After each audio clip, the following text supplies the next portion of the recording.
should be alright. I am streaming. I have nothing written. I just have ideas. We have concepts. We have concepts, and that's how it's supposed to be. Improv. That's how it is. With main ideas available. And we can just change it as we go. Mm-hmm. That's how it is. People on stream, as I just started streaming, I have an empty doc open just for notes that I do during this session, so I can remember. Jacqueline has a thought, writes it down. More like we do something and I have to record it, or else I'm gonna forget, because thoughts will just come. They will not be written, but I need to remember what I do, because then I'll forget if I don't write it down. I'll remember for you. But we're gonna start off for people that are invested, aka Corey, and also other potential people that stop by. Last session we left off. This is going to be Electra's portion because she does have a lot going on. She has a lot. And I want Zul to also have his moments too, but our player's only available certain times. So yeah. Electra left off where she feels like she has found the culprit behind manipulating her, and she's going through a mental health crisis, basically. She found one of the sons of Saloon, and now he's permanently adopted into the crew by behest of Mary the player. Of course. And Kane's still just chilling. He's still existing. Relatively. Husband. Yes. True love of her life. My life. Fuck Electra. Actually, he's mine. He reaches into the kid and grabs it out of there. Electra's like, where'd he go? Where'd he go? Look, he's actually mine. Me, whenever I present one of my characters to you. Always. I'm like, hey, baby, look at him. Wow! I love him! I love him! Oh my god, wow! Takes him away. Forever. I realize for the most part, I make very, female or feminine characters. And I make very masculine and characters. So they're always straight relationships, except for Archeon and Leon. But Archeon's still feminine coded, and that's the fucking worst part, is that he's really close on the border. It's the fact that we always make our characters go yeah, they're together now. Relationships. We just think it's funny. We're straight relationships. And they're like, wow, they're always straight relationships because I make males and you make females. We promise we support the gays. We have Archeon and Leon. You are gay. I am gay. I'm gonna have Josie and Joel. Those are just two of my characters together. And then we always make them together. It's never anything else. It's always, they're not just friends. They can't just be friends. They're not just friends. They can never just be friends. friends. Arnophilia. They can't just be Hayden and Kira. I just remember texting you. It'd be funny if they were together. You're right. And then we were both like, you know what? It actually would be pretty cool. Let's do it. Archeon and Leon was also a joke. 5 times over. Archeon and Leon. Kira and Hayden. It was Archeon and Leon first. Then it was Kira and Hayden. It was Ophelia and R. Now it's Kane and Electra. I'll have never a break until I make a fucking dwarf. You don't have anyone in the Curse of Strahd campaign. No, I don't. Unless you can include Leon, but he feels like Nick's crew sometimes. Leon's kind of both. He got introduced in Nick's crew. He's kind of like both of the halves. He just showed up, kind of. Anyway. The fact that he was later after Josie too, despite him being her brother. But we are going to start off where Mikkel was making the ring. So I'm just going to do a little time skip. I'm going to throw up on you. I'm going to throw up on you. Oh. But it's just been actually a day and a half. And Mikkel knocks on you and Kane's room. By the way, you pushed your beds together because... Homie yeah. Yeah. Okay. She goes to the door and opens it. And Mikkel is sitting there. And he holds up the ring. Oh, perfect. Does it work? Test it. You put it on, and for some reason, you feel like almost a presence just leaves you almost. And you're just... I feel lighter. You do feel lighter. Actually, that is how I'll describe it. You feel lighter. And he gives a sigh, and he's like, good. I'm glad that worked. Now, of course, it won't stop any outside influence, but it stops any internal influence. That's good. So now my thoughts are for sure my own. Yes, for sure. And she can't do any weird taps or anything on you either. That's good. Just, I guess now it's just looking on the outside to make sure that she's not around. Yeah. But I think that should be easier considering now you have your own thoughts. I hope so. If not, I guess me and this dude is here to help you. He just points towards Kane. Who's laying in bed? He's awake. He's just kind of laying He's just laying there staring at the roof. He hasn't slept in like a day, so. Neither is she, Yeah. so. Like, I was like, you should probably get some sleep then. No, I'm okay. You don't look okay. Anything can happen. What if someone busts in my room? Then I will protect the room, I guess. You'll protect me? Oh, you're such a hero. Well, I don't need to sleep necessarily, so. Fuck off. Ooh. Some of us do. Yeah, then go to bed. I don't want to go to bed. Kane's like, you need to go to bed. No, I need to follow up on things. With what? You're too goody two shoes to know. Kane says, that was Kane talking. He was like, I cannot tell you, Kane, while he is here. oh, and leave. I was like, okay. He just kind of goes back to his room. She closes the door. She's like, I have to check on Professor White. And he said, are you worried where she went to? No. Night Stalker was supposed to kill her. How did that come about? The deal. The deal. Yeah. I did him a favor. He did me a favor. What favor did he make you do? Because I know Miss Mercy had favors too. He wanted me to snuff out some candles. Some candles. Mm-hmm. He looks a bit like... I don't know all of the details, but knowing him, it probably has to do with trying to kill someone and knowing that he can't, kill them in light. Yes, that was a weakness of his, was light, because he's technically light. But I figured Professor White needs to die. He nods and he looks to the side, like he almost looks like he's thinking. What? The house, this place had candles. Yeah, a lot of them. What was it? I don't know, I didn't go in. Zul's the one who... No, I mean like the building itself. A house. Where was this house? You do remember a city. Yeah, she tells him the city. You can make up a city name. Adamsville. Maysville. We're just gonna add Bill at the end of every name just because it's so funny. And he says, oh, I see. What? He kind of seems hesitant almost, and he's like,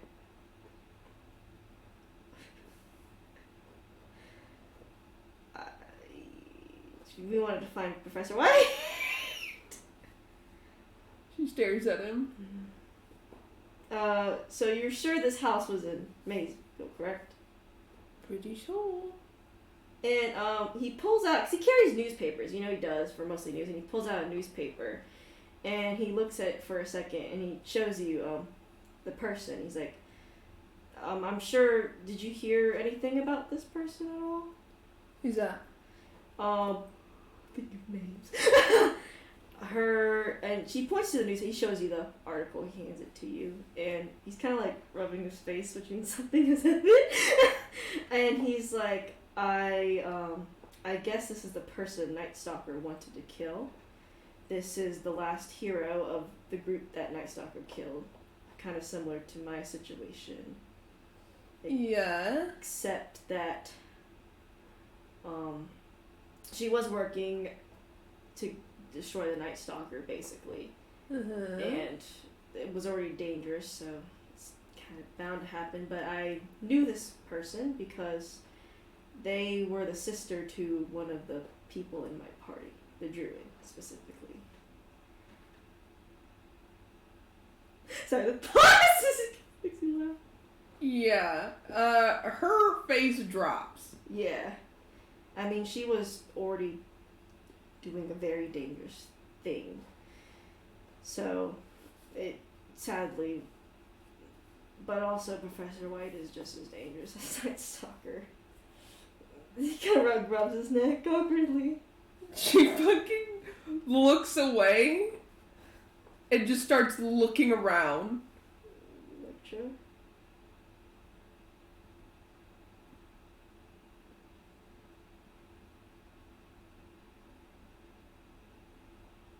Okay.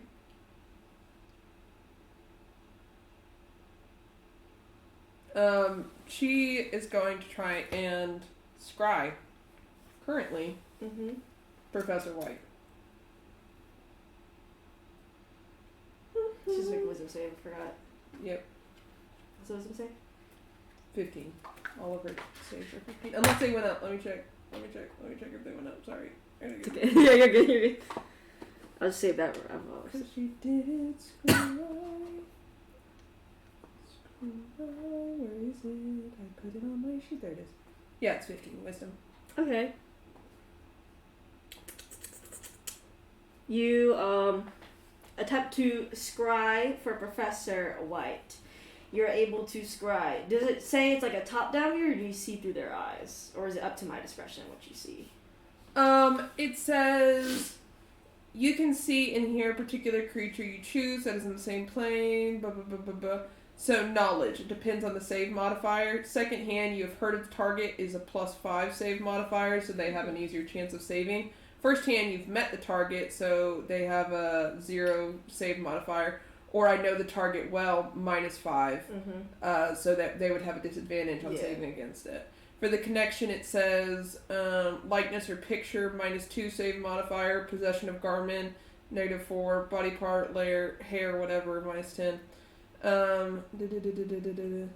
It says, I'm trying to find. On a failed save, the spell creates an invisible sensor within 10 feet of the target. You can see and hear through the sensor as if you were there. The sensor moves with the target remaining within 10 feet of it for the duration. A creature that can see invisible objects sees the sensor as a luminous orb about the size of your fist. Okay, so basically... Sees from a third person point of view. Okay, as long as I know it's third person. You do see Professor White seemingly hiding somewhere. Not a cave this time though, but it seems to be a building. Very nice building, it seems. Sort of like a mansion. You see little tidbits, some emblems. You can get an idea of possibly where this could be, but it's a big area right now that you think Professor White could be in. So you do have a general idea of where Does she hear anything? You can only choose to see or hear. Do you see both, or can you do both? See and hear. Okay, see and hear. You hear what seems to be talking from her and also a few other people, but you can't seem to see these other people because they're out of the sensor view. Mm-hmm. She seems to be talking, it seems, to somebody or a few people you don't know. Nothing important besides it seems to be plans. Okay. Can she wait and listen for a few moments to see if she hears or sees anything of note? Absolutely. You hear Professor... She could do it for 10 minutes. You hear some idle conversation, it seems, of plans you're not really sure about. And you hear someone mention a necklace. And Professor White says, just hold on to it. Uh-huh. As you see her making what seems to be another potion, as she shakes it, and it turns blue. Uh-huh. Great. Cool. So she's buddies with Phoenix. That's nice. Anything else? Nothing for now. Okay. She'll end the scrying after 10 minutes of listening. She's pissed. She did look very beat up in the fucking image too. She's mad. Mm-hmm.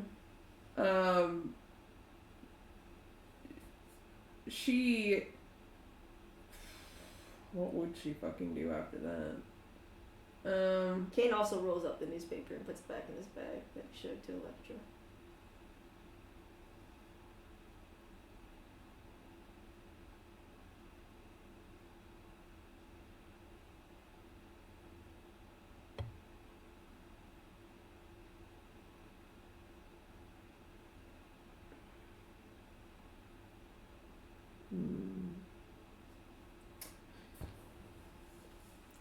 She's gonna go to Miss Mercy. Okay. She wants to talk to her. Kane follows you, basically. Yeah, she storms out. Kane, knocks on Mikkel's door and just says, "We're going," and Mikkel's like, "What?"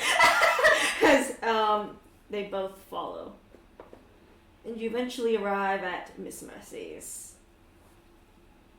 Butler says, opens the door, "Come on in." She approaches Miss Mercy. Yep, she's sitting at one of the teacups, and she's like, "How's it going, Electra?" Fantastic.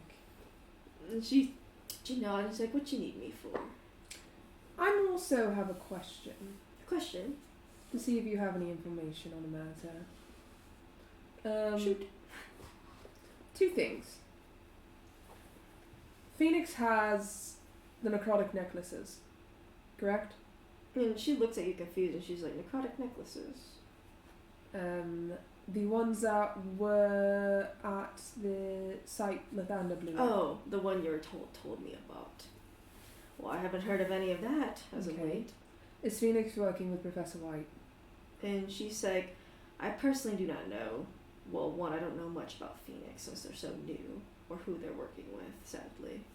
I don't know much about Professor White either." Did Night Stalker attack Professor White? Now, I did hear about that. And what happened?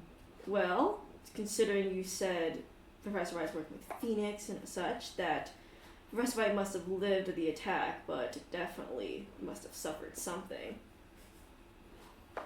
Okay. Where is Phoenix White? Or Phoenix? Mercy shakes her head and she's like, "I have no clue." And I assume by the latter you don't know where Professor White is. No. I could try to get you near the general location as fast as possible, but I cannot personally know where Professor White is.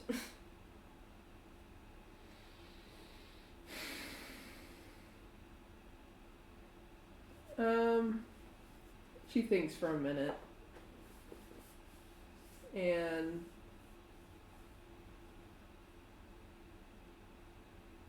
she says, "And how would you go about that?" Taking you near where she's at. How do you know where she's near? And she, rubbed her chin. She's like, "Well, I guess you're familiar with the spell Scrying, considering since you cast it a bit ago. Yeah. Since I have special capabilities," my Mikhail's like uncomfortable with all of this. Since I have special capabilities, I have basically different sort of powers than most magic casters. If there's something that's associated with her, I can possibly, or, it is actually guaranteed, I can put you right where she possibly is at around. I can't put you right next to her, but you can for sure know that she's around where I'm going to place you, as long as you have something associated with her." Okay. Let's say I had something associated with her. What's the cost? You just owe me a favor, that's all. What kind of favor? Well, I'm not one for bloodlust and such. Just something to help me out. Maybe another information grab. Just about it. I can't risk people's skins like yours. She thinks about it for a minute. She actually glances at the ring that she has on her finger, and she says, "Deal." Sounds good to me. And she says, "Alright, so do you have an item of hers? Or could you find an item of hers? Or something associated with hers?" And Kane says, "I do."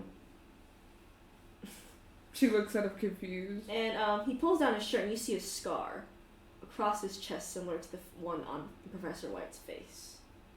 He's like, "I didn't think this had significance beside the battle scar until we actually saw Professor White herself." And Miss Rush's like, "Yikes."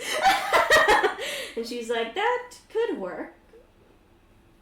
And she looks at you like, "Okay, you can try it." "Alright, you may feel like you're going through the hells, so just hold on." Went through wind not too long ago. And you see her cast basically a demon incantation, an abyssal incantation, and you feel like fire touch your skin for just a second, and then you feel yourself land somewhere, and it's nice and cool. She looks around. You're in a very rural city, but you can see there's lots of bigger buildings here, despite it not being like a city, more like a town. But you can tell it's mostly consists of the rich.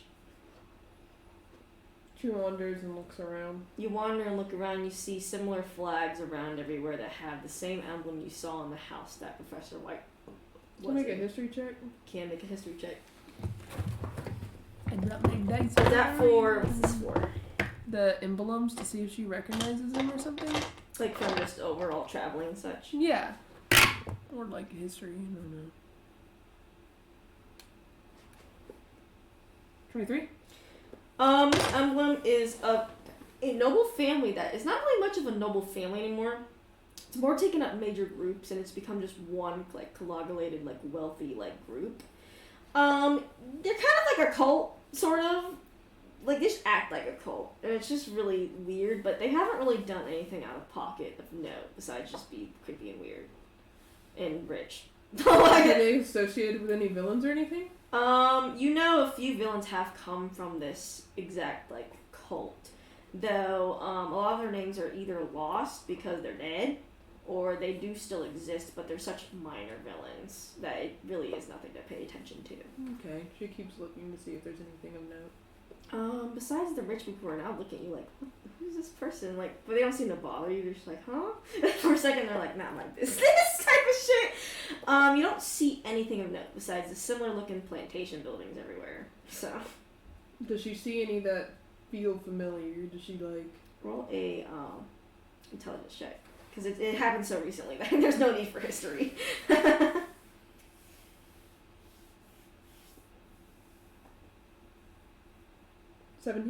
17. You got a feel for the inside of the house. You thought it was the second floor she was on, and you do notice one building with a similar like windows open, like windows uncurtained, just like the one that you saw before. Okay. She approaches that house. You approach the house.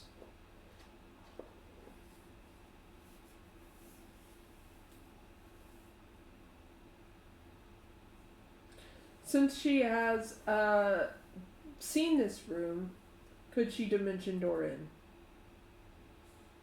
I'll make you make an intelligence check to see if you can. Just because you don't know what the first floor is. 15. 15? You think you can get to the second floor, but you're not sure if you could land directly in the room you want to. Okay.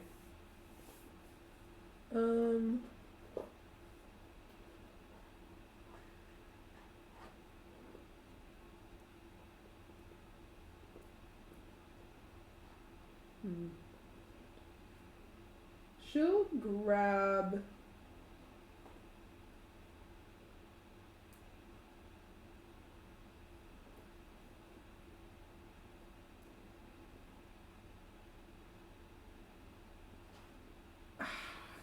Mikkel and she'll look at Kane and say, wait for my signal. Okay. And they'll dimension door in together. You drag Mikkel in! You drag him in again! And he's like, man. You're a hero. You teleport in and you appear in what seems to be in a guest bedroom. She looks around. Look around. Does this feel like the same house? The same kind of look? You don't know until you open the door. She peeks out the door. Peek out the door. Feels like the same house. The same banners you saw on the wall are lined on the second floor. Is there anyone in the next room? You gotta roll perception if you want to hear. 19. You do hear some shuffling about the house. You do hear someone is in the next room.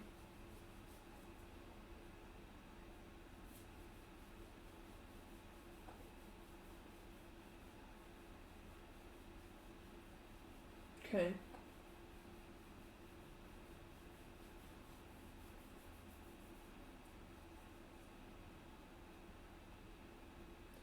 Since she is out of combat, can she cast invisibility on herself and Mikkel? Yeah, easily. Okay. She does that, and then like creaks open the door ever so slightly so they can sneak in the room.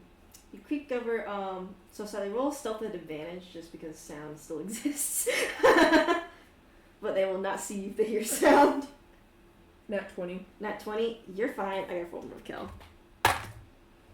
You know what? You did fine on the first roll.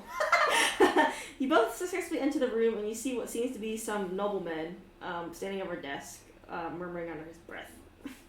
What's he saying? You can easily hear because you're invisible when it can approach. He's mumbling that fucking filthy bitch, like, she gave me this fucking necklace but it does nothing. And you see the necklace sitting on the desk. What is it? It's the same necklace you've encountered before. Same skull necklace. Same necrotic energy. She stares at it. You stare at it, yay! And Mikhail's like, he does sending to you, and he says, "What the fuck is that?"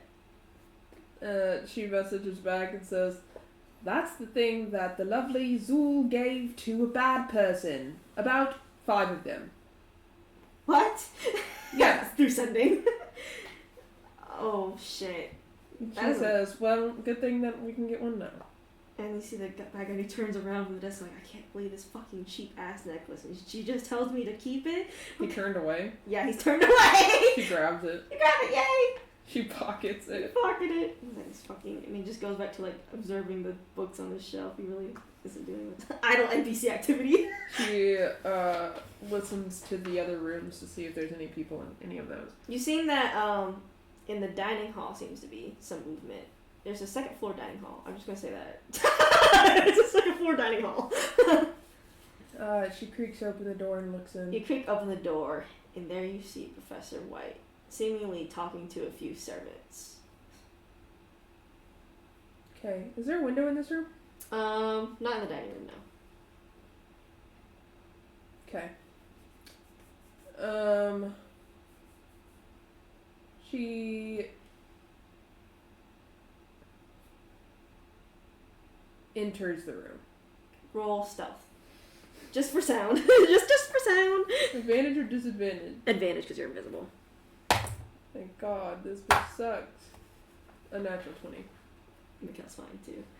Actually, I'll just roll perception for Professor White. Yeah, no. You both are able to successfully sneak around, even though there's like 2 servants and Professor White who are further down the dining room. They approach quietly. You approach quietly, and you see Professor White is talking to these 2 servants. What's they saying? And she's like, look, those necklaces, not that important. Whatever. Necrotic energy, boo-hoo, okay? It's a necklace. He said he wanted one. I had one, so I just gave it to him. What are the servants saying? They're like, "But madam, you're supposed to give adequate payment." She's like, "I don't need to give adequate payment, nothing. He didn't follow through, so he gets nothing but a cheap-ass necklace."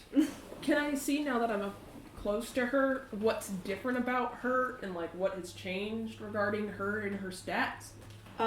You'd have to roll insight to see. Okay. 30? You notice that she's wearing a lot more clothing than usual, almost like she's covering, not really her face does not seem to be damaged, but you see like scars like on the other side of her face. Mm-hmm. But you know she's wearing a lot more clothing, so you think that she was possibly mauled, making her a lot less adept. And you notice that her arm is no longer magical, but is an actual prosthetic. Okay. She continues to listen. And the servants continue to argue, and Professor White just rolls her eyes and is like, "Look, you either get this, or something worse will happen. You can pick your poison." And the servants eventually get tight-lipped, and they bow to Professor White. And she says, "Anyway, I have to go see other news back in the next city over." And she's like, "'Cause you know, this place failed my plans anyway." Okay. She kind of tries to follow wherever she's gonna go next. Oh, yeah, you can. But Professor White is gonna exit the building. Okay, well, Kane shouldn't be waiting at the front door. No, he is not. Okay. Professor White leaves the building, and you see her go down the road to a carriage. Alright. Custom carriage, it seems. She said she was going to the next city over, right? Yes. Do I know the nearest city? Yeah, you easily know. There's only one city even close to here. Does that city have a teleportation circle? Usually it says here that they're in, like, I'm thinking how big I want the temples city and to stuff. be. I'll say yes. It does. Okay, she'll get them in teleportation circle and teleport there. Okay, does she get Kane? Yeah, of course. Okay, yeah. You all teleport, and you actually end up somewhere in a basement, actually. Look around. You look around, and there is a shrine here, but it's to a dark god. Okay, didn't think that was going to happen. Kane's like, I didn't think that would happen either. Sorry, Miguel. Kyle's like, it's okay. Not that. It's not like I'm that, like, oh my god, I can't What think. dark god is it?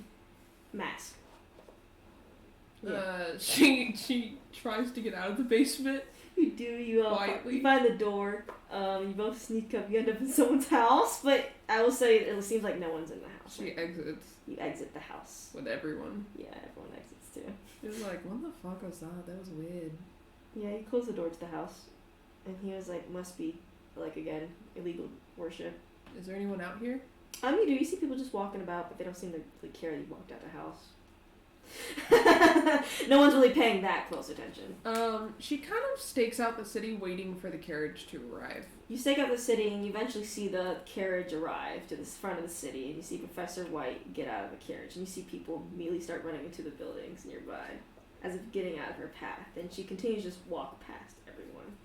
Okay. They track her from behind. You track her from behind, and she ends up at a house, very small, not really fancy, and you see her knock on it a certain way, and the door opens, and she walks through, and it closes behind her. Okay. She approaches the house. You approach the house. And she tries to listen through the door. Roll a perception.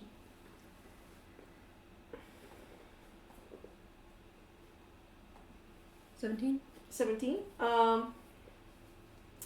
You listen through the door, and you hear what seems to be like, it's nice to see you again. Like, basically, like, typical greetings, but you see them go deeper into the house, so you're not able to hear anything else.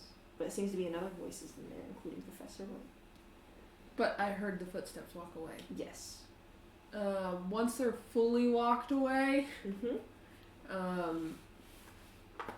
she'll again tell Kane, stay out here. You're not good at hiding. Okay. Okay. And she invisibilities her and Mikkel one more time. Do you walk in the house? Yeah. Well, it's locked. She does the knock quietly. Yeah, you know, I'm not even rolling your history and tell you that was too close together for you to do that. Actually, I remember. You do the knock, and you see, like, almost runes glow on the door for a second, and you hear the click of a lock. She goes in. You go inside. What do you do? There's a 2-story, there's the first story and the second story. And also a basement. Can she make like an intelligence check to see where she kind of thought that their footsteps went? Yes. Oh fuck. Go back. Intelligence. That is a 21. 21, you think they went down. Okay, they invisibly go down the stairs. You walk down, you don't have to make a stealth check yet. And you eventually get to the basement. This is a large basement.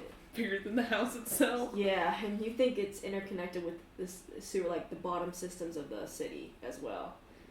And Not sketchy at all. would you like to roll a religion check? Yeah. You know, that's my expertise. 11. 11. As you're sitting here, you notice a, like, not a Shadowfell feel, but there's a very dark feel in these tunnels. You can tell Mikkel really feels it. He's like, "Oof." They continue onward. Continue onward, and you notice, like, bones and decaying parts and rats! And roaches! And roaches! Palmetto bugs! They start coming after you! And I'm just kidding. They're actually the only creature that sees invisibly. Roaches! They start come towards you. No, but you just walk through, like, just almost like muck, and it smells awful down here. And eventually, you hear what seems to be like almost like a large iron door open down a hallway. Like a creak. Approach. You approach, and you see the open metal door that leads into a room. It's dimly lit. You see Professor White talking to somebody that's in a hooded robe. She listens outside the door. You listen outside the door. And Professor White seems to be talking to them. And she seems to be talking about how the offerings went. And the person says, well enough, as she accepted them. And Professor White said, well, that's decent news after what happened. And she says, how's the status on the world? And he says, so far the Nightwalker has the upper hand. And Professor White scoffs, and she's like, and she says, then we're gonna have to act fast before he does what he wants to. She continues to listen. And she says, with the help of Talona, the goddess of disease, possibly we can push back the Shadowfell just a bit. And we can get the realm of disease going. She taps Mikkel. Also tapping you. Now you're both tapping each other. And she's like, I can't believe you finally got the, I guess, kill on that one girl. Who was it? Maurice? Maurice? I don't remember. But that was his last, I guess, hero to kill. That was nearly impossible for him, so I'm surprised he was able to do it at all. But I guess that's what triggered everything to happen. As player, is it a coincidence the name is Amaris? Because her last name's Amaris. Whose last name? Electra's. Oh, it's actually Amari. Amari, okay. It's just that the person does not know. She just doesn't give a shit, so she's like, Amari. Yeah, she's like, whatever. She's like, whoever the fuck the name was, I forgot, but I guess that ruined everything. And she says, well, we have to continue our plans, and more offerings are at stake, because Talana always likes her offerings. And he says, what's your next target? And she says, probably another city in the east. It's too hard here in the west. For the likes of us, anyway. And they just seem to discuss stuff further, but that seems to be it. Can I tell who she's talking to? No, they're hooded. Okay, she keeps listening. Nothing else is of note besides that their plans to go invade another city in the east, possibly what Professor White has done before. As they both shake hands, and Professor White and the guy are about to take their leave by coming through the only door that you're standing at. Does the door, like, pull or close? Like, is it a pull door, like you have to pull it out, and then does it lock from the outside or the inside? It locks from the inside. Okay. And is it a pull or a push door? Oh, I'd say it's like, could I close the door in their face? Yeah, you could. It's a push door from where they're coming from. Okay. It's a pull door for you.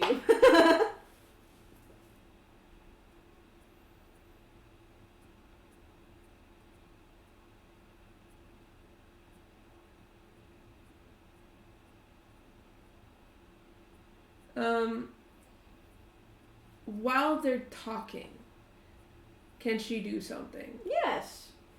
She wants to make a glyph on the door. What kind of, what's the glyph going to be? It's a glyph of warding, and she can choose the damage type. It can be poison, frost, fire, electricity, or explosive. Acid, cold, fire, lightning, or thunder. And she's going to choose lightning. Okay. And she wants to put it on the door. And so when they touch the door to, like, push it open, they get fucking electrocuted. Okay, you can do that. So... Is it a speak spell? A V spell. VSM. that means you do speak. So roll stealth as you cast it, with no advantage because you're also casting a spell, which is magic.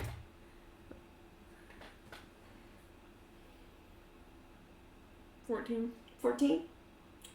You cast a spell and you notice that they look towards the direction, but they don't seem to investigate further as they just shrug. So you do notice they notice something, but they don't know what. Okay.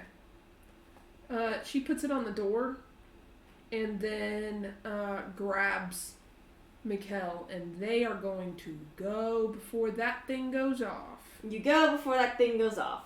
Do you leave the basement or do you stay like the entrance of the basement? Oh no, the fuck, we leave the house. Oh, you leave the house? Okay, you leave the house. Yeah, fuck them. You leave the house. And cause she would hear it go off even from above. Yeah. So she meets back up with Kane and she waits and listens. You wait and listen and you do hear something go off. Can I tell you the damage? Yeah. How much damage you did? 26 damage. Nice. She's like, I fucking hate her. Kane's like, what did you find out? She's trying to fucking bring the goddess of disease to the material plane.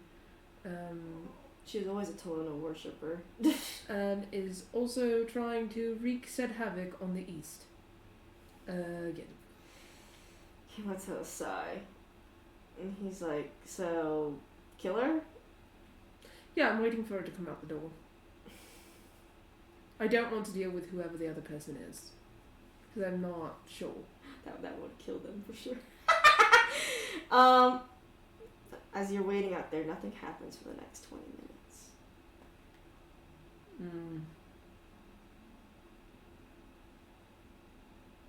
So I was like, maybe we should just go down there? No, that's what she wants. Yeah, that is true. If she saw that happen, then if she was not the one grabbing it, then she would not be coming out, would she? She wants us to go in. I have a feeling that we can outweight her. Let's take out. Okay, y'all wait another, 20 minutes and nothing happens. How long are you willing to wait? Does she think she's still in there, or does she think she teleported out? You do not know. You do know that she is a wizard.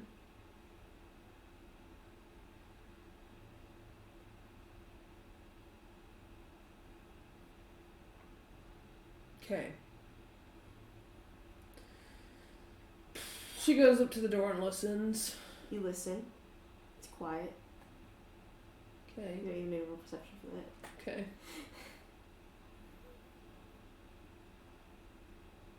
She prepares as she does the knock on the door. You prepare as you do the knock on the door. And, right beside your head, you see another hand reach out and knock on the door, too. It's Professor White. You fucking bitch! And she just backs up away, and she just crosses her arms, and she's like, come here to finish the job. Yeah, fuck yeah! I was waiting for you to come out! Could've just walked out the door.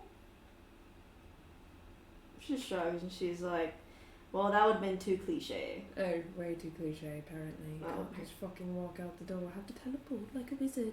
Oh, yeah, of course I do. You fucking... Plane walk and such. So, here I am. Thunderwave. You Thunderwave. Con save 15. She passes. You take half damage. 20, which 20? is 10. 10. Okay, she takes 10 damage. She just actually stands there. She just, she doesn't seem to back up or anything. She just takes it. So, are you doing the final blow, or are they doing the final blow? She assesses if there's any magic on her. Besides the scar itself, no. And also, traces of the Shadowfell are on her. So I suppose it's up to fate. Been getting a lot of that recently. That's always up to fate, you know. Blah, blah, blah. Gods and such, and mortals. Just end As it. it so happens. Just end it here. I mean, the Star Walker would probably love to just chop my head off right now.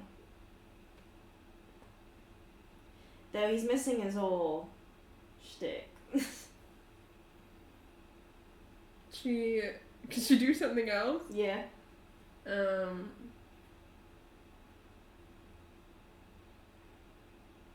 She's getting pissed off.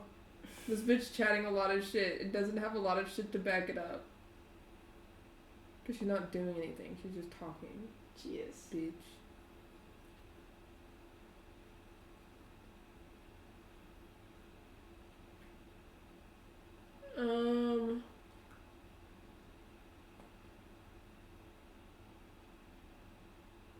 She backs up a little bit and casts Shatter on her.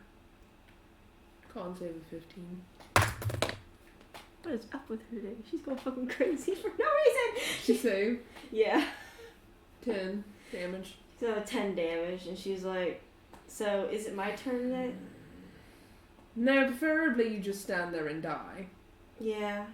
I don't do that. You could though. I could, but I mean, that'd be too easy for you, right? I think it'd be fine. I think I'd be okay with that. Yeah? You think you'd be okay with that? Mm-hmm. Though, I have bigger things to deal with right now. You can tell she's definitely getting a little beat up from just the attacks. Mikkel's going to cast Guiding Bolt. Trying to hit her. Which it does hit her. I gotta go to Josie's sheet, because Josie has Guiding Bolt. And Kane's gonna take a swing at her. Hits, so I'm gonna go 2 fucking sheets. And okay, I'll do like 1d8 plus 2.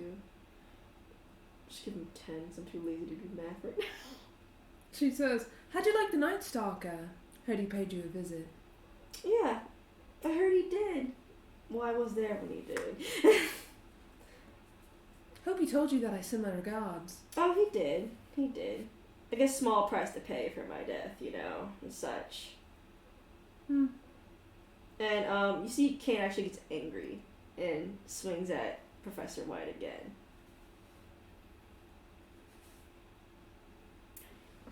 Can't you do something else? Can't you do something else? No, Professor White hasn't gone yet. Fuck her! What's Professor White gonna do? I rolled a dex save. Okay. Why do I have proficiency in dex? What was that for? I have a literally I have a +4. Why do I have a +4 in dex? You know, I'm not gonna question. You know what? You just have it. I got a 7. You just have it, dude.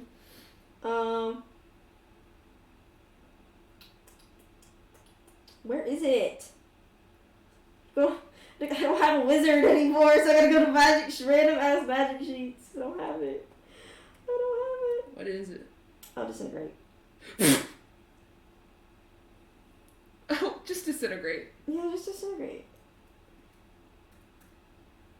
And she's like, I'm tired of y'all bitches. She's gonna do 60 damage. Full on to you. Kane also takes 60 damage.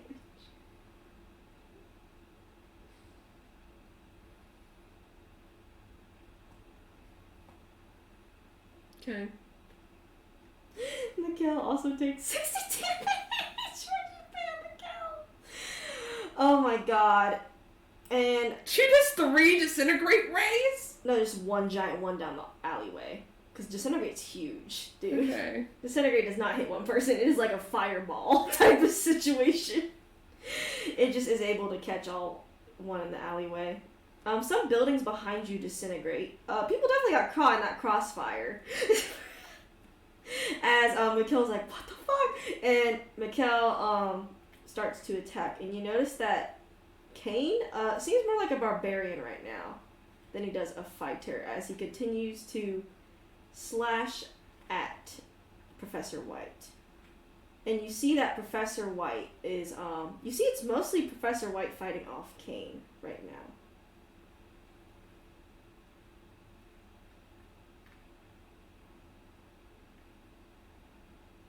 Okay.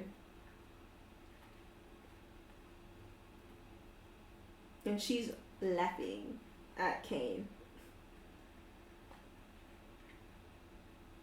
She's a bard. There's not much you can actually really do against her if charm shit doesn't work. Kane is fighting almost one-on-one besides Mikkel boosting up Kane. Yeah, she doesn't have spells that can help him either.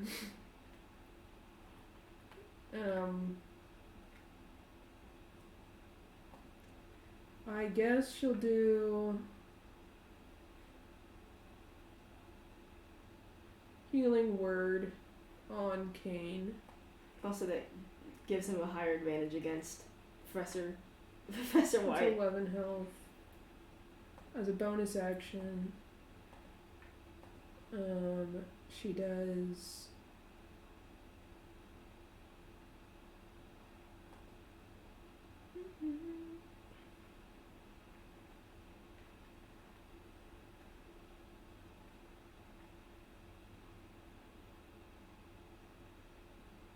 As a bonus action, she gives everyone, except for the bad guy, 11 extra temporary hit points. Okay, so y'all are like completely alright.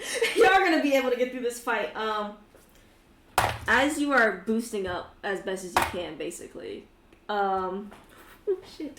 So, Kane starts to almost get into a rage and is very hyper-focused on Professor White, who he's landing a lot of hits against, as you see blood start to be splattered everywhere from mostly Professor White.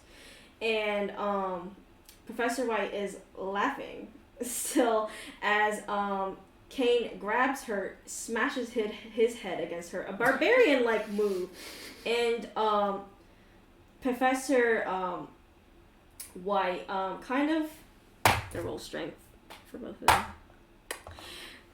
them. Kane, she's kind of like falls to the ground on her knees, kind of like almost concussive, because that was a hard like headbutt from him. And you notice that there is a rage in his eyes compared to what you've never seen before. Yeah. And you notice that his axe starts to light into a blue flame as it sparkles as he starts to bring down his axe onto Professor White. Can she insight this? Yes.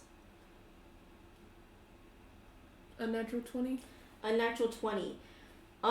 There's something definitely magical going on. Good or bad in nature?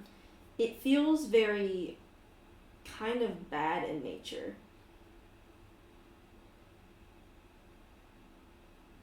Okay. And his axe almost glitters like it has stars on it, almost, as it is lit aflame.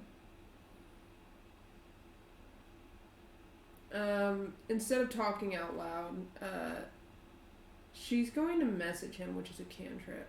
To Kane? Mm-hmm. Okay, what are you going to say to him? I don't mind you killing her, but not like this. Roll a persuasion.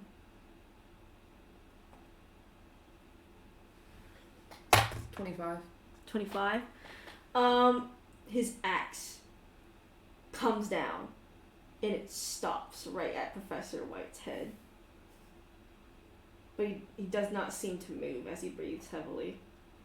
And his axe is still lit up. And Professor White is just doing this, like, smiling to herself. I need you to roll an insight check. 30. She's holding something behind her back. Can I see what it is? It's under her coat. Okay. You think that if anyone moves, that Professor White has a reaction prepared.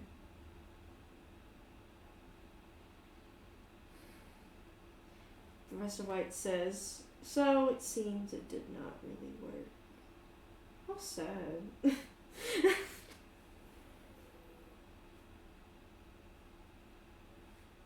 She waits. Kane is still holding his axe there, and she says, I thought the whole Star Walker thing was done. But no, I guess, plans don't always fall through. Oh well, I guess it'll may be useful to you later.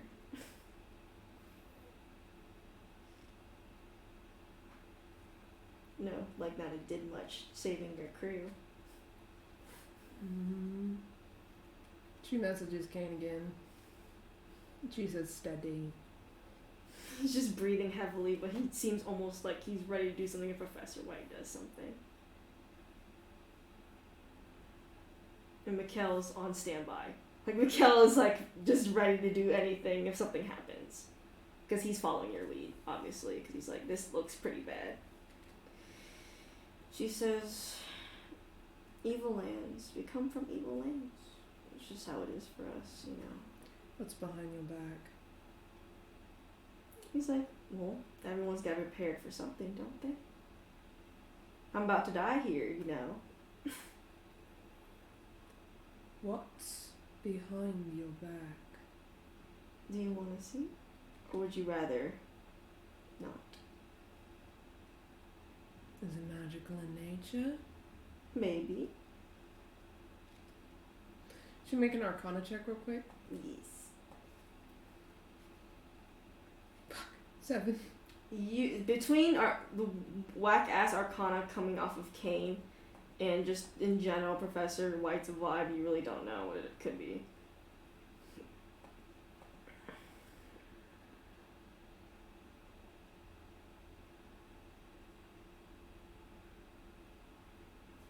But Professor White says, any of you put a single finger on me or spell or anything, then I'm going to make you regret it.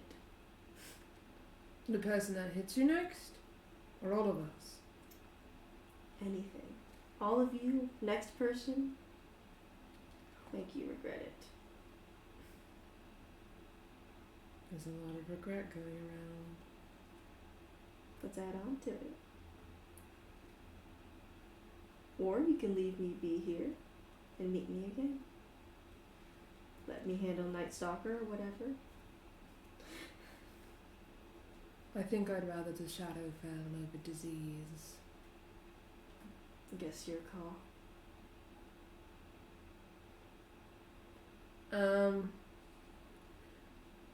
She's gonna take a chance and focus on whatever she has in her hands and cast Dispel Magic on it.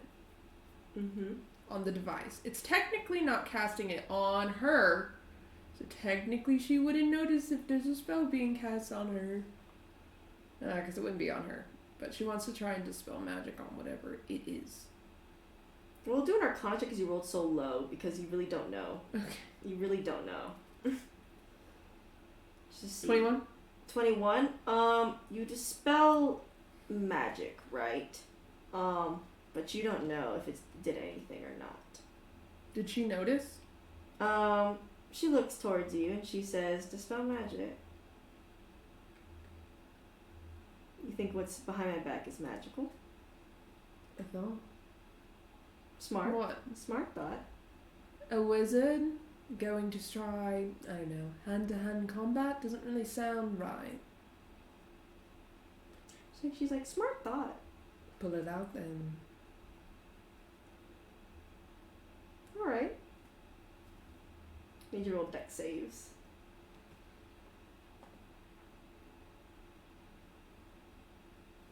That's a 6. 6. I need to stop doing saves on here. It really doesn't fucking work out for nobody. No. It's a bottle. The same concoction she mixed up earlier that you saw in your visions.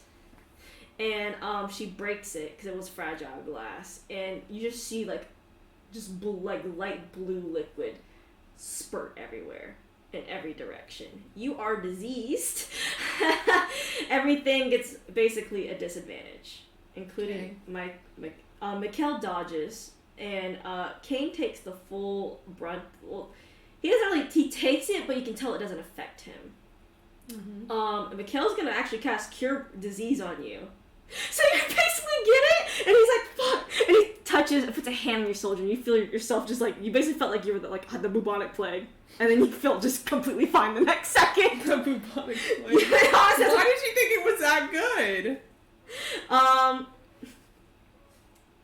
And Kane reacts, and he takes a swing at Professor White, but it lands straight in her other arm, and it's straight in, and you see that he's about to stomp on the axe to chop off her other arm that is still lit aflame.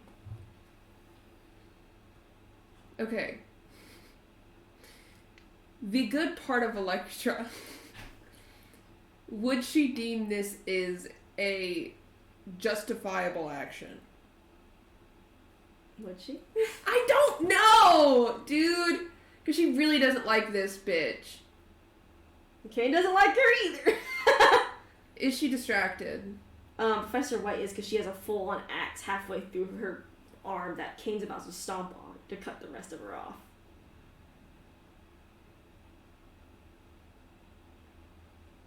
Can she do something since she really can't move? Yes. I mean, you can move now. She can't move. Oh yeah, Professor White can't move.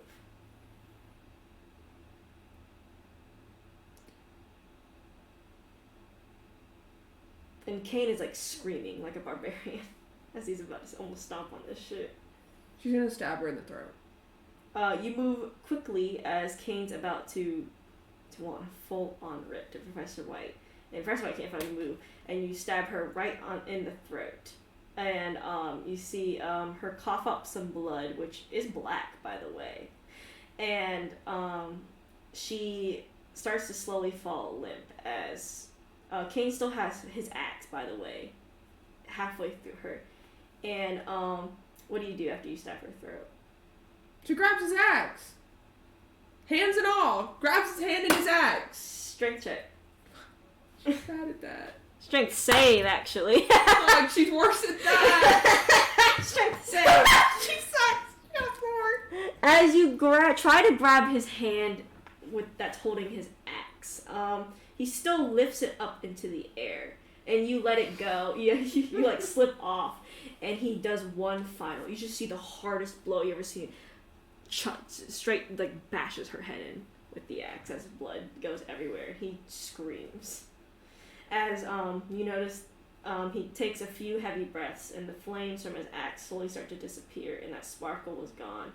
As he kind of like not crumples to the floor, but he's kind of like on his knees as he's taking deep breaths.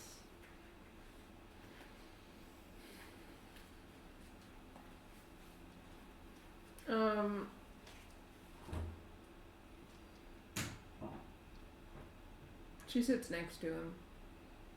Mikhail's like, he just takes some deep breaths as you see him kind of like come to, and he's like,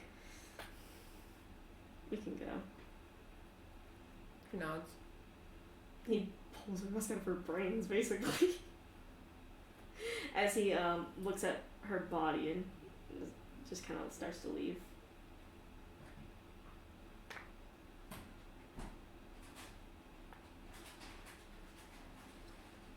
Before they go,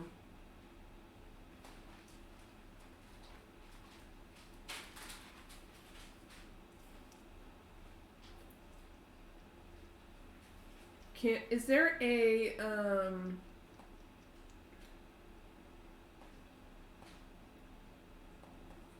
The Kane will still wait on you, but he'll just be like a few feet away. Is there a store nearby? Yeah. She tells Mikhail to wait with the body. Okay, yeah. He waits. She with the wants body. to go to the general goods store. Kane follows you. She says, "Can I have some gasoline?" And the guy's like, "Of course, you don't need a license for this stuff." She'll buy it. By the way, it's somehow weirdly the same guy that just sells you gasoline. You don't know how he got here. And she goes back to the body, pours gasoline over it, and she has a candle in her inventory. She'll light it and drop it. You drop it in, her body lets a flame, As compared to the usual burning of corpse, I don't know if she's smelt burning corpse before, but Probably not. yeah, I guess Kane looks as the smoke comes up from the body, and he seems to be disgusted at the air. You do smell, it's like really fucking raunchy. It's really raunchy air, so. She mumbles under her breath and says, "Come back from that, bitch." Because she had the thought that she could come back, but if she's ashes, it's a lot harder! Mary, I'm just telling you that's really a good smart move. Because she was going to turn into a bunch of locusts and fly away. Yeah, no! She wasn't gonna let it happen! Because Talona fucking ass. When the ashes are done too, she's fucking burying them! Okay. She digs a fucking hole! Mikkel basically kind of puts out the fire because it'll burn for fucking eternity until it's basically like an ash pile.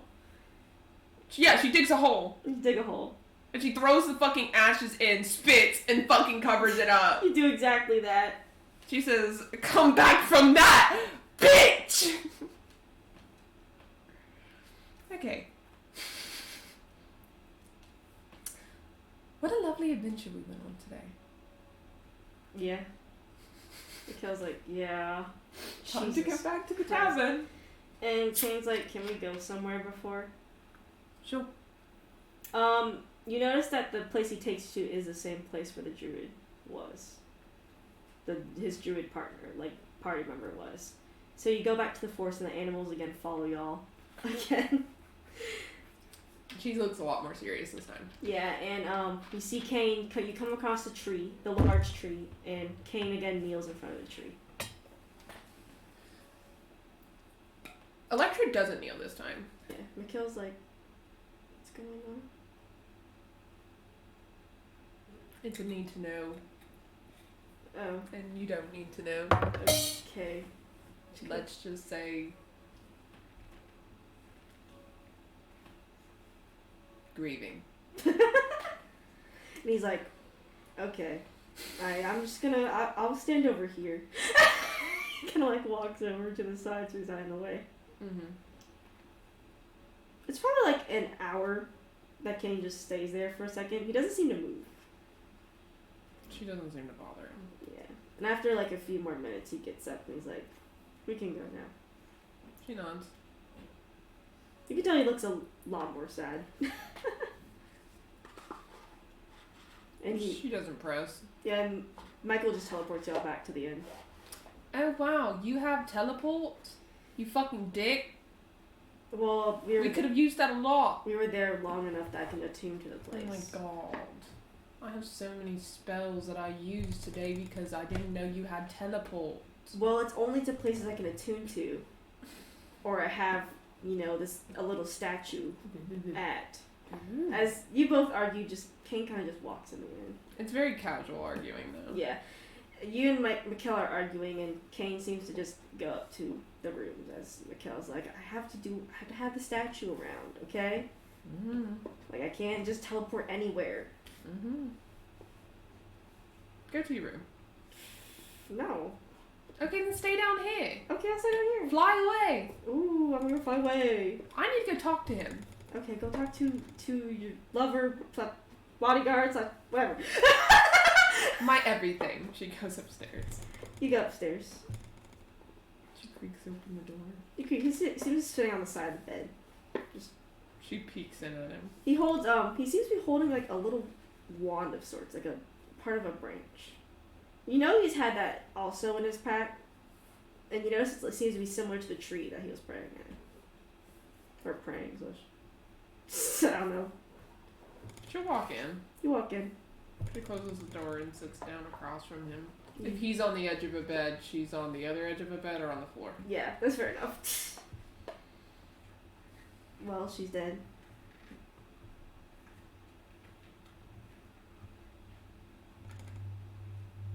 She nods. I guess what's next?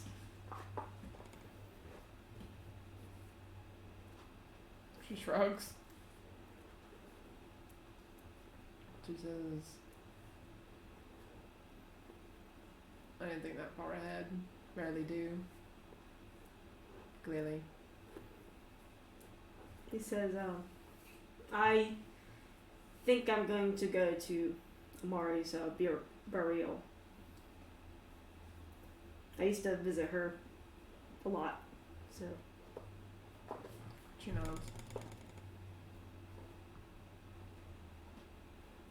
He just kind of sits there, and he's like, I have to leave now to make it. Okay. You can come with me. She shakes her head. He nods, and he starts packing his stuff. But he still leaves, like, some of his more bigger items there, though. Mm-hmm. As, he says, I'll be back tomorrow. She says, take your time. And he leaves. She sits there in that room and she stares at the ring. You stare at the ring. She's thinking real hard about it. So you hear a knock on the door. She opens the door. It's Mikhail. She closes the door. He's like, hey! Like standing there, those typical stick your foot in the door to stop from closing. He's like, why did he leave? He's got to go to a funeral. Funeral. Mm-hmm. Damn. That's a lot. Yeah. What are you doing then? Not going to a funeral. Oh, you're not gonna go with your lover / bodyguard? No, not when I, in a way, helped assist the person who he's going to a funeral for. What? Yep. How did that happen? I make choice decisions sometimes. A lot of the time. Most of the time. And I can't always blame Shaw for them. No, I mean, well, if theories are correct, he kind of pushes away in the damn room like, bitch, move. It's like, if theories are correct, then you're basically manipulated a lot. So, in a way, you could put blame on Shar. No. I am responsible for my actions and the things that I do. I can't sit here and blame Shah for something that I knew full well was not a good thing. Yeah. And I still did it. The difference is when I would do bad things, I didn't feel bad about it. I felt like it was a necessary evil. It doesn't feel like that right now. And he says, I guess, since he doesn't know you, obviously, like that. Well, he's like, so what's, I guess, different about back then and now? Back then and now? Yeah. I guess when you didn't feel guilty, and then now you don't feel great. Well, for one, this ring. For two, Cain. Well, what's, I guess, the cane thing I understand. Well, I can get. But what about the ring, you mean? There was a presence with me always, whether I realized it or not. I felt it go away when I put on the ring. But when it was there, it felt like every decision I made, good or bad, it didn't matter the consequences. It didn't matter what went wrong, because it was justified. It was desperation. It was necessary. And I was indeed desperate. But it wasn't necessary. And that bothers me. A lot, actually. Wouldn't have bothered me if this ring wasn't on my finger. Wouldn't have bothered me. Wouldn't have bothered me 2 months ago. Yeah. So that's nice. Well, there's always time to, I guess, think. But, I mean, you're desperate back then. The voice in your head was justifying it. That wasn't you. I don't think that's just good. I don't think it's fully not me either. Yeah. Well, it kind of is not. Because I can feel myself in my head justifying it now too. justifying why I did what I did and why I do the things that I do, and then I feel another part of myself say, but that's not right. You hurt someone you care about. That's not right.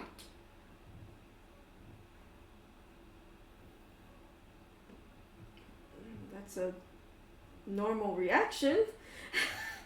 That is a normal reaction, is to not feel good if you hurt someone you care about. Doesn't feel like a normal reaction. It's thinking that when I do something that hurts someone I care about, that in some regard it's justified. That doesn't feel normal when you help kill someone that they really cared about and you feel like it was justified because it was a means to an end. It doesn't sound good either way. What was the, I guess, end part of the deal? Well, it didn't even come true, but I suppose it helped, but it was to get Professor White killed. Oh. Well, it looks like it made the job easier.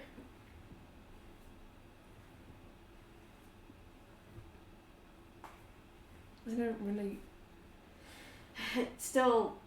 Okay, saving the whole world doesn't matter if he's sad. Yeah. If he's sad to be living on this planet, I'm not happy with the decisions that I made. The whole world could perish for all I care. Long as he's happy, it's fine. But he's not. Because of a decision I made, a choice that I made. No matter the reasons, justified or not, I ended up killing someone that he cared about. Yeah. And I don't get that. I don't know how that feels. Until just now. No, I don't know how it feels to lose someone you care about. I don't know what you're supposed to do or say. I don't know how you're supposed to comfort someone without it being a facade. Especially when you're the culprit. Did you even know who this person was? Did you even know who you were killing? Like, no. No one told you. No. Didn't know. That's the point, is that I did not go into the house. Didn't want to know who they were. Didn't want to know who I was helping to kill. All I knew is that if Professor White stayed on this planet, that she would end up hurting a lot of people. And she would have. And killing Kane. For sure, after I saw the way she looked at him. That's what I felt. That's nice. Feels great. And so that's why I didn't go, because why the fuck would I go to a funeral that I caused? I see now. He kind of sits there and he's like, he doesn't seem angry or anything. He doesn't have to be. He's hurting. I'm hurting. And I want to take off this ring. Don't take off the ring. I want to take it off. I don't want to feel like this. You care about him. Yeah, and I really fucked up. And he's like... But I wouldn't feel like this if I took off the ring. And he's like, that's not going to solve anything. If anything, that may make him feel worse. Well, I can't solve it. No, you can't. Look, a mistake was made because you wanted to do something that could, one, help him out. You didn't know who this person was, and, you know, it still sucks. Like, and that's just kind of how it is. But you didn't do it just with no thought. You had thoughts. You wanted to kill Professor White. Is that a worthy cause to take someone else's life for? I mean, it's Professor White. You already said Professor White was an extreme danger to not only Kane. So is Nightwalker. So is Nightwalker. That is true. And from what we heard, it sounds like Nightwalker has a plan of his own, bringing the Shadowfell to our world. Yeah. So it sounds like either way, I was going to fuck up. Which sounds like the story of my life. Except for this time the fuck up hurt Kane. And it seems like that's the only thing I'm good at. He shakes his head. He's like, I mean, Kane probably has something more better to say, considering I just showed up here. But he'll come back tomorrow. She shakes her head. I don't think he's ever leaving your side, personally. She kind of goes quiet. Because, sometimes we hurt each other. Sometimes we fuck up and hurt each other. But if you really care about each other, you can work through it. The difference is that this part of me doesn't change. It doesn't go away. It's been here for 25 years. I put the ring on. I hoped it'd go away. It didn't go away. It's just day one. You've had years of this lifestyle. Years. It doesn't go away in a day. I want it to go away. It takes time. I want it to go away, and I also want to take off the ring. Don't take off the ring, so just start everything over again. How would Kane feel if you took off the ring? It wouldn't matter how he felt if you take off the ring. It doesn't involve him. Well, he obviously cares about you. He was rushing me to get the ring done. Yeah, and that got him a lot of good.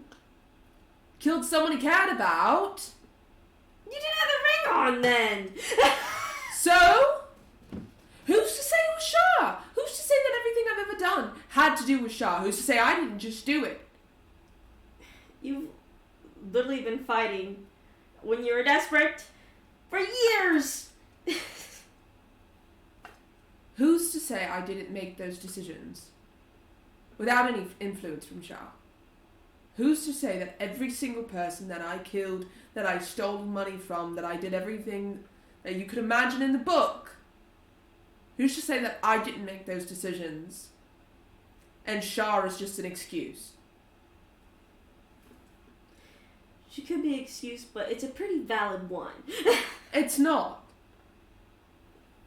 It's not a valid excuse for doing the shit that I've done.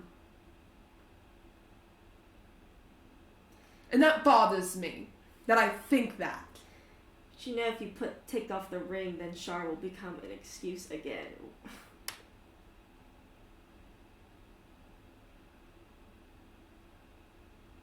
Okay. That's not good. Clearly. So don't think about taking off the ring. She goes quiet. Because it's going to hurt Kane more if you probably take off the ring than it is with you on.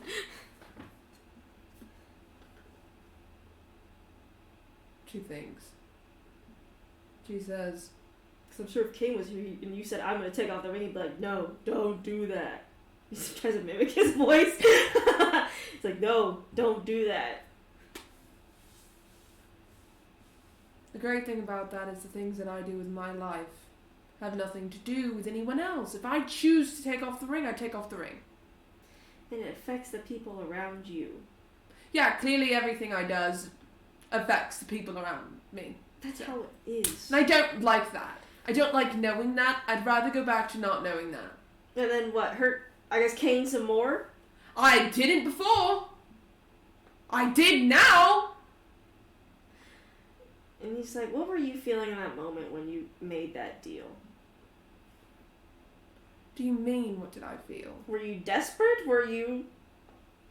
She goes quiet. Just like you've always... When you did these things that you were saying, were you always felt the same when you're at your lowest point? Yeah. I'm feeling a little desperate right now, to be honest with you. I know. So don't fall back into it. Because it eventually builds up, and it may have not hurt Kane in the past, but it could have hurt Kane in the future. And now that you recognize it, then you can help it. You can possibly help yourself to not hurt him. And lose my mind in doing so. And what, keeping the ring on? I'm losing it.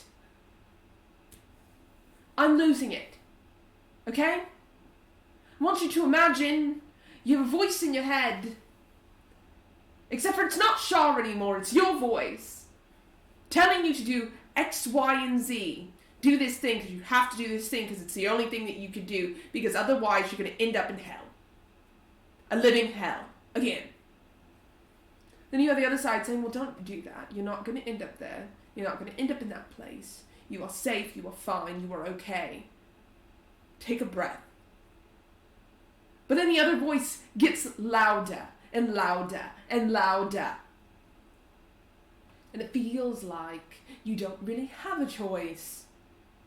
You have one option. You have to take that option. Because if you don't take that option, you're going to lose your fucking mind. That's what it feels like. What it feels like is I don't have an option to keep on this ring. No, you do have an option.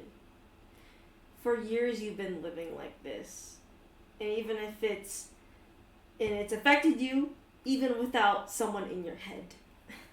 Because it's a condition. You've been living like this for ages. The first time where nothing is in your head. I don't like it. He says this is the first time. You're not supposed to like something immediately. I feel everything. I don't like it. He says it's probably from the effects that nothing's blocking it anymore. Don't take off the ring.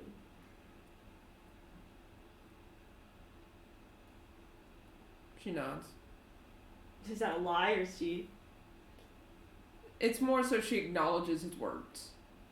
Okay. In his opinion. He's like, because taking it off, one, this is you. You finally get to a glimpse into you. And you may not like it because it's a lot.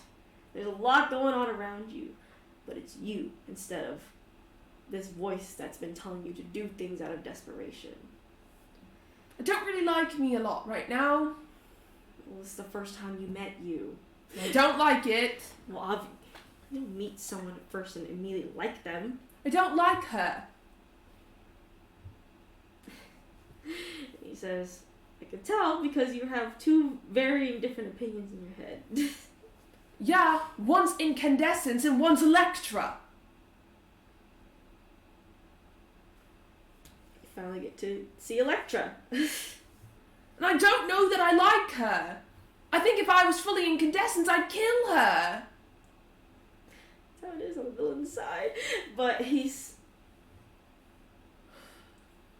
Because she's stupid. How is she stupid? She cares about things that really don't matter. I mean, she cares about Kane. Does Kane matter in incandescence or Electra? Or both? She crosses her arms. Stop. Does he matter to you? Or is this the first time that, I guess, someone close to you has been affected by your actions? Because no one close to you has been affected by your actions. I don't have anyone close to me. Except for Kane. She looks away. Stop! Except for Kane, and this is the first time that someone close to We're you. making a lot of assumptions that he's close to me. I don't know. You said you did not like hurting him. And people usually don't like... Because even heroes feel different ways about the people they care about in the general population. I'd probably jump in the fire. I was trying to see that. Curie crosses her arms. She's like, I don't know, if I had, I don't know, a lover or wife or husband or something, and they got seriously hurt, and a random person got hurt, I'd probably be a lot more sad about my wife hurting than a random person. I care about the person, but only to a certain extent compared to this. Like, this other person. Like my wife or husband. We're making a lot of assumptions here about Kane. What, that you at least care about him? She glances to the side. You at least care about him. It doesn't have to be like, oh my god, I don't know, we're getting married tomorrow, or like, I don't know, something like that. But you care about him. Like, you know, like, I don't know, friend. Yes. And he cares about you. She thinks. He cares a lot about you, actually. It's like, I don't know what you're talking about. I mean, he made you a bracelet.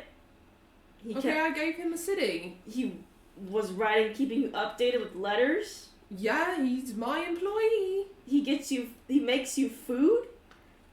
Okay, we have to eat. Sustenance is key. He was worried about you. Yeah, I would be worried about, you know, my employer too. I would lose my job. And he's like, you care about him. I don't know what you're talking about. You do. Because you feel upset that you hurt him. Let me guess. Let me say this.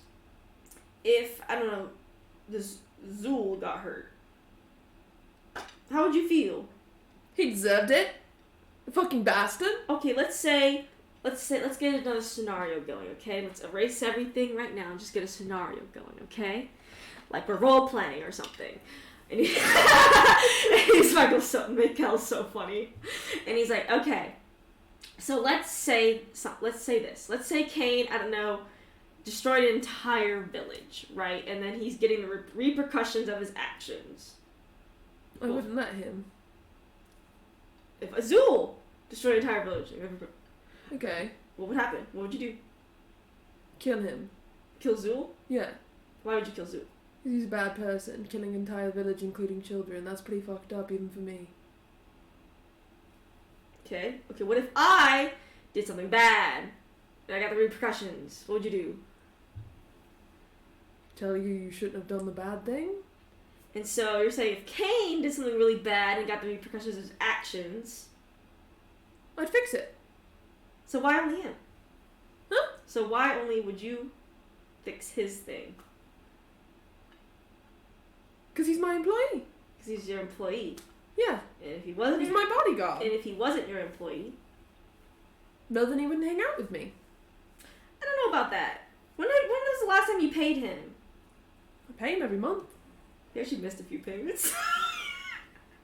But everything that's been happening, at least. Mm. She's like, well, I did pay him every month. I still do. I need to talk to him about that. And he goes like, he's like, and he says, I know you don't like what you're feeling, but please keep it. It seems like Electra cares. Mm-hmm. Incandescence doesn't. Who do you want to choose? Or do you feel stuck between two places? Well, I feel like Electra's a bitch. No, I feel like Incandescence is a bigger bitch. So I don't really like either of them, personally. Maybe you can be... Neither. Incandescence. That's what he actually says! I'll just change my name and start anew. You could. Maybe a name that starts with an A. Like what?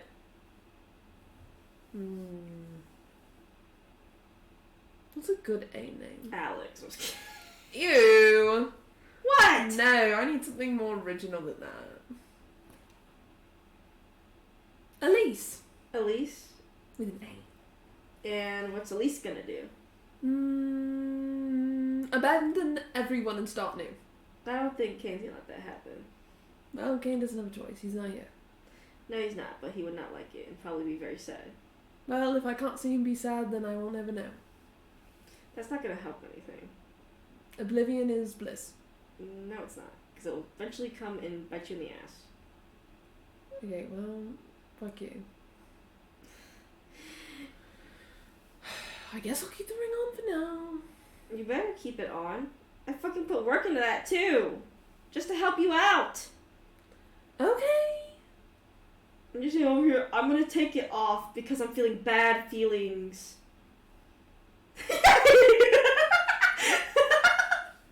Last time I ever talked to you about anything unhelpful, mean ass, shit, everything I say to you, I'll never talk to you again.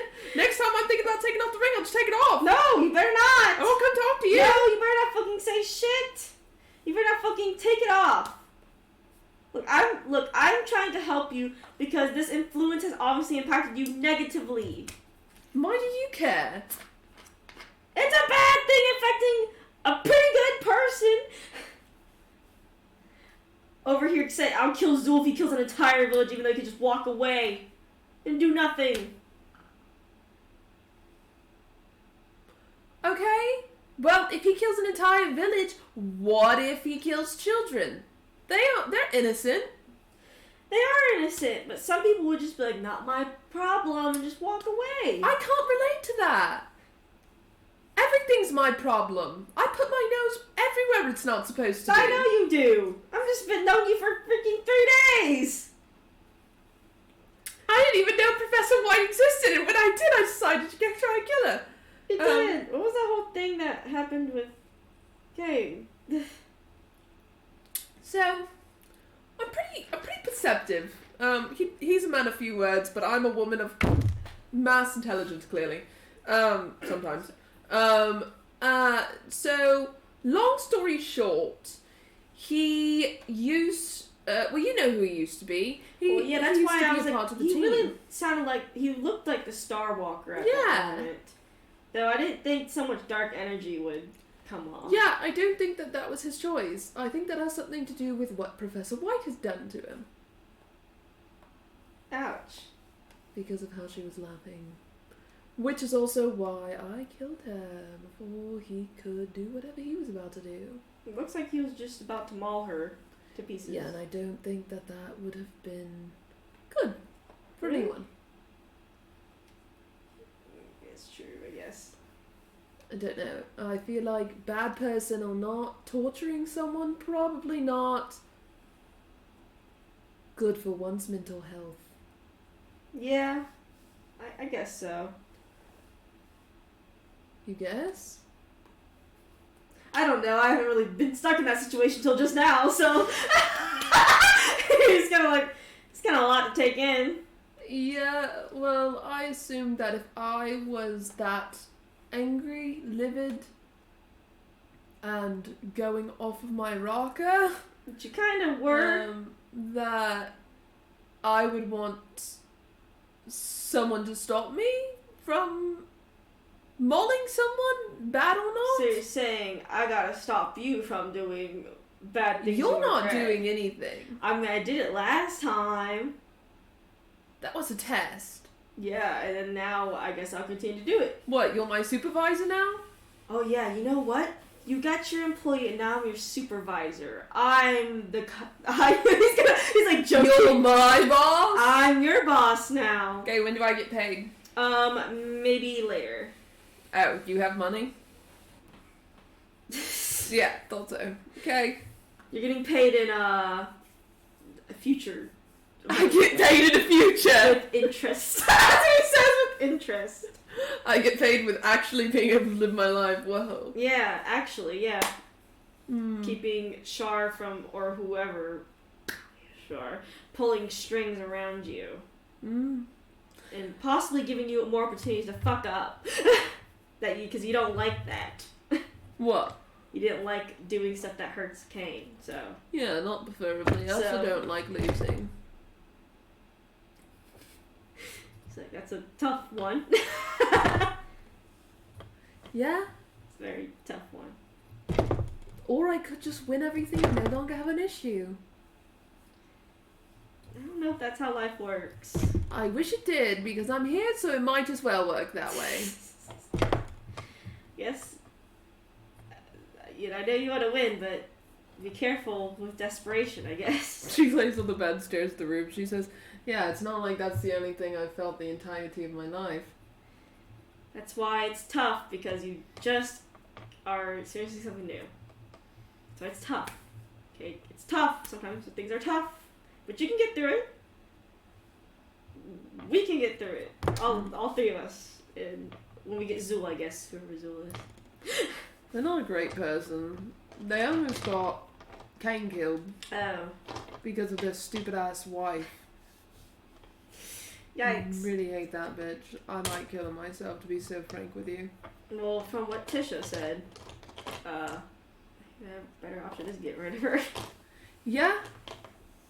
Don't think she's gonna let anyone go. Otherwise. Yeah. Yeah. Yikes. But we can get through it. It's just a big change for you. So take your time. Okay? Let's not really go out maybe for the next few days. Patience is definitely my virtue. How about let's take a break for maybe a few days since we have nothing right now. You actually have a lot, but okay. What do we have? Well, besides the big things, obviously. She pulled out a necklace. What the? Oh yeah, I forgot we grabbed that. I forgot we. Someone took the other ones. So, I suppose I could hold on to this until somebody comes for it. We could. Looks really gaudy. It does look gaudy. I can't really help that. All I know is that I think it does bad things when it's paired with the other ones. I guess we could find that theory out as we hold on to it and not have anything else get attracted to it. Well, if somebody's trying to collect them all, then they're gonna come for this one. Ouch! Who do you think would be interested in such a thing? I don't know, but that's why I'm holding on to it. Eesh. I wasn't going to. Who do you know is not interested in this thing? Miss Mercy. Miss Mercy. She's scary. I don't think so. I just promised her a favor as well. Yeah, I guess they'll come up pretty soon. I'm sure. She doesn't kill people. I've heard. She definitely makes them suffer, though. I mean, what's a life without a bit of suffering? I guess you can say so, huh? And so can Kane. Yeah. Well, good night. I don't know if I trust you not to take off that damn ring. Bye. Leave my room. This is my room. Your room. Your room. He fucking like pokes your shirt and then Fucking asshole. asshole. She fucking sits on her bed. You sit on your bed. She stares at the roof. Stare at the ring. And looks at the ring. Look at the ring. She twists it. You twist it. She thinks really hard. You think really hard? She doesn't take it off though. Not right now. Will she take it off at all? Not tonight. It'll be the next morning then. Mm-hmm. It's the next morning. She's just staring at the ring all night. Hear a knock at your door. Hmm? He's like, it's me, Mikhail. And, He says, did you take off the fucking ring? yes, I did. You're such a damn liar. He has true sight, so like, he just knows. No, I didn't. I thought about it though. I guess how was the night with the ring? I stared at it. Think any thoughts, I guess? That I wanted to take it off. No taking it off. That's why I did Or I'll it. make it attuned to you so you can never take it off. For some reason I don't think that's how that works. No, it could, but it takes like at least a month for that to work. Good luck with that one. Or I could just embed it into your skin or something. That sounds not kind. No, it's not. I thought you were supposed to be a hero or something. I'm just joking. I don't actually do that. It's kind of gross. So heroes can make jokes like that? Yeah? Don't Don't say it like that, like I'm supposed to know. Okay, so what do you think heroes are like? That they see people in trouble and they automatically go to try and save them, no matter the cost, even if it includes sacrificing their own life. Sometimes that's true, sometimes it's not. I guess it depends the hero you talk to. Then they're not a hero. Well, the world defines heroes and villains, but people define who they are. Okay. Whether they're good or evil, I guess. Yeah. So people deem heroes as those, but there's still a lot of good people that don't do that. So? You don't have to be a hero to be good, I guess? You're good, and you're a hero, so you... So when did someone call me a hero? I did! You were saving a village! Well, yeah, I can't just let those innocent people die! I would've. You would've, even though you also said I kill Zool if you killed the entire village. She looks down. And you kind of also used your favor to at least save an entire village. She thinks. She's like, what the what? When you could have just also just left with Cain. I needed to talk to you. And then I probably could have found y'all. But I needed to talk to you right then. Why right then? Because it might have been a couple of days or you could have died. I mean, that's And then I wouldn't have been able to talk to you. That's true, but you also could have, I don't know, not saved an entire village to get to me. But I had to talk to you. You dense motherfucker! You dense motherfucker. And he's like, bitch! Don't bitch me! It's true, I had to talk to you, and I didn't want to wait. I'm impatient. I can see that. I also don't really like Shaw. Nobody likes Shar except for the crazy people that are manipulated by her to really believe that she's their mother or something. What? Have you ever looked into the Sharns and shit like that? No. It's awful. They call her the mother of loss and shit. Oh. Yeah. I guess I could take off the ring and find out. No. If you take off the ring, I'm gonna smack you. That's what it actually says. I mean, if I took off the ring, I'm pretty sure I'd kill you. He's like, then I'd stop you from killing me. Good luck with that. What, you gonna fight me? You gonna fight me again? I'd be so honest with you. If I took off the ring and I lost all our ambitions, I think we'd be a pretty even match. Okay, then try it. Try it right now. Not take off the ring, I guess. No, I'm not going to hurt you. Why? There's no point. Sounds like a lot of work for a lot of nothing. So you'd hurt me if I had $1 million on me. $1 million gold coins. I would think about it heavily. And I have a sweet child, and I take care of them, and I have a loving husband or wife. I might just take all your money. Why'd you do that? I've done nothing to you. He's like, he's kind of joking. He's kind of joking. This isn't joking to I him. felt like it. Because he felt like it. Mm-hmm. Why? I like money. Because you like money?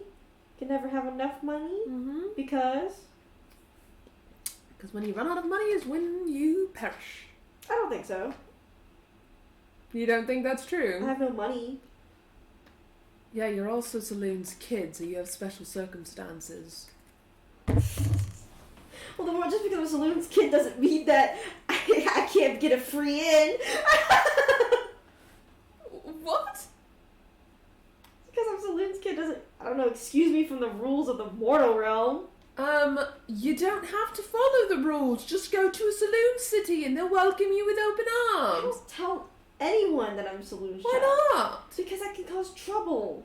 How? I don't know, someone could be like, oh, he's around here, I've heard his name, and then, oh, next thing you know, there's a dagger in my throat from a Sharan. Why is Shar after you so badly? I don't know! She hates saloons so much, I guess she wants her children dead. Okay, well, yeah, I gathered that fact. I gathered that, Shar hates Saloon. I'm not stupid. Always. Clearly I'm stupid enough. Maybe it's a part of this war or something. I don't know. Yeah. Maybe there's something in the book. God, you open the book. What are you looking for? Anything about what we just talked about? It's about the war and shit. Yeah. Again, there's no new writings in this book, so you can't tell. But you could try to find Tisha.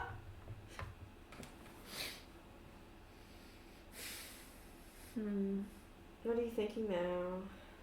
Well, I'm not really one for, sitting here and doing nothing, as we know. Yeah. So... No, I probably shouldn't bother her. I don't really have a good question. I mean, I don't think Tisha minds. Tisha already said you're welcome anytime. I don't really have a good question, though. I mean, what kind of question would you want to ask around the general... Oh, I don't know. About the war? Anything to give me an idea of where I go from here, other than Zool. I don't like him. Well, then let's contact her about that. No. Why? I mean, you're buddies with Kay, so I guess you're buddies with Tisha. No. Yeah, I also killed someone she was associated with, or at least knew of. Maybe she knew that was coming. How kind. Well, the death of the person. That's good for her. You're unhelpful. How could you be a god's kid and be this unhelpful? What am I supposed to do? Solve all your problems in a second? I can't do that. You're supposed to be like what? A demigod? I guess so. What, am I supposed to snap my fingers? Oh my god, you're cured of all your emotions. I can't do that. You have to solve your own problems in your head right here. Now, we can be like influences, but the one that makes the decision in the end is you! I know where we can go. What? I need to check up on something. Okay. Can you take me to the Holy City? Sure. I gotta fly there, though. I'm not attuned to that place. Okay. He flies. And he drops you. What? It doesn't drop you far. It's like a 5-foot drop. Come on. Okay. He puts his wings away because he's like, ooh. She goes up to the Holy City doors. You go to the chapel. It's open right now because he came out the time it's open. So. She goes in. You go in. She looks around. It's busy again. Sermon stuff and all she that. looks for Sophie. You find Sophie talking to people again. She approaches. And she's like, oh, hey. Hello. Electra. Hi. How's it been going? Not great. So, this is Mikkel. Hi. I wanted to introduce you to him.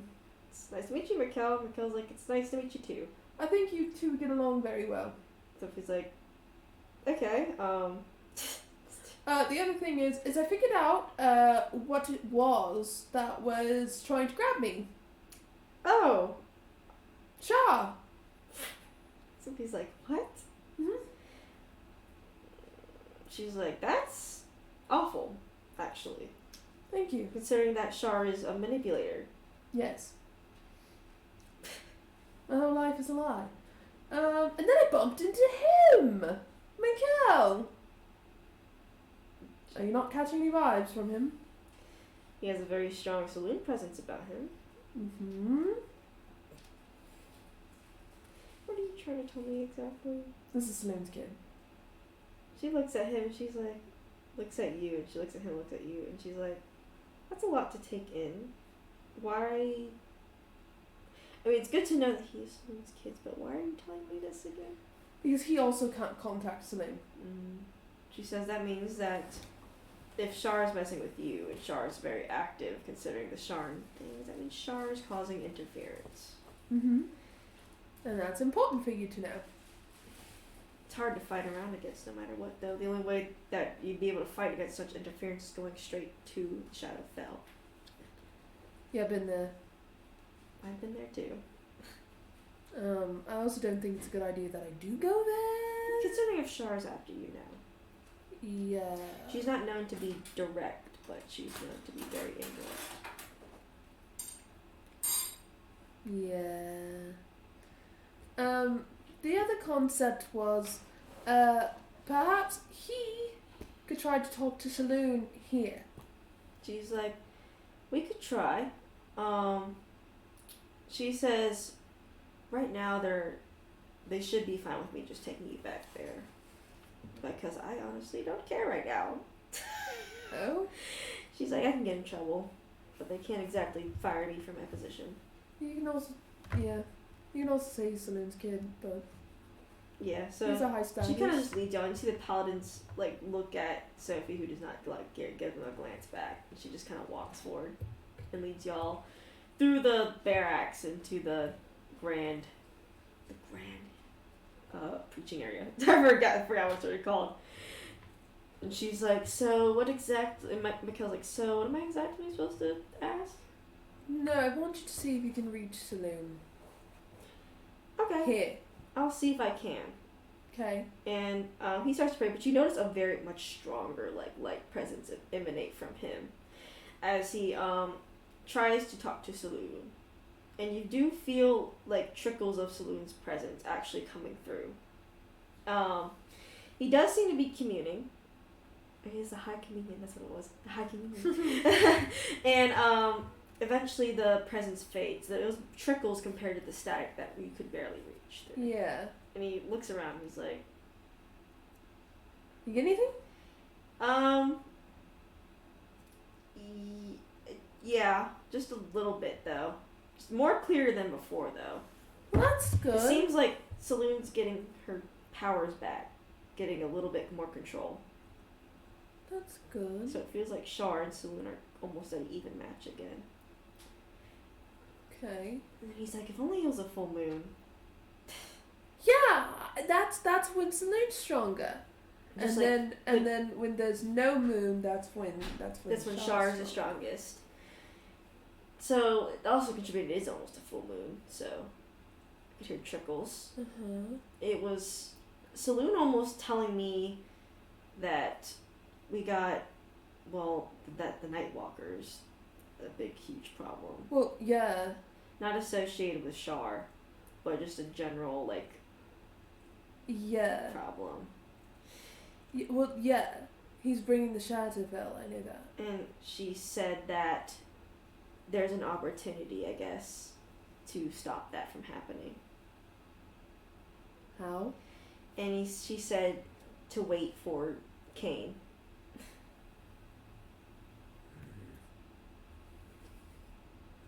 She huffs. What, you don't want to see him? Not really. Don't look at me like that. You don't want to see him? No. Guess, I'll just take his place. Perfect. And then That way if someone tries to kill you, I wouldn't try and stop them. And then, maybe I'll take Cain away or something. Where are you gonna take him to? He'll become my employee, actually. Oh. She looks And at then Sophie. he can become my true love. Oh, yeah, sure. She looks at Sophie and she says, okay.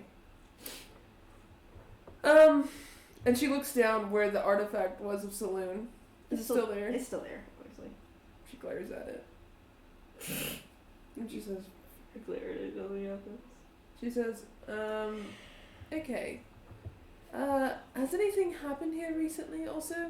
We've heard there has been suspicious activity at the lower part of the holy city, but the guard has been dealing with it pretty well. Like what?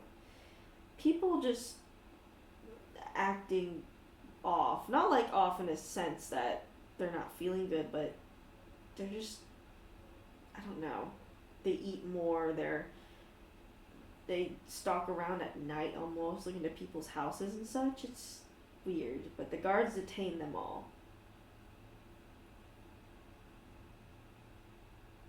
Do they like human meat? That's a very direct question that I don't think anyone has the answer to. But are they trying to eat people? No. This reports just say they have stalkerish behaviors. Like a tiger hunting prey? I guess so. It was just sporadic, it seems. Just a small group, a handful of 10 people, I heard. Only 10? Only 10.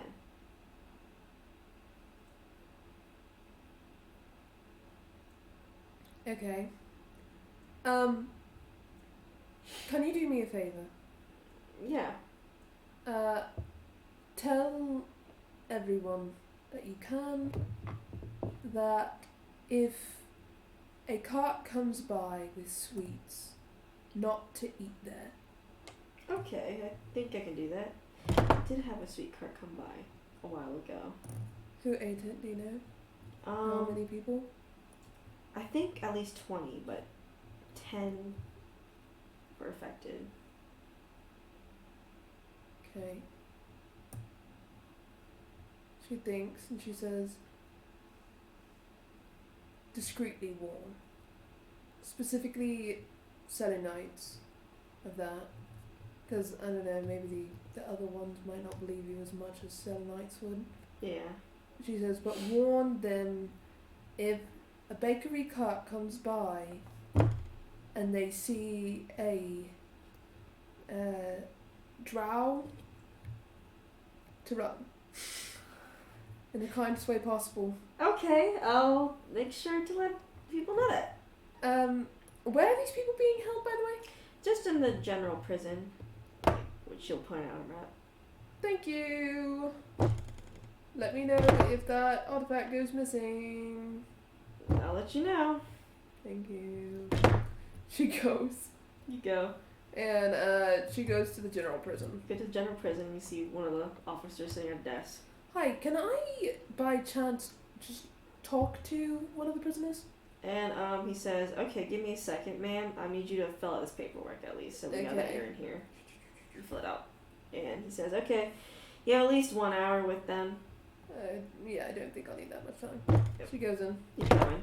You see the people sitting in cells, and they seem to be like, almost like they're hungry, almost like they're starving. It's like they've never been fed in their life. She stares at them for a minute. And they just seem to be chilling in cells, and one of them looks at you, and it's like, just looks at you, like, just stares at you. What's your name? My name's Daniel. Did you eat at the sweet cart? Yeah. I've been craving ever since. Craving what? I don't know, this pastry's just so damn good. Were you craving pastries? Yeah, it's just really sweet. Then why were you arrested? I don't know, just the guard said that I needed to come with them, and then I was in the cell. They said you were stalking the streets. I was walking around, my general routine. At night? Yeah. Looking in windows? He says, I wasn't looking at any windows. Insight? Insight.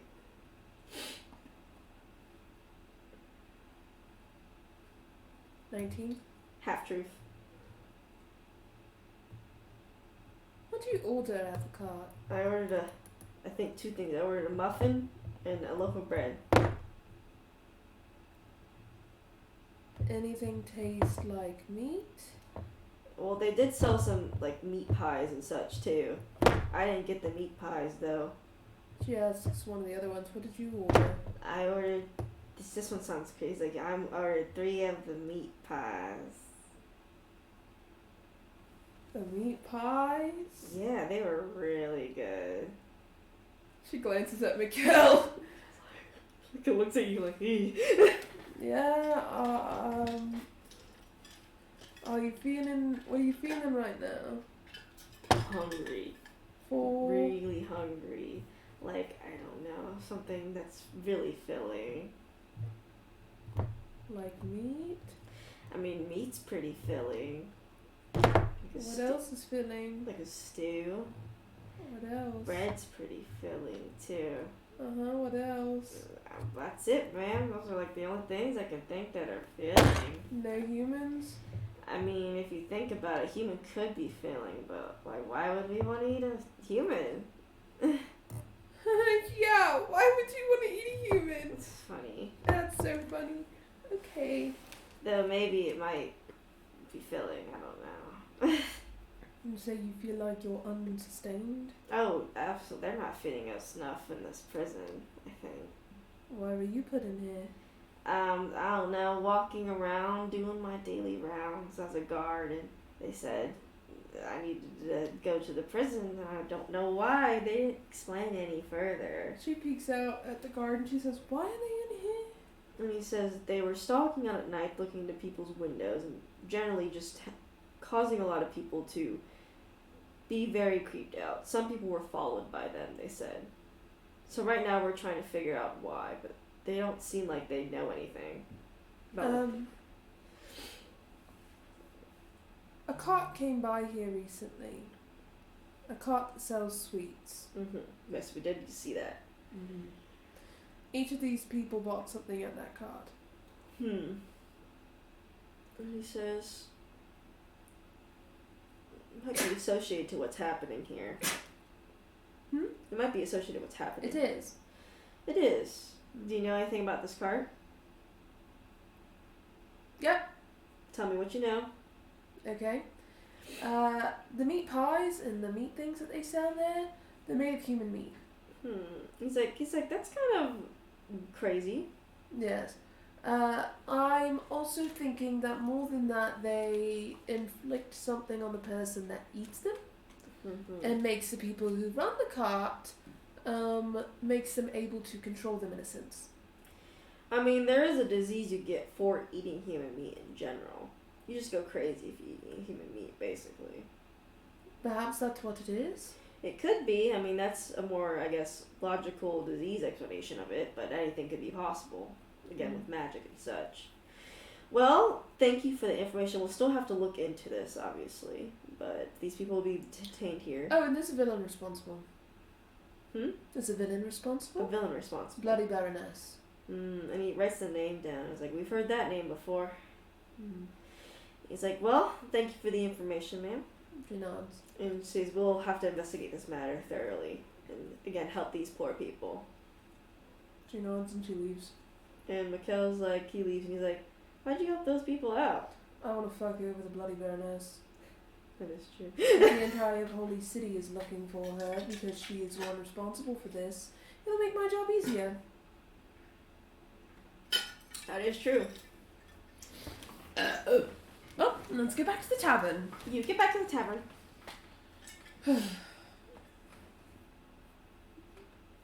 She's like, wow, long day. It is afternoon. By the time you get back. She actually eats because she forgot to eat. You ate. She gets Mikhail to eat. Mikhail's already eating, dude. He didn't even tell him. He's fucking eating. Good. And she's like, well, time to go to bed. Okay. Have fun. Thanks. Don't take off the ring. She goes, I'm about to punch you. that's what I... She goes. You go inside. Kane is back. She waves. And he says, how was today? We went to the Holy City. Really? What'd you do there? Talked to Sophie. And I showed her to Mikhail. And then I talked to... I got Mikhail to try and speak to Saloon. Really? Yeah. We're gonna go back there on a full moon and try again. There's a full moon in 2 days. There you go. We'll do that. But he got in contact and she said that we needed to deal with the Night Walker because he's bringing the Shadowfell to the material plane. That's a lot. Yeah. Actually, when I went to Amar's funeral, I was given something. Oh? And he pulls out like something wrapped in a nice cloth, and he pulls out, and it seems to be a box of some sorts, and he opens it, and you see tons of papers, it seems. I didn't read through them, because I was coming back, so. What is it? He hands you the box, because he doesn't know. She glances at it. You look at it, and you see it's research notes about the Night Walker. She says the research notes.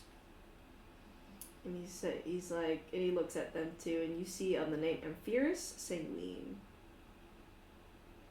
Can I make a history check? Yes. 9. 9. Kane will help you out. Where'd my dice go?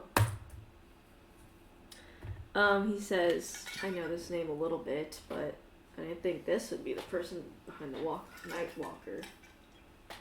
And he says this person's family and him was trapped inside a house that was set on fire by a local group. He was the only survivor. Rumor was that the news reports say that the gang was found with rough slits in their throats by a dull dagger. And that was that last thing since.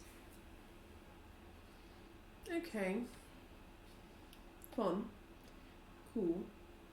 Great. Oh, I also checked in the Holy City on, what the lovely Bloody Baroness did there. And there are about 10 people in custody because they were acting crazy. I ended up telling the guards it was the Bloody Baroness. That could have been me. That could have been you. He says, how are you feeling? Great. Not great? PG. No, you're not. How's the ring been working out? Really great. Perfect even. Put a dash. Just like he says in the letter. She crosses her arms. Don't look at me like that. He just stares at you. Stop staring at me. I will go. Why? Why what? Well, why will you go? I don't want to talk about it. You don't want to? About the ring? She stares at him. It's okay, Electra. She shakes her head. It's like, it's okay, you didn't know her. She shakes her head. Didn't know who it was.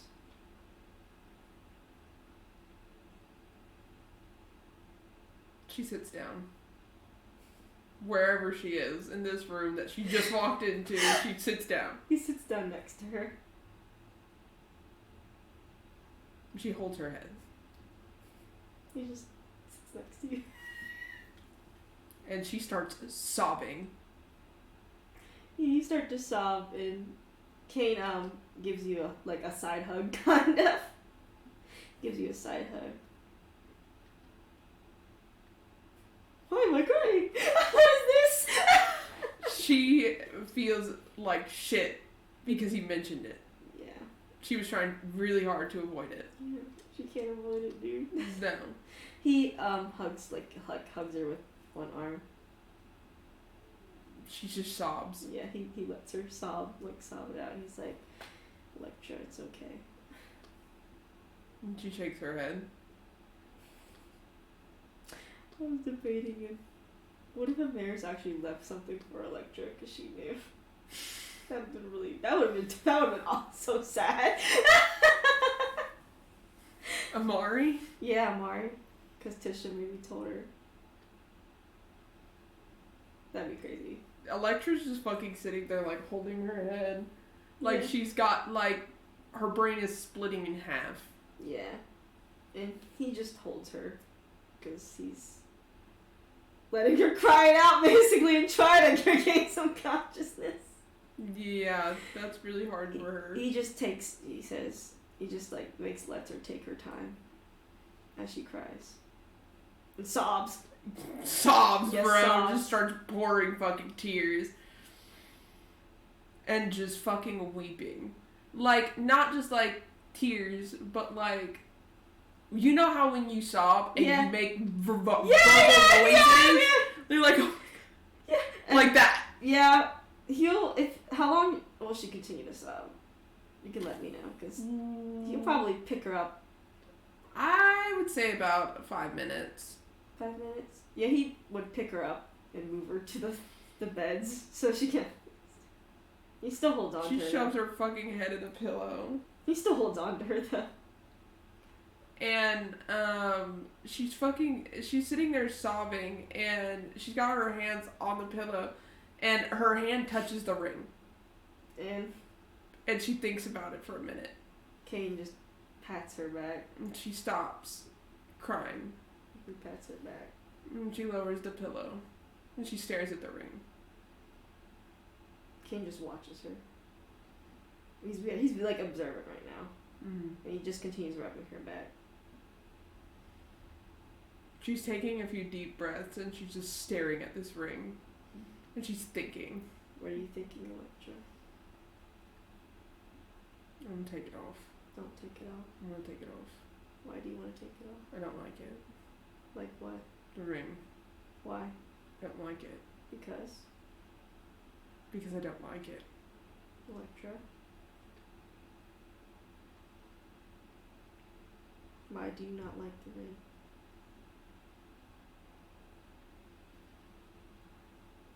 She shakes her head. I just don't want it. I don't want the ring.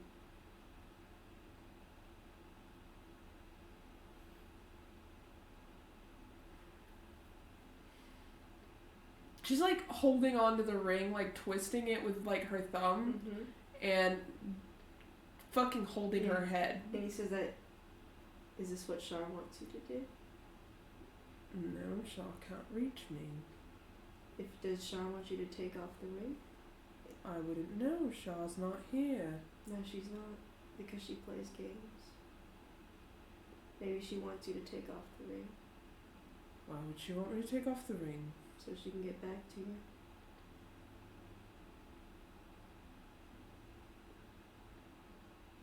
I want to take it off. I want to take it off. Don't like it.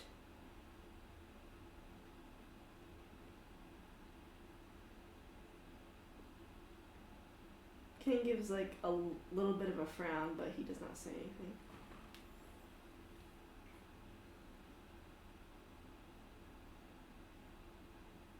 The last time that I ever cried in my life, I was 15.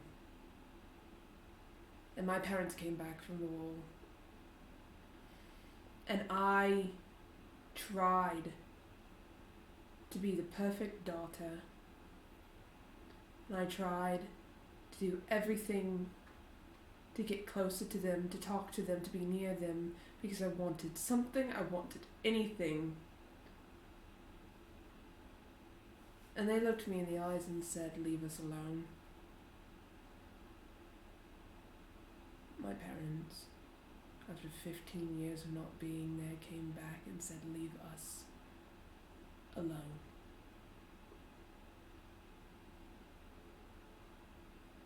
That's the last time I cried.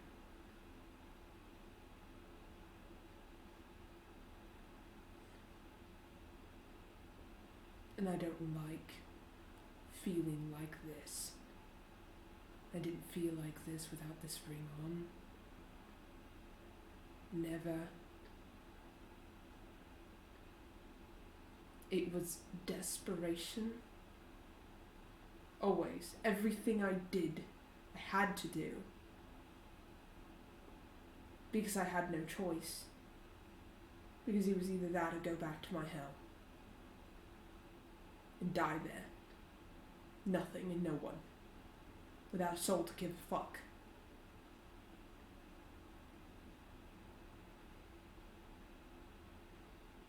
And now I don't see that.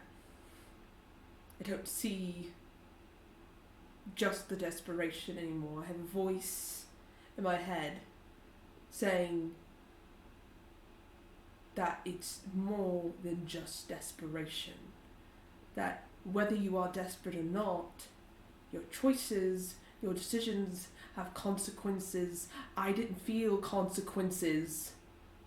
I didn't feel like this.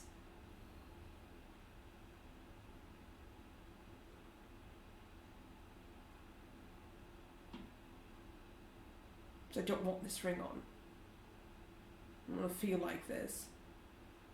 Shah be damned, Saloon be damned, I don't want this fucking ring. Because I feel like shit. I feel like there are two sides of my brain tearing at me. One saying, "Why do you care? Why do you care? Why do you care?" And the other one saying, "Well, of course you care. Of course you care." You started feeling this before the ring too. wasn't as loud. Wasn't as blindingly loud.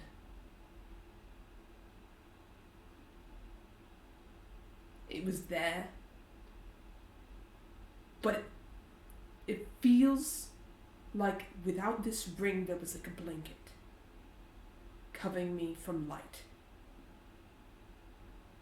And now the blanket's gone, so all I see is blinding light all around me, and I haven't seen this kind of light in over 6 years, if not longer. I don't know when I stopped seeing it. Maybe it was when I was 15. I don't know. That's the last time I remember feeling it.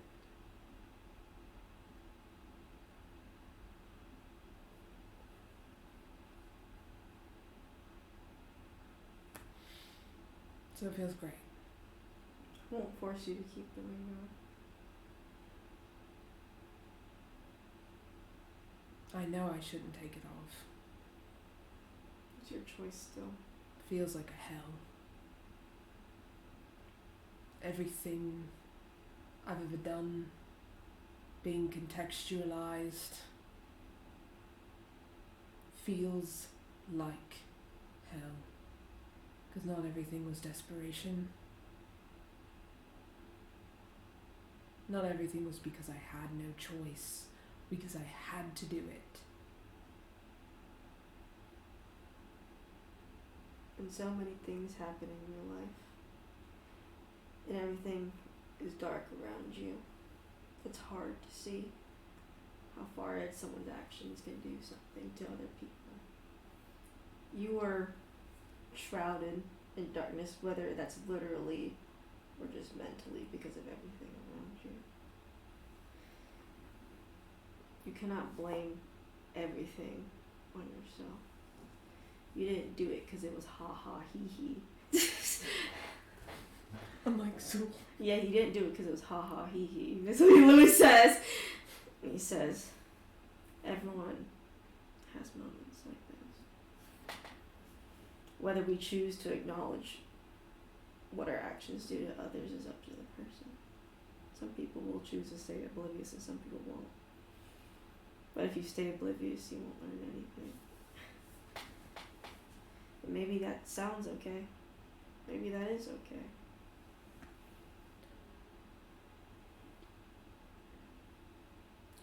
But that's why there's also forgiveness in the world.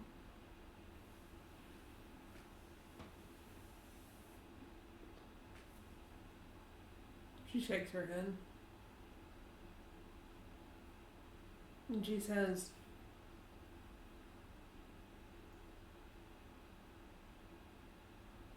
I would rather feel nothing than all of this at once.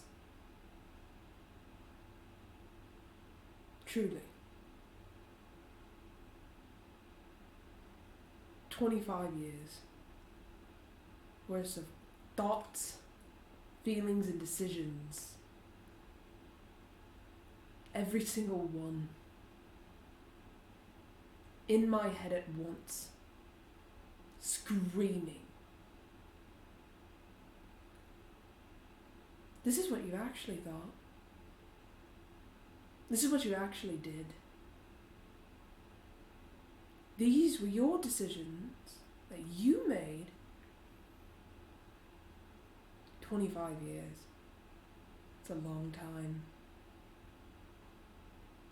It's a lot of decisions, and a lot of shitty ones.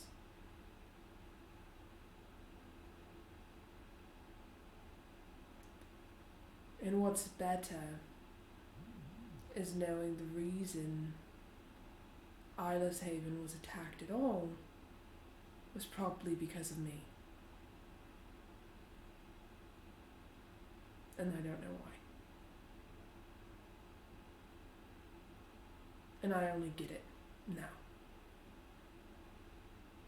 And I only feel it now that this ring is on my finger. Every single person that starved there, every single child that died on those streets, every single family broken up, every single person whose corpse was never buried. It was because I lived in that city.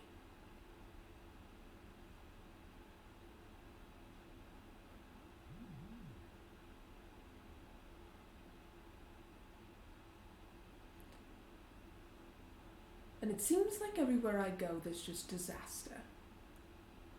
And that I bring it with me.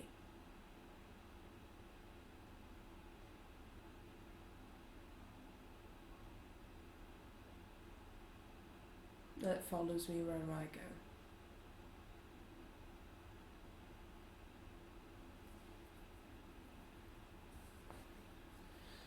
She shrugs. He stays pretty silent through it, but she can tell he is listening.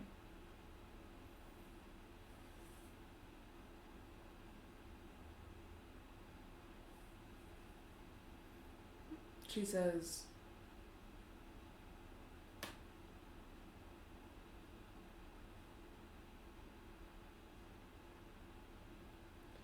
I think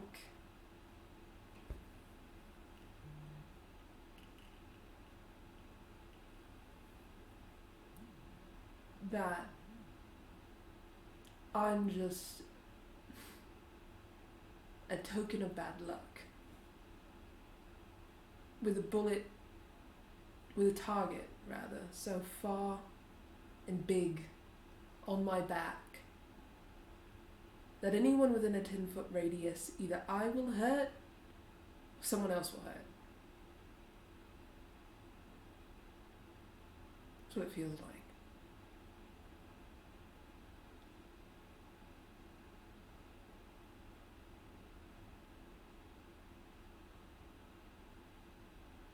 What it feels like is even when I try to be somewhat okay of a person, I still end up being a shitty one.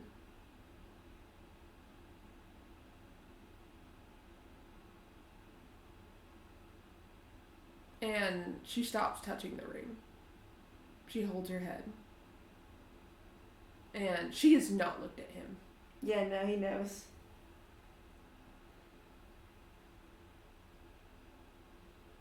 And she glances to the window and stares at it for a second, and says,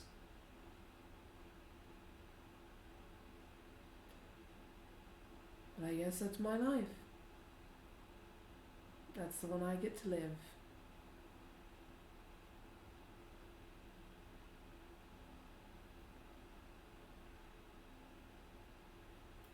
Good change, though. Change for what?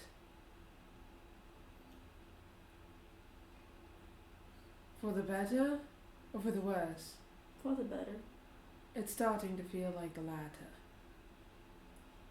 This feels worse. My whole life feels worse. Every single thing I've ever felt feels worse.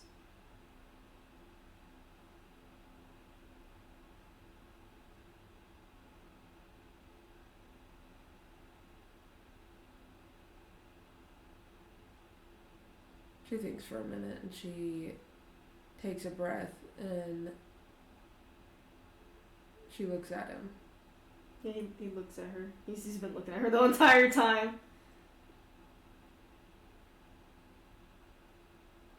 And she's got tears in her eyes. She looks at him.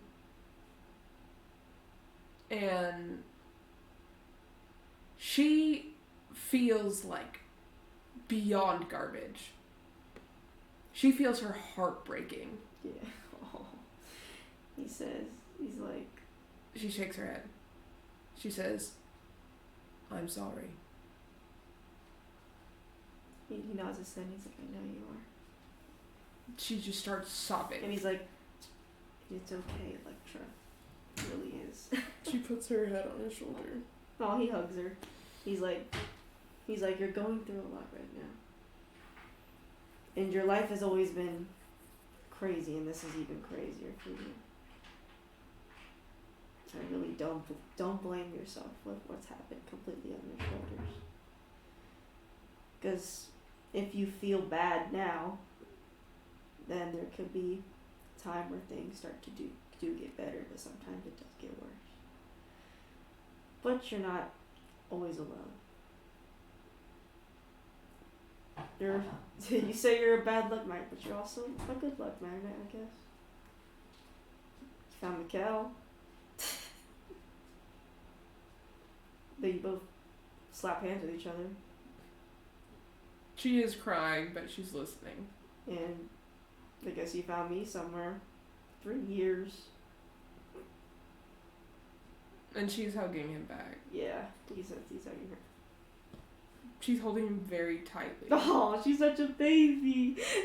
She is a baby. She's a baby. And he's just holding her.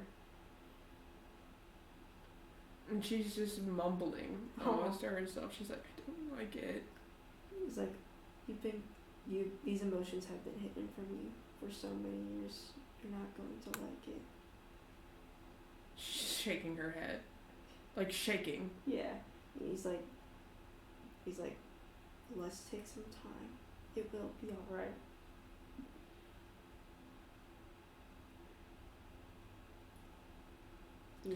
She probably sobs for another couple hours. Yeah, no, he's just holding her the entire time. And I imagine that she sobs so long she eventually passes out. Yeah. Because she's fucking exhausted. Kane just basically comforts her, like telling her it will be okay.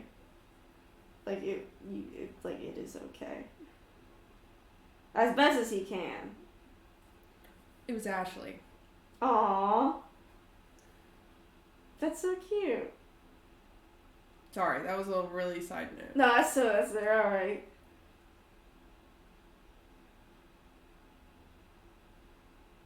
I was looking at, I was like, I got like a bunch of fucking messages.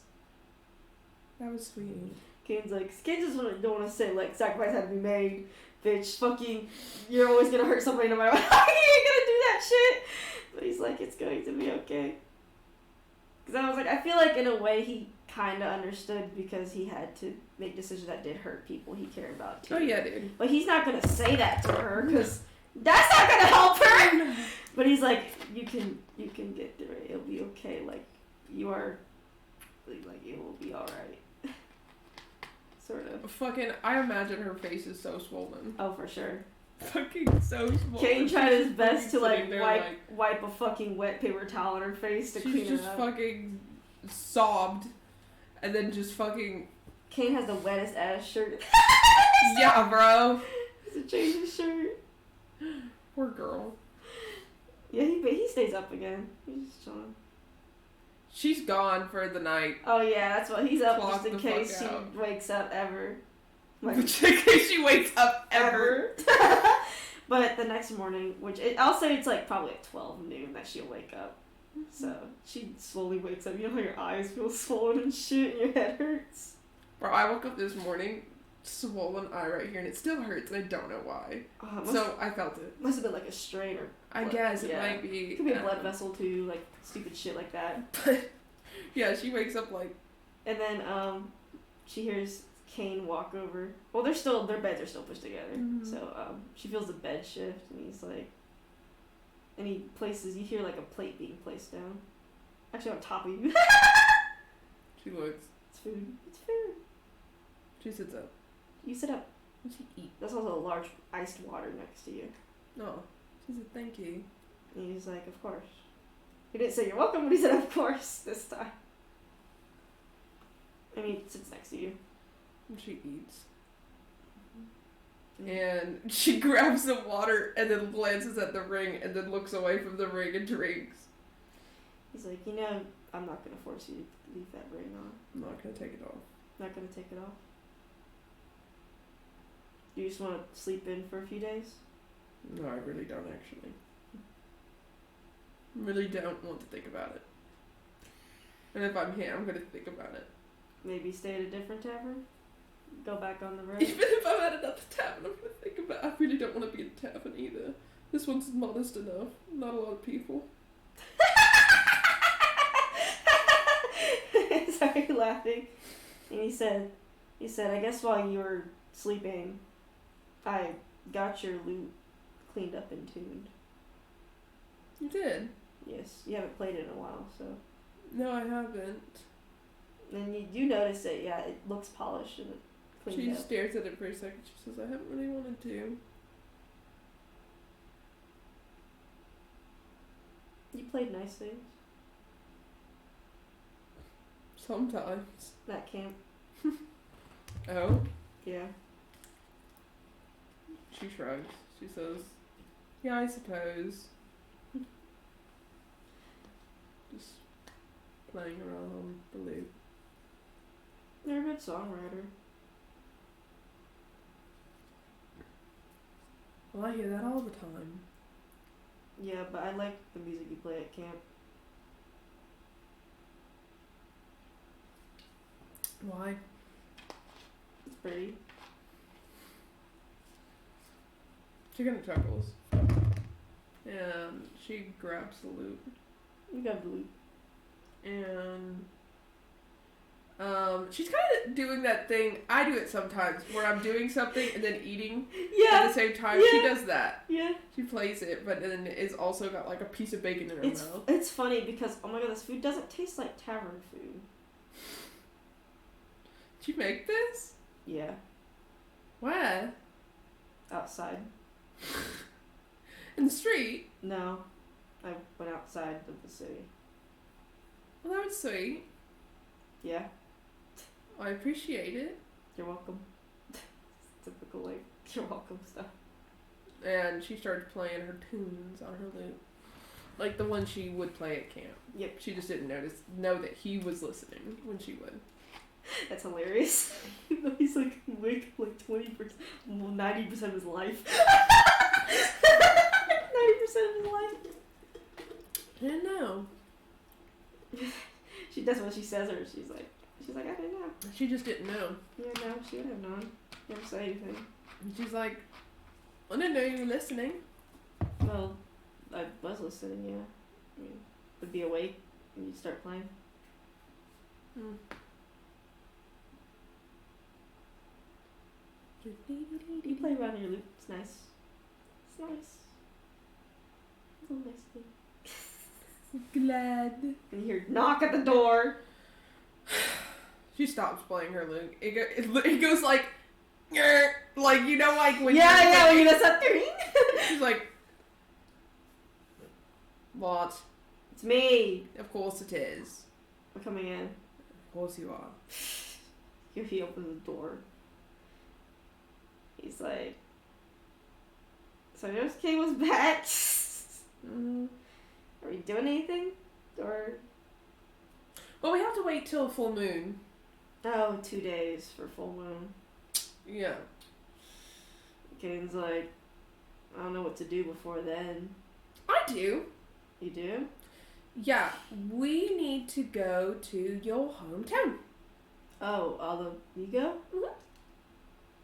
Mhm. And then Mikhail's like, what? Yeah.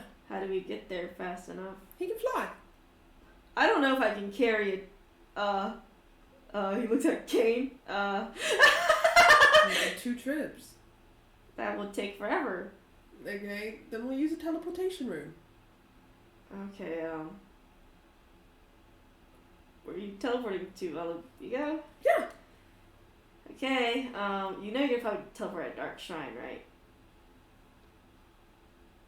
I mean, Okay. not that it would cause problems, but it's just, I don't know. I think it should be okay. Yeah. We own the city now. He owns the city now. Mikhail's like, oh yeah, I forgot about that. And Kane's like, okay. She pulls out her spell. She's like, it's so coincidental that we're all here. Mikhail's like, I really want to reach out. Mikhail's like, but I didn't get Teleportation circle. Yeah, she does it, and it actually takes like a few minutes as you're like going through the plane really fucking fast because it's in the east. Then you appear right at a Shar altar. Yeah, no, Kane everyone makes the same exact disgusted face as they are standing around a shower altar. Kane, like, kind of kicks it. First order of business, that's gonna be torn down. It's funny because as you are now in Alamigo, you see that there's not really any buildings, and the buildings that do exist are all run down. You see, like, remnants of, like, buildings destroyed. It's been damn ages, though. Like, this wasn't recent. You see most people are living in tents or in little caves. She looks around. Yeah, they're all mostly tieflings with a few, like, other races, like dwarf. It's, like, majority tieflings, and you have, like, minority of dwarf and drow and such. She looks at Kane and she says, I have a question. He's kind of like, he, like, looks around like he's almost lost, and then he, like, snaps out of it as you say, I have a question. He's like, yes? Do you know the nearest town? Nearest town? Otherwise, not this one. And he, like, thinks, and he says, there is another town. They worship Cyric, the god of lies. They're a bit bigger than this one, but I'm gonna say... Do you think that there are carpenters in that city? There should be a few. Probably more than this one. There should be a few for sure. Let's go over there. And he says it is a bit of a trek, so... You can fly us there, right? It's like, man, I can do at least a short distance. See? There we go. It's funny because you ride on his back and he has to hold Kane by the arms as he just flies, and he's like, and he drops you both, and he's like, he's like, thank you.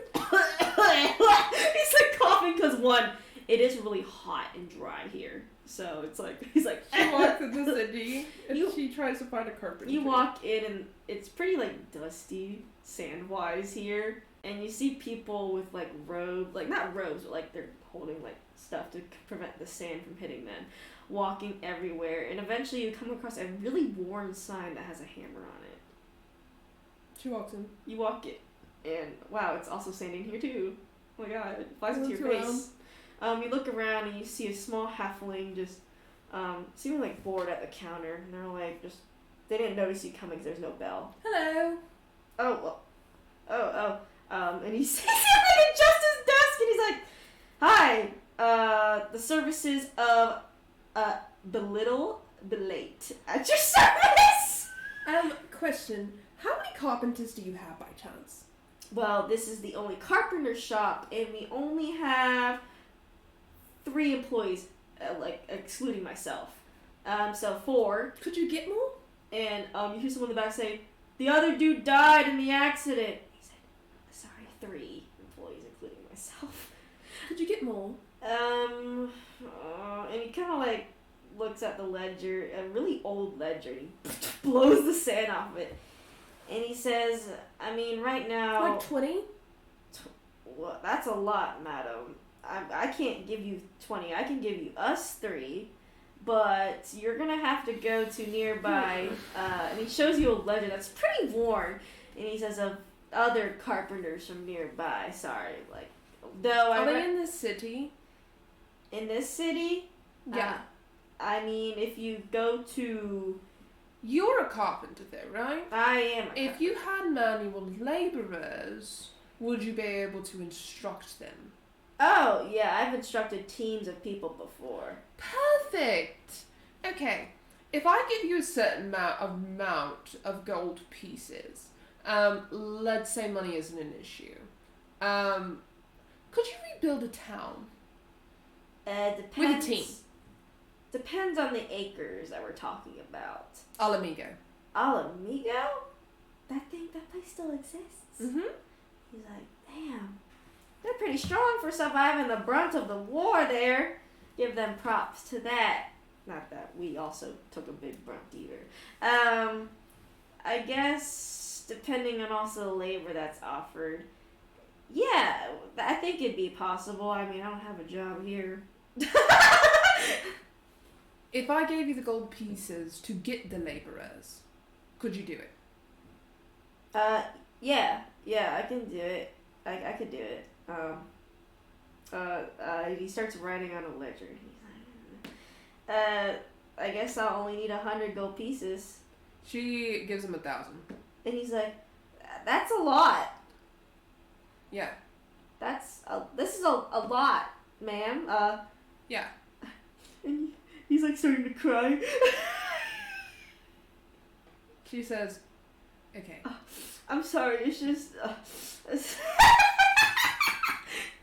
She says, hopefully this will help the town and hopefully help your business. Oh, thank you, madam. He's literally like that. And he's like, thank you, madam. This is more than enough. And he's like, oh, what are the plans anyway? I want to rebuild the town better than it was before. Better than it was before. Before it got destroyed. Hmm.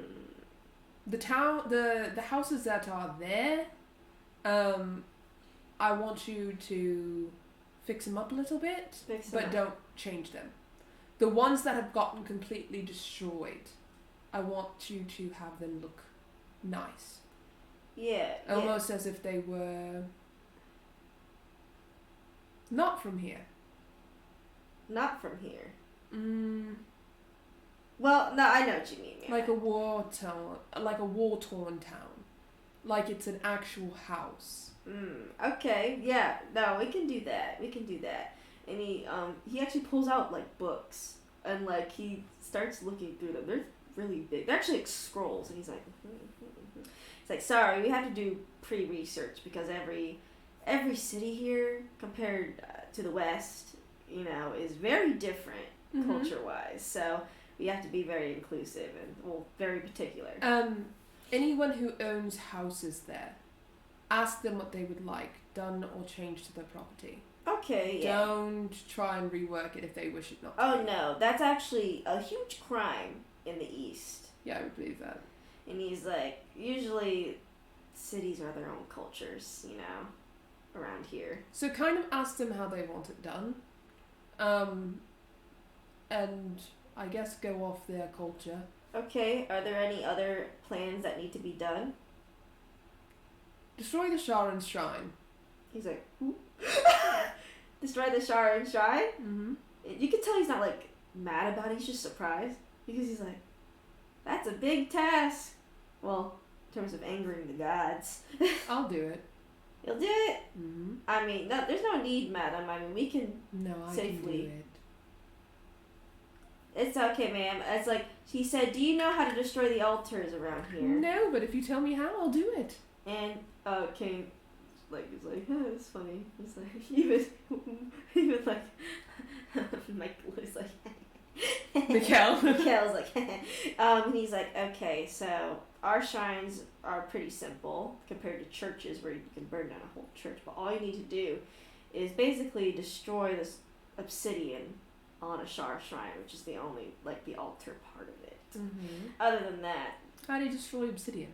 Obsidian? And he says, well, scientifically, let's look up how to destroy obsidian.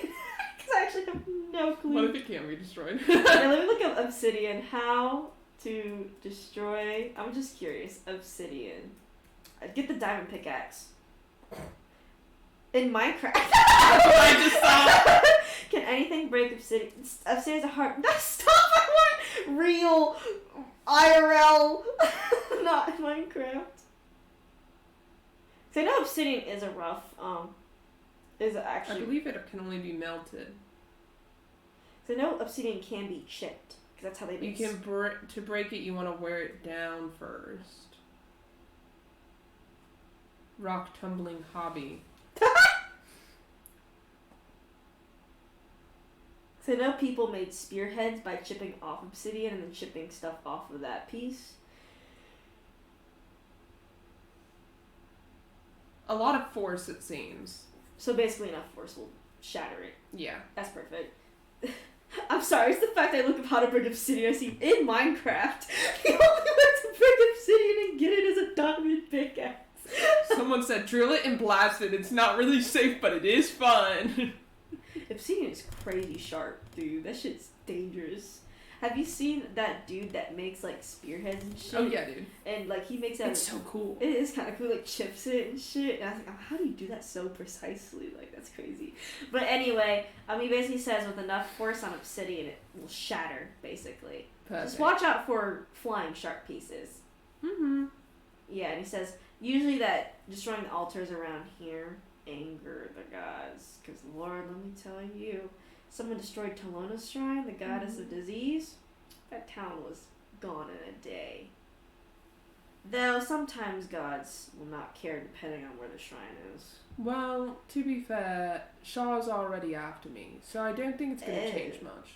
Well, I hope that resolves itself. It's like her move, my move kind of thing, so I'm making my move. Okay. Well, I definitely support you 100% on that. Oh my gosh, thank you so much. You know, because as much as we do worship the evil gods, it's not usually willingly. Yeah. So, we completely understand, in a way. That's why I'm fixing Alamigo. Well, that's very kind of you. And they get to choose who they worship.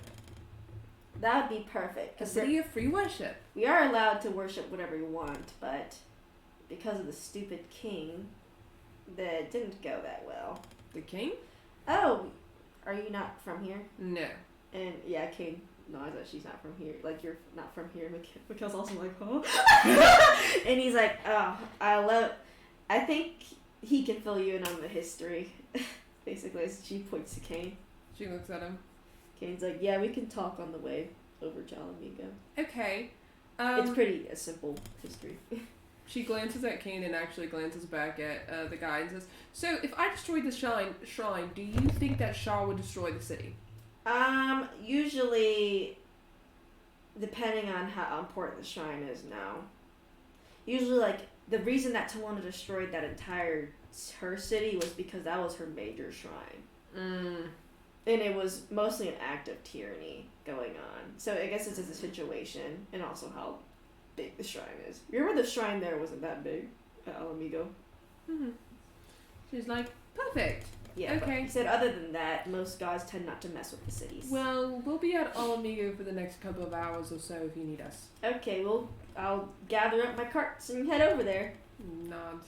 And it's funny because compared to the carriages, I assume it's like almost like the Oregon Trail carriages for the fucking West. Like they're like white and they have the cover. These ones are completely made of wood with little trinkets on them. And they're kind of fancy. Almost like Professor White's cart. Signaling she was from the East. And you can tell that it seems more durable against and can travel on the sand. She'll go to the village and actually buy a carriage. You buy it and you get it. It's actually very nice inside. And then they'll go back to Alamigo because in a carriage. he shouldn't fly them.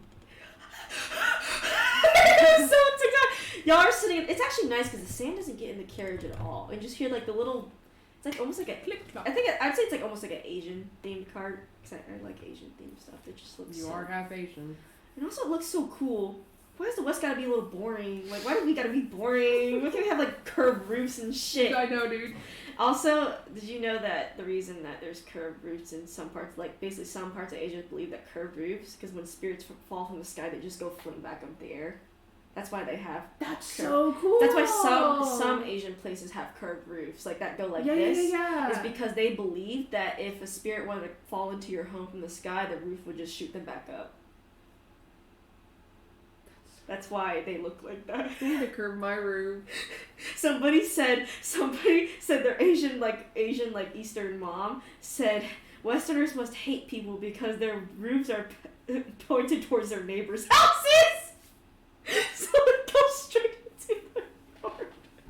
And then somebody said in Europe we hate demons because their roofs are pointed towards the street. So they said the demon falls onto the street and gets run over. I wish I could find that post because it was so really funny. But it's just an interesting fact I learned, and I was like, that's actually kind of... I like that. Like, look at that. Cool shit. Asian coded cart, we love. I know, it's just cool.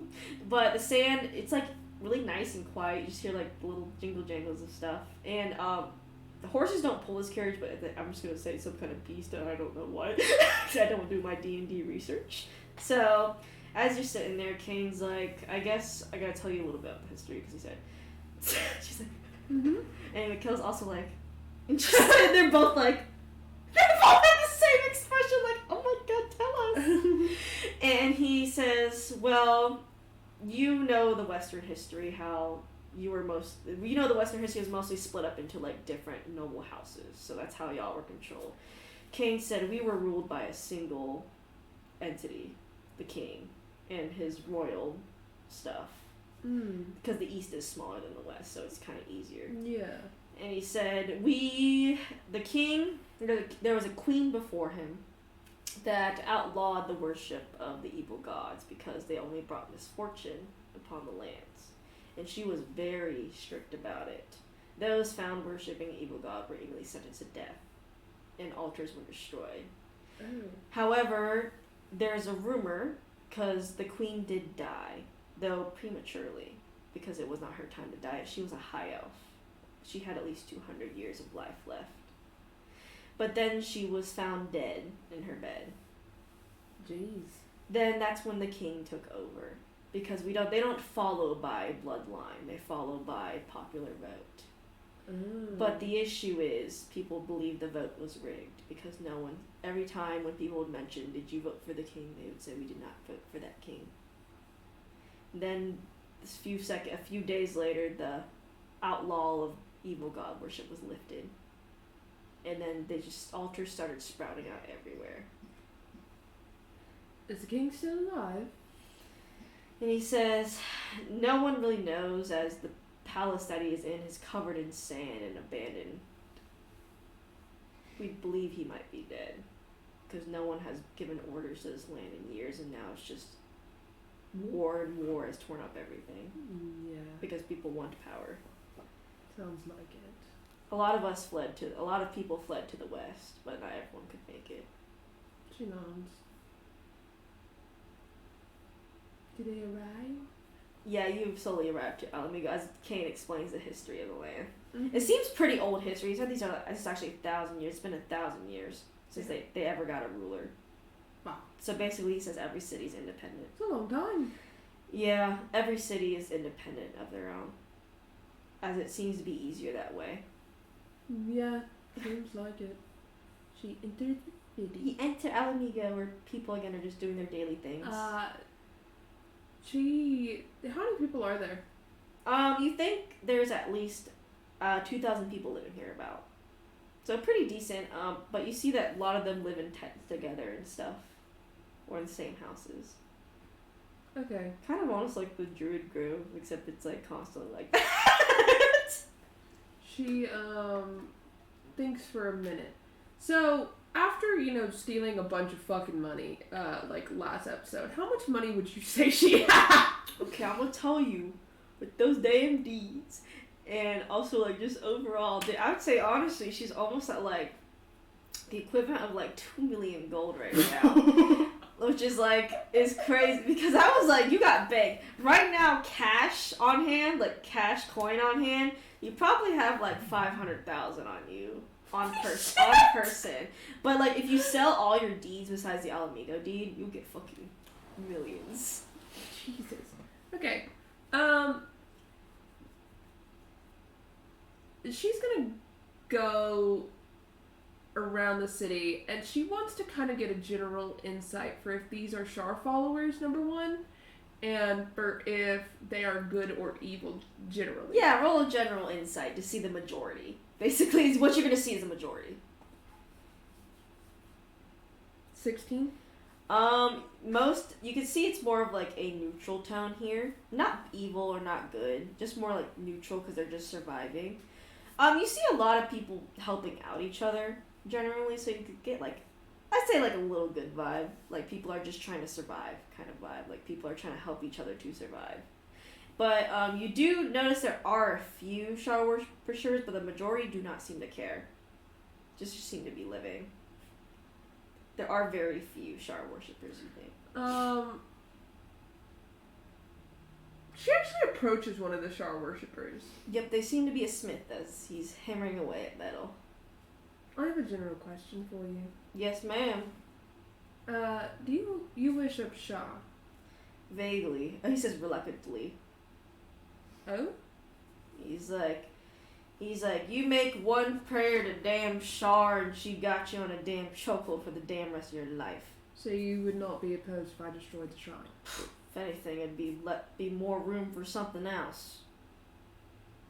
Okay. She'll be mad, but who gives a shit? She's already mad at me.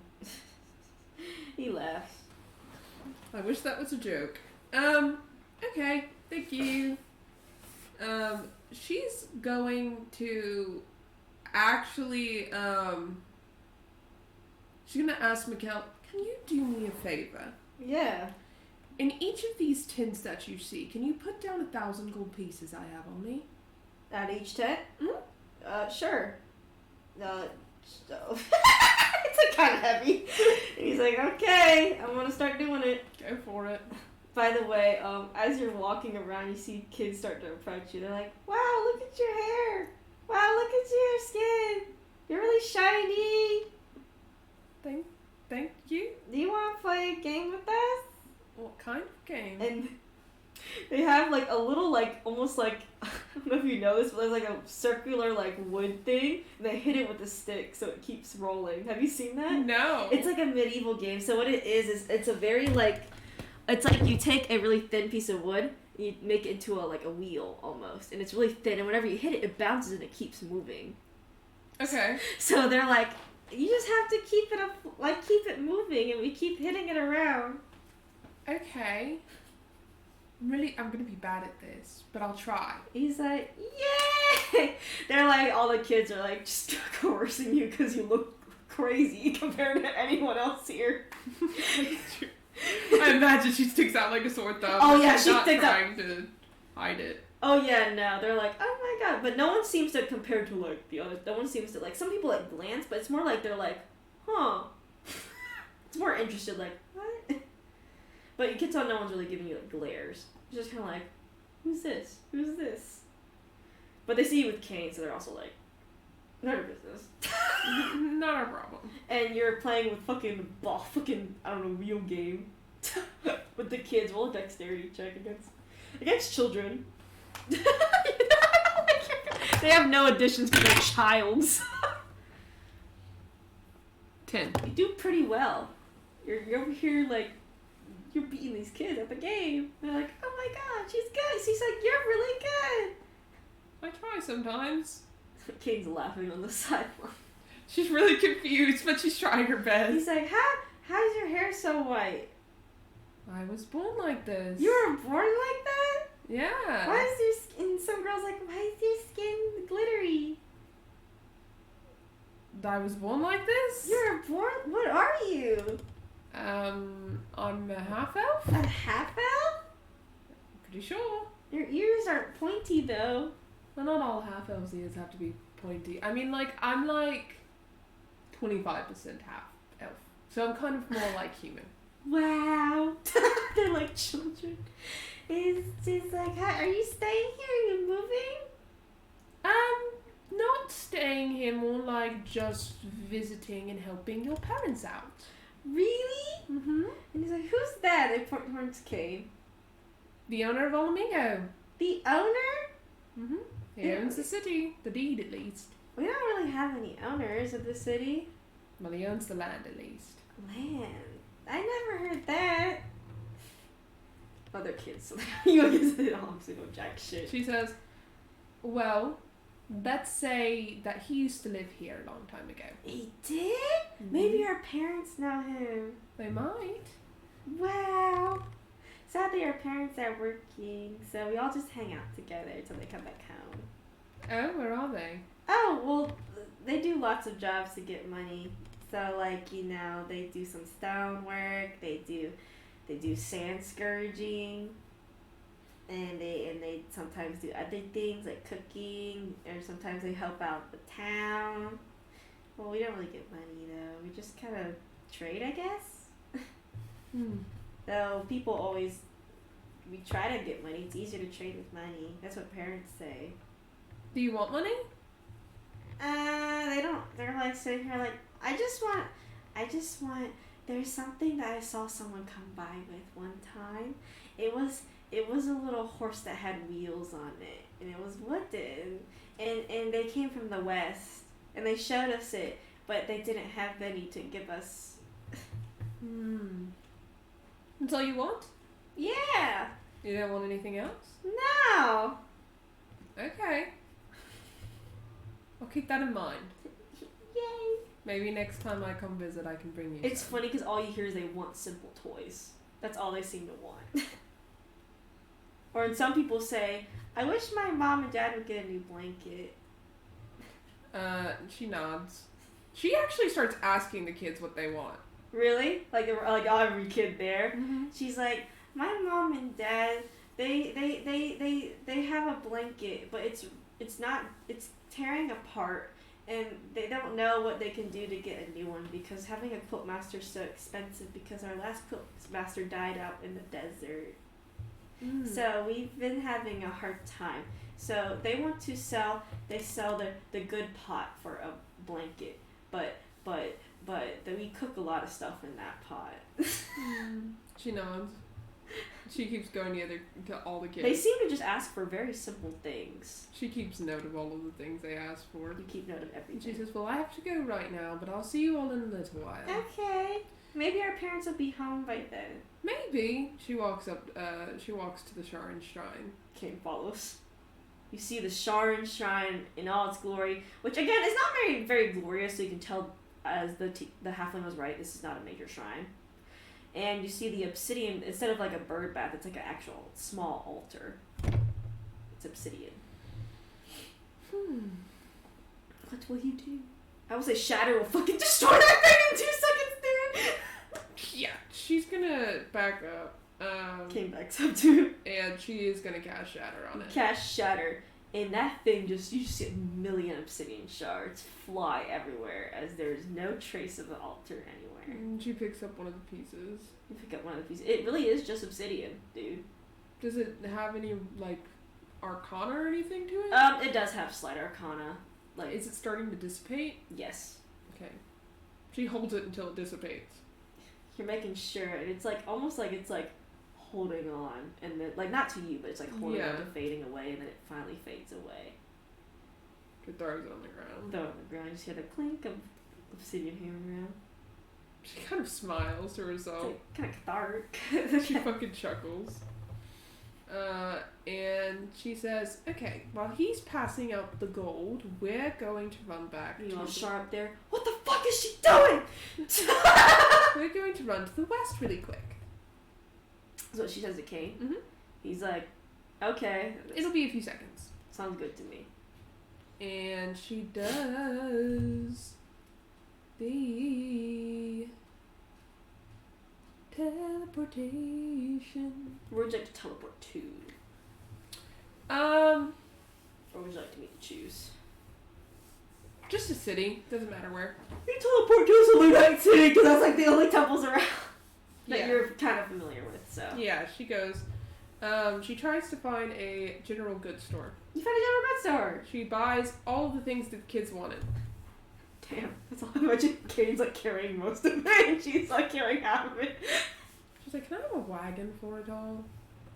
And so you go to a wagon carriage, and everybody's like, "Okay, Thank you. here you go," because you have money, so they don't give a shit. She goes back to the teleportation circle, puts everything on the teleportation circle, and teleports Imagine back. like she's like, "No, Kane, you gotta put it on this side, or it's not gonna teleport with us." It's like they're trying to play Jenga with it because there's only a certain amount that they can fit in it, and you teleport back to the shard. Well, you actually can't teleport back to the Shard Shrine, but you can teleport back to the Cyric area. So, and you teleport to the Cyric Shrine with all this stuff, and you notice there's a Shadowfell presence around here. I fucking hate it here. But it's not the similar presence you felt with a shard. It's a totally different one. Still fucking hate it here. She fucking loads the shit on her cart. You load the shit in your cart. She goes back to the other city. You go back to the other city on a little small journey, and you see fucking Miguel getting harassed by kids. They're like, "Oh my god, your armor's so shiny." His wings are out, so they're all touching his wings. They're like, "Ah!" All the chuckles. tieflings are actually watching him, like not like with like anger or anything. It's just like, oh my god, curiosity. Everyone's just kind of standing around him. Once the cart gets there, she actually approaches Mikkel and the kids. Yeah, Mikkel's like, oh my god, thank God you're here. Hi. So Hi. remember how you guys said there were things you wanted? Yeah. Check the cart. Oh my god! They go to the car. You see all the kids get excited, and they're all like, they're actually handing each other the things they wanted. They're like, someone's like, who wanted this? And the kid's like, me. And they're like, here you go. And they're like, thanks. It's kind of cute watching them kind of disperse amongst themselves. As also, Kane helps them out too, getting the taller stuff out. And Mikhail's like, what's all this? They wanted things. So you got them things? Mm-hmm. Look at that, you're being nice. She almost looks a little sad. He's like, you're doing a good thing for these kids. Yeah. He's like, if only our towns got to sing. She sighs. Yeah, he sighs too, but he says, but it's good to do it for other people too. She nods. And she actually is gonna talk to a couple of the older tieflings, yeah, like adult, basically tieflings. You approach what seems to be like a middle-aged tiefling. He seems to be resting on a chair. He's like, hello. oh, hi. People have been saying there's been some new people around here. Yeah, like brand new faces around here. Well, 2 of them. Yeah. Yeah, we know the other one came. It's pretty good folk here around here. Yeah. Yeah. So, long story short, Kane here kind of owns the deed to Alamigo. Really? We had a deed? Apparently. Jeez, I know, like, we kind of have deeds, but usually it's not really set in stone around here. Yeah, the guy who had it wanted to raise the place. So... Sounds about right. That's already happened to a few cities in the east. Yeah. So, he owns it. And in a couple of days, there are probably going to be construction workers coming. Oh, from where? In the town over. Oh, I know the town you're talking about. Yeah, and they're going to help you guys rebuild your city. Really now? Mm-hmm. Even that's nice to know. And you guys get to build it however you want. He's like, that sounds good. How did you get that going? Get what going? I guess get them to help us out. I have money. A lot. And you're willing to help us out? Yeah? He's like, sorry, we're just not used to that kind of thing around here. I also destroyed the Sharon Shrine. Thank God, that thing was gaudy as fuck. It seems like they really don't give a shit. As a Shah. As is Shar, indeed. The only reason we're like this is because of her. Oh? Yeah, I mean, what? Got fucking 20 years of a war going constantly, all because of fucking Shar. Well, I'm telling you this so you could tell, other people that you know, and they can tell other people. But you all obviously are free to worship whoever you want. And you're able to have your house be however you want it to be. He's like, that's the first time we heard that in damn years. She says, I believe it. He's like, well, you've done us a real good kindness. Well, send Kane a letter if something else goes wrong, but I think you all probably have it from here. Oh, yeah, we do. Though you should come by tonight. Why? People want to thank you probably for all the stuff you did, and also Mikkel, where he was just putting money in front of people's doors. That was crazy. 100 gold pieces? That's like $1 million here. Yeah? Yeah. Dude, what? It's hard to find even 1 gold piece around here. She nods, and she says... He says, yeah, we usually have a gathering every night because, community's important and such. Just to keep our morals up. Yeah. So you should come by. Okay. Also, that carriage, we'll say it's a town carriage. You guys can use it. Damn. He's like, that's a lot, ma'am. You sure you want to give that much to us? No, I don't need it right now. Because I'm not even going to ask where you get a half that stuff from either. She smiles.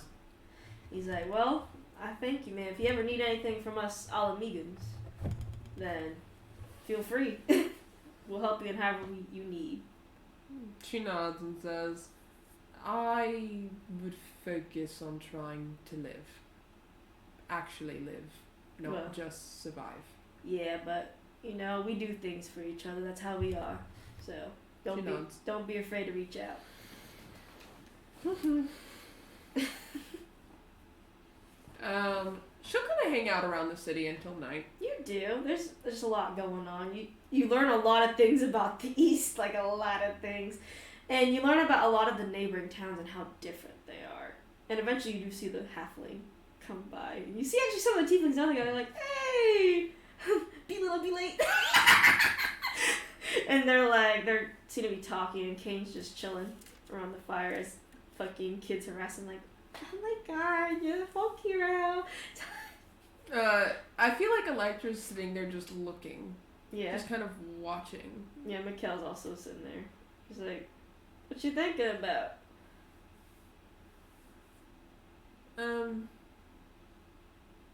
Because even though that this town seems a bit run down, you see people are still smiling and laughing and talking while working and helping each other out. I'm thinking about how it wasn't like this in the East. Like you mean, I'm sorry, in the East or the West? West. Like, I guess how they're all acting? Like how they're all a community, I guess? Like they care. He's like, this may be a theory, but my thoughts, you know. But maybe it's because they've been under so many evil gods' rules, all they had was each other under evil gods. She looks around and she nods. I mean, imagine, Shar, you know, I guess if Shar has been controlling you for 25 years, I guess imagine 1,000. She nods. You just see Kane at the same campfire getting harassed by kids. They're like, tell us a story! She chuckles. And he's like, we heard one time you fought one of Cyric's priests. He was a bad guy. He literally destroyed 2 villages and you were able to stop him. How'd you do it? She's listening in. And Kane's like, actually Kane seems a little different. He's like, well,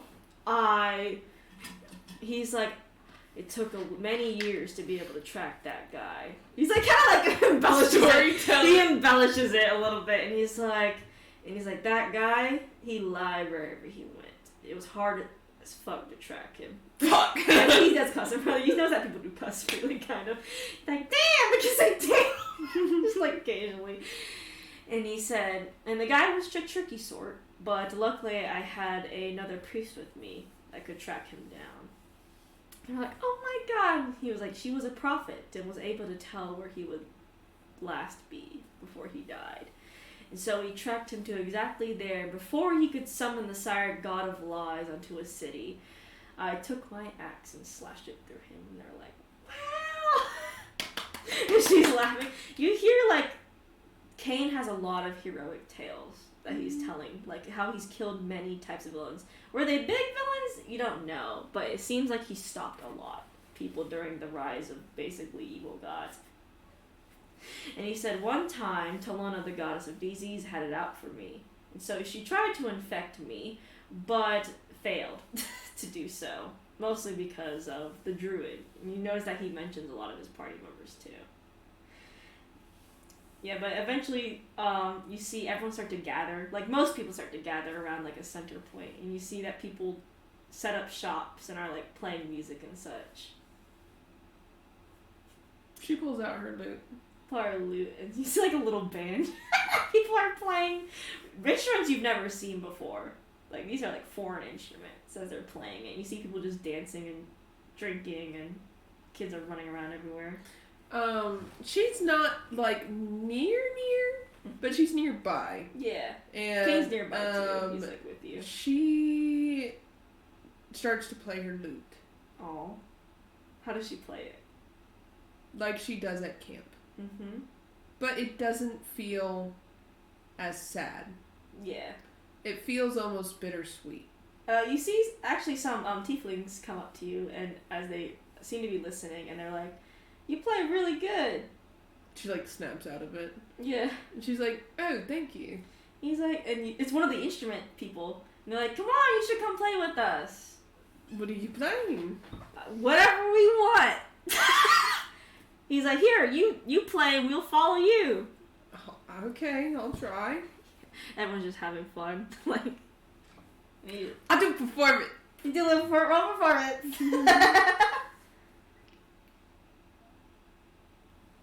Unnatural 20. You play the lute. How do you play it? What do you play? Cardi B. Roman holiday. I'll give, I guess, more of a feel for what she Yeah, plays. give a feel. I wanted to go a little bittersweet. Yeah. But then evolve to more not happy, but Yeah. what she feels like happy would be like. Okay, yeah. And the band follows you perfectly, by the way. And everyone seems to be dancing or something around. People seem to enjoy the music, actually. You can tell people really like it. And eventually you finish and you see everyone clap. Like, a lot of people start to clap for you. She smiles. Yeah, and someone's like, and a woman's like, "That was really pretty." Thank you. And he's like, "It was really gorgeous, actually." She's like, Are you a bard from the West?" Mm-hmm. And he's like, "You play really good." Thank you. And she's like, "Oh, I also have to thank you for getting us that quilt. Of course. And so, I made you a little something. Really quick, though." Oh? And she pulls out what seems to be like, almost like a leather belt. Oh, what's this? It's a belt. Aw, that's sweet. She's like, "I make belts in my job is making belts and such. And, I decided that you give us a quilt, so I think a belt suits you nicely." You didn't have to. "Oh, I don't. Of course I don't have, but I want to." That was nice of you. Thank you. And you see everyone's like, and a bunch of people actually do come up to thank you and Mikkel, and of course people are talking to Kane. Like, they're like, "Oh my god, Kane." But a lot of people do come up to thank you, and you do actually get a few trinkets from them. Aw. Yeah, and like a teenager like emo boy comes up, and he's like, "Thank you for giving my brother a toy horse." You're welcome. And he actually gives you like a chain, like a necklace. Oh. Thank you. He's like, "I was saving up to get my brother a horse, but it's nice to know that I won't have to wait another year to get it." She smiles. The emo boy. She looks like she's about to cry, but she doesn't. She's trying very hard. You notice a lot of these trinkets almost are like handcrafted, almost like the bracelet Kane gave you. Mikkel also gets some trinkets too. She's like holding her breath. Mikkel's like, "Hey, are you?" I'm good. She's like clenching her jaw. And Kane eventually, he actually is holding some food, and he's like, "Try some." You've never seen this type of food before. What is it? It's like a rice dish. It seems like. She tries It's some. gimbap. It's like a gimbap, but like D&D version. Yum. I wanted to make this so Asian coded. I don't know. It's so Asian It's just coded. cool. It's just The West cool. and the East, for real. It's just cool. I should eat it. It's like, it's got a lot of flavors to it you've never like tasted before. It kind of tastes similar to the way that Kane does cook, but this is very like, it's just very flavorful. She looks surprised. And he's like, "You like it?" And Mikkel's like, Mikkel's like eating, like he's eating it so fast. She nods. She's like, "Yeah, it's really good. It tastes like you're cooking." Yeah, I usually try to carry what I can from here. but it's hard to find certain ingredients compared to here to the West. She nods. You eat. You eat. He also gets you to try some tea that you've never had before. She tries it. You try it. It's very herbal, but not bitter. It's very sweet, actually. What kind of tea, Jacqueline?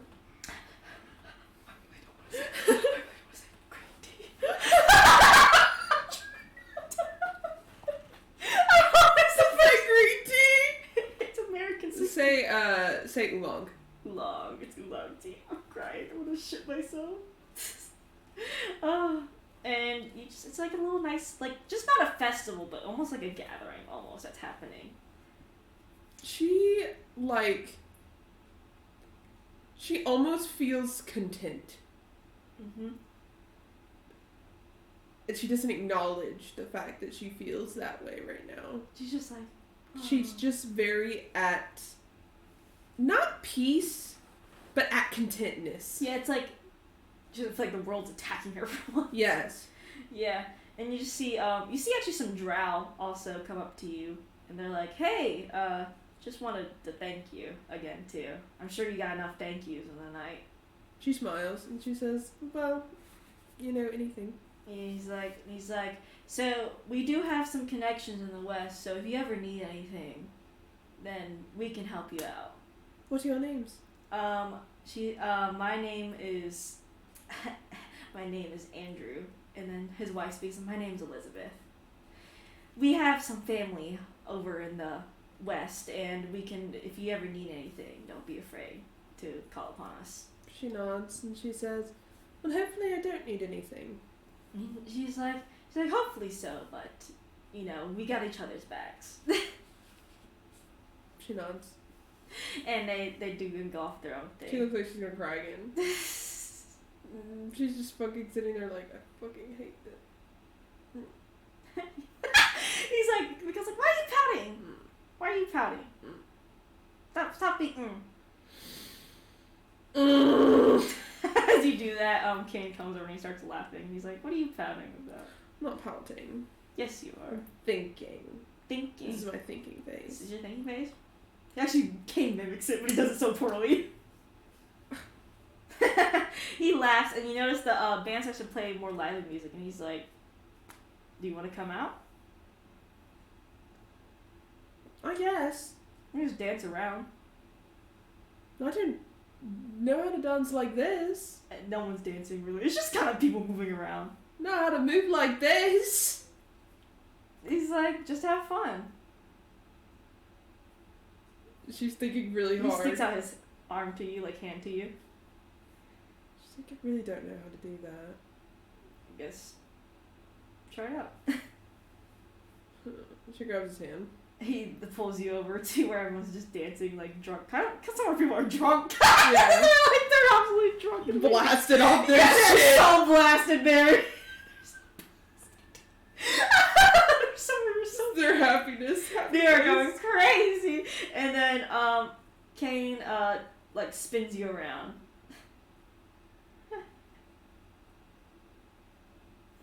She's trying really hard. He laughs at you. She's trying to understand what she's supposed to do. He laughs how to do it. He laughs at you. Don't laugh. I'm trying. I know you are, and it's a little funny. You laugh at me sometimes. I laugh at you a lot of the time. You do laugh at me a lot of the times. You know how you pick up kids and you twist them around? He does that to you like a fucking child. He spins you around. Fuck. She's like, this is... You do whatever you want here. Apparently. Yeah, people have they're not, some are just dancing together, some are not, some are just flailing around. It's very different here. People just have fun and no one's there to judge them. She thinks about it. He picks her up on his back and he moves around in the crowd. She looks around. You look around. You're taller than most people. He's a taller tiefling. As you look around, people are just pushing around each other and stuff. It's not like a mosh pit, but can technically almost be like one. No one dares bump into Kane, though. Oh yeah, no, not the folk hero, dude. Not the folk hero. I mean, they might mess with him, haha, Kane. And he haha, but that's about it. No one else does anything. What's she doing as she looks upon the crowd that's moving around? She kind of looks... She looks at them with, like, that bittersweet feeling. Yeah. Kind of that she felt when she was singing and playing her lute. And she thinks a lot about the West and how everything works there, and about Isla's Haven and all the Selenites and the Sharans and everything. And it goes from feeling bittersweet to almost just sad. Yeah. The only bad part of the East, if other towns see each other, that's tough. Because they go on each other's throats. That's also why she didn't want a bunch of, construction workers from different towns. Because there's probably like a few people that they accept, but like, you get two evil gods head to head, and it's like, Yeah. But individually, it's like, they're fine. Eventually, just Kane kind of moves you throughout the ground. He like runs around with you, basically. She tries really hard to have fun. Because she doesn't know how to. At all. Yeah. She tries. He basically shows her, like, games that they play. Like, songs that they play, and basically all that. She really likes the songs. Yeah. She likes the vibe of them a lot. Mm-hmm. And she tries to emulate some of them. You see one of the musicians, because they take a little break, as everyone's just kind of now eating, mostly. They take a little break, and one of them comes up to you, so, like, the guy with the drum, and he's like, "You're pretty good." I tried. He's like, "Hey," he's like, "You must be popular in the West." Not really for my music abilities. Man, he's like, "You go far with that shit." Maybe. And he's like, "Here, sign my drum." Okay. Signed her drum. You notice that there's other signatures on his drum, too. She kind of looks at the other signatures. Oh, they're all from different musicians that I think are really cool musicians. Some from the West or some from the East. Oh, are there any names she recognizes? You do actually recognize a few from the West. Elvis Presley was Michael Jackson. My favorite, Michael Jackson. Signed hee hee on his drum. But you do see a few in the West. They're actually pretty good bards, and you know them that you've heard that they are pretty good people too. But you have to go way far out west to be able to even find them, compared to where you're closer to the border of the East. She signs it. You sign it, and your name's added to his drum. He's like, Yeah. "Thanks, ma'am." She does sign it as Electra Morris. And he's like, "Electra Mars, huh? Mm-hmm. You got a nice name there." Thank you. And he does a flip with his drum, and he's like, "Well, time to get back on set. Playing never ends." Never. And they start playing another little tune. She listens intently and to herself tries to emulate it. Just roll an intelligence to see how well you retain this information, because you'll be able to pick it out easily as a bard. 19. You shall remember how to play Eastern songs now. Yay! That's so cute. Now, it's like more like a vague version of it, but you can definitely very close. It's her own rendition. Yeah, basically, you are able to understand Eastern music. She gets really excited after she does it the first time. She's like, Kane pats you on the back and he says, "Look at that. I did it." She's like, "I got her lute." Like, oh my god. She's like playing around on it. He actually stays near the musicians with you. She seems to be having a lot of fun doing this. Yeah.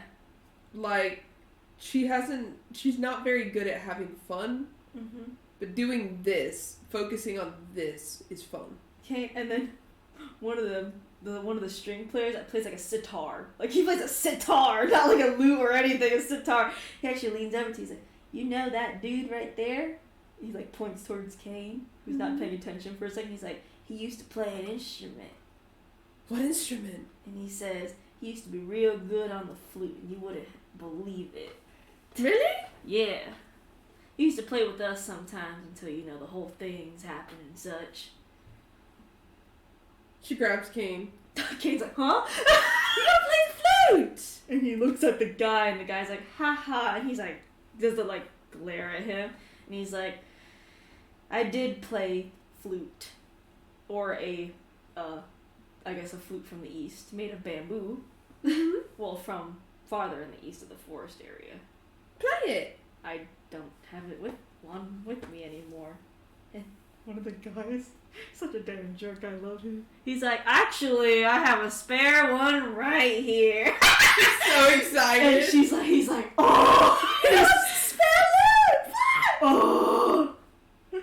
That's how he feels. She's smiling, just ear to ear. She's so happy. He like grabs the flute. You can tell the way he grabs a flute as a musician that he does actually know because of the way he grabbed the flute from the guy. He was like, She's just smiling ear to ear. it's like, do I have to? She nods. She's like, and the guys are like, come on, you'll know this one, Kane. He's got to remember, it's been ages. What the fuck is this nat 20?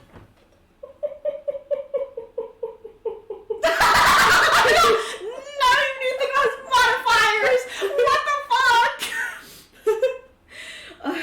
He kind of like gives you a like embarrassing glance, and also Mikkel's like, and Mikkel's also getting harassed by tieflings. She ignores Mikkel. Female tieflings. Just kidding. They're all like, oh my god. A single female tiefling. Just straight up just staring at Kane, just like. And they stop for a second, and you know, you hear like the 1, 2, and Kane does play the flute. They play like a very upbeat tune. And Kane is basically the lead flute. And he plays really good. She's entranced. And they finish, and Kane lets out a sigh as one of the dudes pats him on the back really hard. She's like, you did so good! Yeah, I used to play flute as a hobby because it was one of the few things I did. You're really good. Thank you. I loved that. He played like really good. Yeah, she says, I loved that. You did? Mm-hmm. And one of the guys is like, you can keep the flute, Kane. I got at least 5 in the in the case over here. And he just kind of looks at it and he's like, we can play together. I guess we can. She smiles. She's like, she's so excited. She's like, tee hee. But eventually, he knows how to play an instrument. Eventually, the night people start slowly filtering to their tents or homes or little crevices. And I believe this is to be like inside of like almost like a mountain kind of, but it's open at the same time. And you see them putting out the bonfires and such, and people slowly filtering to their tents. And then someone approaches and she says, I don't know if you are going to stay here for the night, but us tieflings, or us people, we prepared a tent for you 3. Sure, we'll stay here. Yeah, and she directs you where the tent's at. Thank you. But no problem. And you see people just filtering away. Some get dragged away because they're drunk as fuck. They're getting dragged by tieflings away to their tent. Getting slowly up, you're like, I don't want to go to bed. But your parents are like, you have to. And I'm like, no. And you see the tent. It's like nice and quaint. Kind of like camp, like usually how you and Kane camp. Yeah. She's like, perfect. Mikkel's like, oh. He lays on the ground on a exhausted. Bed. Yes. Poor baby. It was fun, but damn, I'm tired. I believe that. He's like, I'm going to bed. Good night. Good night. He rolls over. Someone's kid my ass. He's like, shut up, I heard that. Lazy ass. I'm gonna fight you. I'm going to cast. He casts Gust Wind. She shines light in his face. You know that guy that gets out of bed and he's like this? Yeah. That's how he looks. And he's like, oh, you motherfucker. And he casts like wind at you. She does it back. You just feel the wind like looking. She does it back. And he's like, don't do that to me. He like gets up like out of his and he starts like throwing hands with you, but like the No. He's like, first stop that. I'm gonna mend your hands together. I'm going to shock you. He does a little shock on you. I'm gonna mend your hands. I'm gonna mend your mouth together. I'm gonna mend your eyes. I'm gonna mend your nose. I'm gonna mend your face. I'll mend your legs together so you'll never move again. You like shines light in his face. Go to bed. He shines light in your face. You said you were going to bed. Go to bed. And Kane puts both your hands down. And he says, "You both go to bed." Michael's like, "This isn't over." This isn't over. And he goes and lays down. She crosses her up. And Kane gives you a little nudge. What? He's like, "Stop being pouty at him." Never. I feel like it's my right to be pouty at him. Right, to be pouty specifically at Mikkel. Mm-hmm. At Mikkel, who was laying over there and I was being harassed by every woman in the His fault. His fault, huh? Shouldn't look pretty. It's not hard to look ugly. I wouldn't know. No, you wouldn't. And I guess I wouldn't either. Nope. She smiles. Luckily, the usual suitors stayed away this time. Yeah, I didn't figure that anyone would bother too much. No, not really. Oh, that was really bad. Rose up. That was a burp, by the way. That was awful. But Kane smiles and he's like, "How do you like?" He smiles. He gives a small smile. Oh. Does not give a full smile. He gives his usual like content kind of smile, like you could tell he's content basically to kind of smile. He's like, "So what do you think Of the East? Well, I guess El Amigo, because every part of the East is very different." It's very homey. It's always been a little homey place. It feels a lot different from the West. It does. Some cities here feel like the West and some do not, just because how things are around here. This city feels a lot more... It feels like people here actually care. They do. They, I guess in part due to our history, just overall at least, but also Alamigo was formed by a bunch of refugees. She nods. There was wars that happened way before, of course, the big ones that started happening. And Alamigo was a place for every refugee, no matter who you were. Even if you were a high elf or such. Not usually a race around here. That's why you see some dwarves and occasionally high elves. You did see, like, very few, but it was like... But they were there. Yeah, but they were there. Majority's tiefling, everyone else is kind of like minority. And he's like, but I guess that's what caused Alamigo to be the way it is. And some other cities as well. I know the Cyrex city's not that bad either. She nods. It's like, I've seen few places like this in the West, but the bigger cities seem more intimidating. Oh? I've never seen a city like this. Really? Never in 25 years. Until now. I guess 25 is a magic number. Guess you can visit whenever you want. Probably won't. You don't want to come back? Don't think coming back would be good given Shah. That is true. Guess maybe when Char's all deal with, you can always come back. I feel like it would just put a target on this place's back. That is true.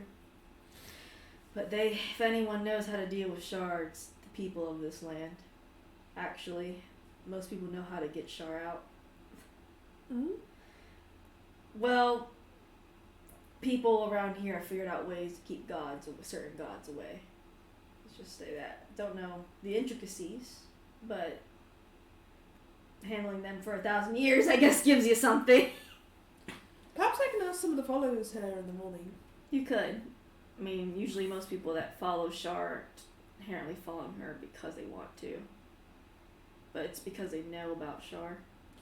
Because it'd be easier not to have a ring and just be able to do it myself. He's like, I'm not sure of the intricacies, but I'm sure they know. It also might be helpful in case the ring ever somehow comes off. That is true. Well, I know a few priests that can help you out.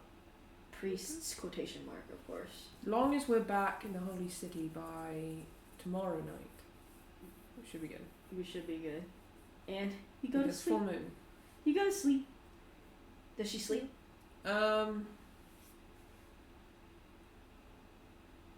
Probably not. Okay. Probably not, because this was a Sharan city. There was a Sharan shrine. And also, she really likes the stars. Yeah, you do see the stars. I feel like she just doesn't really, like, see them in the West. Yeah. And so now seeing them here, she kind of just... I think it's different. They have such more open skies here, too. Like, it's just so bright. Unpolluted. Yeah. God, I love the East. Sorry. I just like the difference there is about it. But it's morning. Oh my God. She's also in the night very cautious, kind of keeping watch, basically. Watch. Yeah. You do notice there are people that also keep watch. Not everyone is asleep in the city. Like there's typical guards and stuff. And they wear like certain armor. Not compared to like the heavy like paladinish armor, they wear a whole different set of armor. Like heavy leather almost. Because she also wants to make sure that in destroying the shrine that they're okay. Shard, yeah. Yeah. Because it wasn't 100% like for sure gonna happen, but she wants to make sure. Yes. Or that Shar is going to try and fuck anything up. Or something up, or her up. She wants to know. Oh yeah, no, absolutely. But the night goes smoothly. You don't see anything happen. And the morning arrives and you see the city/town. You start to get busy. Like, I mean, just people doing stuff busy. She starts watching them. Yeah, you see the halfling. He's already up at one of the houses talking to a few people, it seems like. Because it seems like to be a row. Not really like houses, but it's like houses built into the side of the stone. And he seems to be talking about, like, plans and such. You see some of his other workers as well, like, directing another part, like, talking to them, and the tieflings are telling them stuff. And then you see people going about their daily lives. She kind of smiles. Yeah. Like, a very small smile. Yeah. But kind of, like, she's glad. Mikkel's like, Mikkel's sprawled! Dead still? Mikkel is sprawled the fuck out. She sits outside of the tent. You sit outside the tent. And sits down. You sit down. She just kind of watches them. Watch some people go by. Like, people helping each other, like, carry a single... You see people just fucking manually carry stones. Like, 4 people carry a single fucking stone over and stuff. You do see someone's carrying a basket of like, the obsidian shards. They cleaned it up, and they have it in baskets. And you see them taking it over to the smith. She actually walks up to them. She says, "Can I have one of those?" Oh, of course. Here you go. Thank you. And you see them, they're taking it over to the smith. She goes back to where she was. He's melting it into weapons. That's so valid. Yeah! You just see him pour this, and he starts making molds. It's really funny. She actually goes over to the smith. And he's like... She says, "Can you do me a favor with this shard?" Yeah. Can you attach it to this necklace? And she shows the chain necklace that the little boy gave her. And he's like, "Oh yeah, did you want me to sharpen it in a certain design or something?"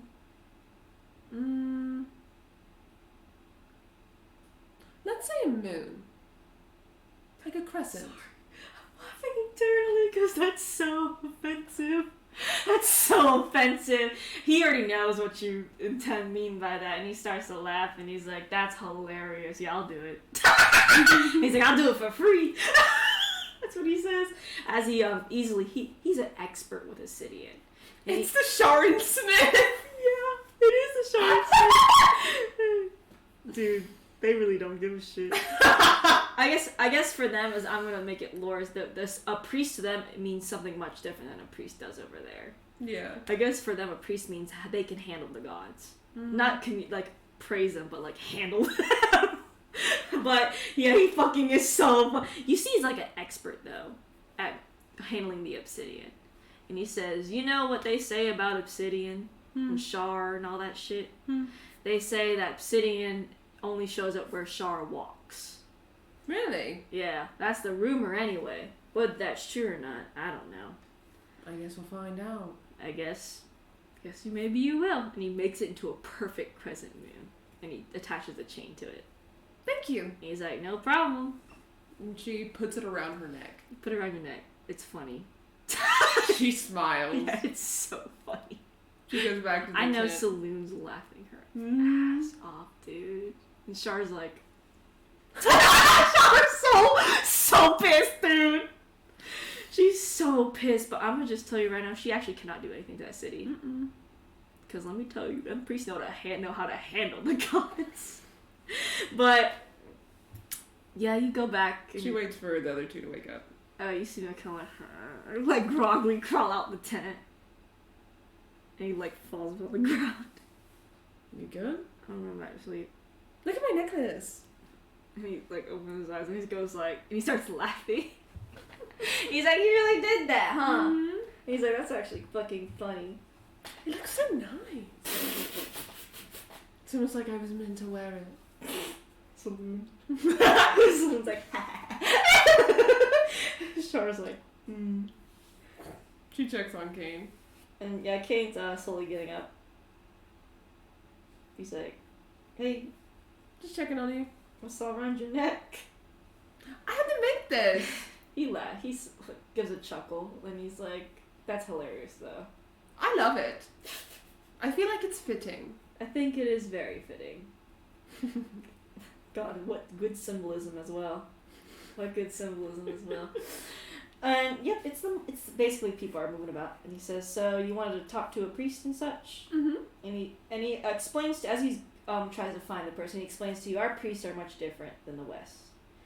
In the West, priests are there to praise the gods. Mm-hmm. Here, the priests are here to handle the gods. Mm. Well, as you can see why. Yeah. So, I mean, also people do worship the evil gods. It's not like it's over here. Everyone here, well, in Alamigo, no one really cares, but in some other farther away cities, people heavily worship the evil gods. Mm-hmm. Like it's their word or you're out. Yeah. AKA you're out like you are dead. Yeah. But most places in the East, priests are there to handle the gods to protect us. And Alamigo has one? Alamigo has a few against other gods, but we do have a few Sharan priests. Let's talk to those. Yeah, and he goes and finds one. You see one woman who seems to be like kind of praying at her tent, but it's like almost like a ritual of some sorts that she's doing. She does interrupt. Yeah, and then eventually she puts out the incense, and she's like, nice to see you again, Kane. It's been quite a few years. And Kane says, it's been a few years as well. Thinking of names. Arissa. My name is Arisa. Nice to see you again, Arisa. My friend here has a question for you. And you see her turn, and she does have a few like Shar symbols on her, but they're not very open. She's like, go ahead. How would one stop Sharan influence in yourself? She nods, because you can tell even though she has symbols of Shar on her, she's not inherently like worshipper of Shar. Again, someone who handles the gods. She says it's very hard to block out the gods from talking to us mortals, because we are mortals for a reason, or even like anyone in general, and even if they were a demigod. And she actually points towards Mikkel, or someone as such, same title, because again, we are still mortals. There is mortal blood within us. So the best thing you can do is either listen to the god, because most gods, as much as they want to try to do something, cannot. Or, I'm thinking of a way you'd actually stop it, because I don't have an exact way of how they would stop it. I'm thinking. She says, you can always prepare for a god to talk to you. How so? And she says you basically can't stop a god from talking to you or communicating to you, but she says that you can prepare for it. She says there are certain rituals and things you can do that can either strengthen or lessen a god's influence. Okay. And each one is different for every god. Shar specifically. She says there are very many symbolisms of Shar, one being obsidian. It is said that if you break obsidian within her presence, that she will technically, there will be a point where she will actually have to back away. Because obsidian is sort of her own energy. Okay. That's why she doesn't like obsidian being destroyed, especially in forms of altars. How'd she feel about me breaking that? And she says she did not like the altar here was broken. Definitely not. But she cannot do anything for what we put in place. Well, that's good. Okay. Any other ways? And she says another symbolism of Shar is the new moon. New moon is when Shar is the strongest, and that is when you want to stay basically stay inside. That is why we also have a lot of buildings inside this mountain crevice here, to hide away from the new moon. It is said you go out in the new moon, you are bound to die. Oh. Cool. Well, around here anyway. Right. Okay, that's good. Assuming if you're from the west, you probably will have a little easier time than we do when the new moon comes out. Yeah. That is another way to prevent such power from reaching you. So don't go out during new moon. No, but any other moon is usually fine. The phase of the moon also correlate. The less moon there is, the stronger Shar is. The more moon there is, the stronger Saloon is. Mm-hmm. Yeah, I'm gonna rephrase what as Jacqueline, breaking obsidian will basically like almost create like an opening to cut connection. It's very small though. Like a breath. Yeah, like a breath. Because I don't know, I think it's cool. Like imagine breaking obsidian, but you have to break obsidian, which is hard in itself. So her necklace is a backup plan. Yeah, and it's also like the larger the obsidian piece, the better breath you get. Basically. But it still works no matter the size, just bigger. Yeah, she'll use the necklace as a backup plan. She doesn't plan on taking off the ring anymore. Yeah, another one, new moon. What could be another one? She said you can also use the opposite god of another god to help lessen communications.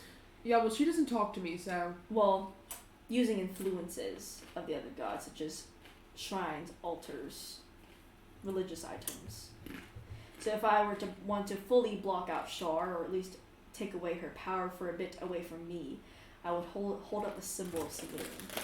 Or start doing selenite incantations. That is, as you notice that, you actually notice, you and Mikkel notice, without even rolling a religion check, that you do notice that the incantation she was doing was a Saloon incantation. She nods. She says, okay.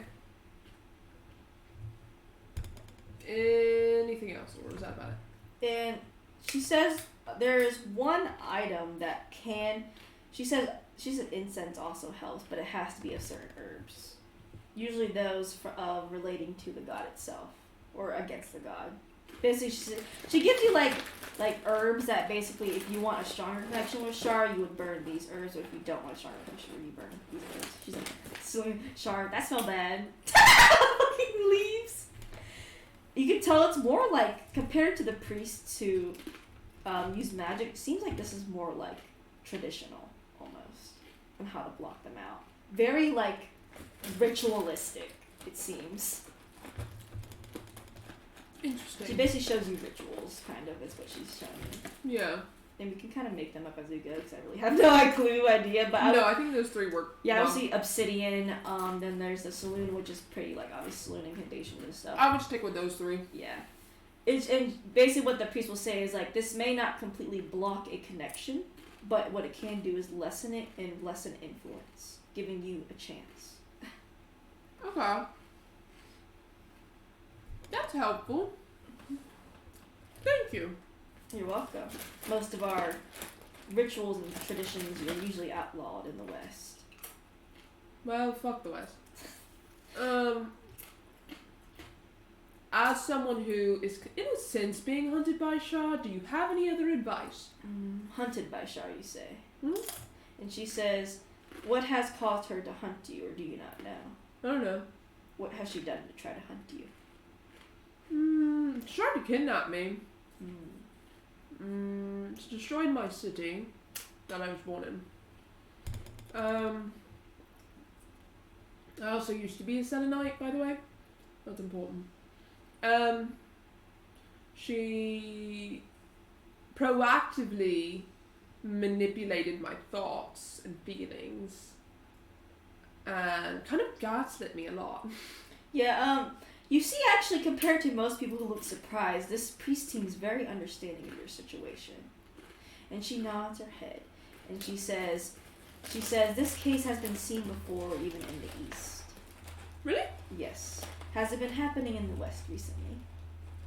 To me? Yes. Yeah. It's been happening my whole life. Mm. Has anything else happened to others? Mikhail, like, raises his head, kind of. And she goes, She kind of like meditates a bit, and she says, Shar works in many ways, and Shar is, of course, as you know, the goddess of loss. Yeah. And darkness. She is not, compared to some other evil gods, such as Cyric and Talona, she is more keen on a bigger picture than messing with mortal lives for fun. She is possibly using this, or using you and others, for something much bigger. Though what? I can only assume a war.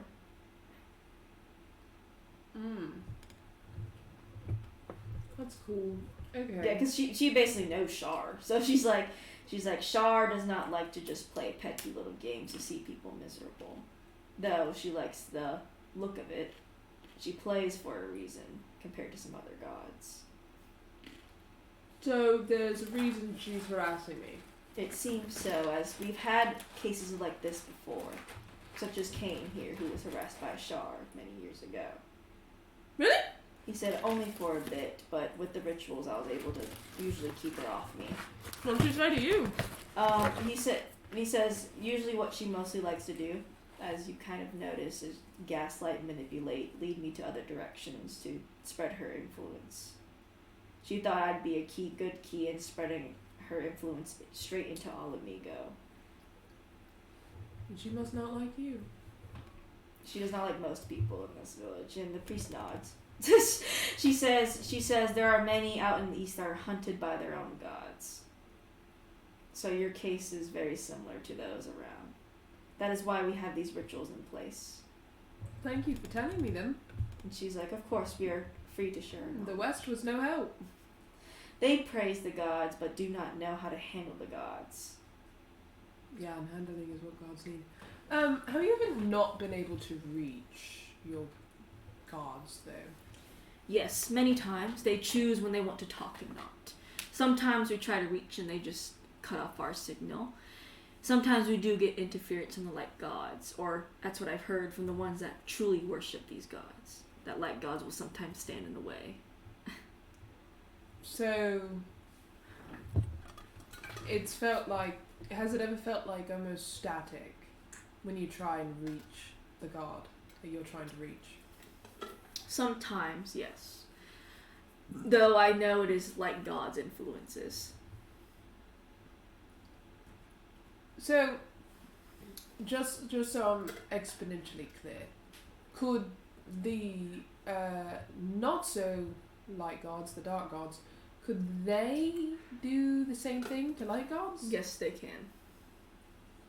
Technically, all gods are on the same playing field, and a playing field we cannot see. Could a dark god do it to almost every single Selenite? And she says, yes, it has happened here before. Mostly in the city way down north. They worship another evil god I can't think of. God of disease. God of disease. I just know those like three. They're just like repeating in my head. I'm like, hey. Actually, let's do the Baal, god of murder. I forgot. Oh god, yeah, Baal. He says, you know Baal, the god of murder. Quite well. Large city worships heavily into Baal. Again, they do not handle Baal, but they are more keen on worshiping him like the West priests. They wanted to contact Baal at one point, but I think it was Lathander who completely blocked out the entire city. So Baal's plan eventually failed, which was very good for the East. Okay. So, let's also imagine that you were trying to contact your light god, right? And something intervened that wasn't good, obviously. But then it tried to grab you. What would the grabbing imply? She says, I have almost been grabbed by Shar before. Usually that means Shar would wish to use you for something, or something has failed. And how would that work? And if she succeeded? She says there could be two outcomes where you will lose control for a bit, because it's never permanent. Mm-hmm. You'll lose your own control for a bit, and be taken a bit to the Shadowfell, soul-wise, so you're apart from your body. Though it is, of course, as I said, not permanent, but still could be lasting. Then she says, sometimes it is just a feeling. Mostly it can be just a reach out. Nothing really happens besides the feeling itself. And she said those could be the only two options. Once I was almost grabbed by Shar and almost dragged to the Shadowfell, but I was lucky enough to pull myself back. What happens when you get dragged to the Shadowfell? You will probably meet with the god themselves. Or something similar to the god. Someone close, possibly. Okay, so don't try that again. And she nods and she says, usually if you're contacting a light god and a dark god interferes, it is highly unlikely that you'll be taken to the Shadowfell. Though if a god tries to reach out, grab you on their own, That's the fire alarm. Oh, Jesus Christ. I was like... It's weird. It said, it's time to do my yearly beep. Yeah. Really? I was like... Our fire alarms are weird. They beep sometimes. Well, at least you know they're working. Yeah. The fire department would approve. But she says that, but if a god, such as what happened to me, where I was just merely contacting Shar, she tried to grab me. But if you contact a light god, highly unlikely, because that is not their domain. Yeah, this also happened in the West. Also in the Holy City.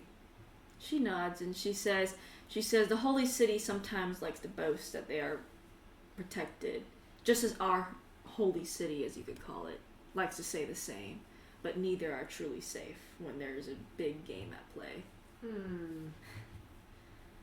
Okay. Now, they are probably more protected, such as ours with the evil gods and theirs with the light gods, but... So that's kind of crazy then. Yes, it's usually rare to happen unless something big changes are happening. I don't personally communicate with our version of the Holy City, but I'm sure they probably have similar stories going about right now. She nods. She's like, okay. Well, thank you. Of course. If you have any more questions about any other gods, I'm sure you could find someone that can give you another way to handle others. Even the light ones. Actually, one more question. If I went to the Holy City, to the Holy Communion, and on a full moon I tried to contact Saloon, would Shah intervene? Could she? She could not. Just as if it's a new moon, then Saloon could not interfere with Shah's. Okay, she nods. She's like, thank you. Mom. I don't know. Figure it out. Unplug it or something. Reach that thing. Hit it. I'm not hitting it. Get it to shut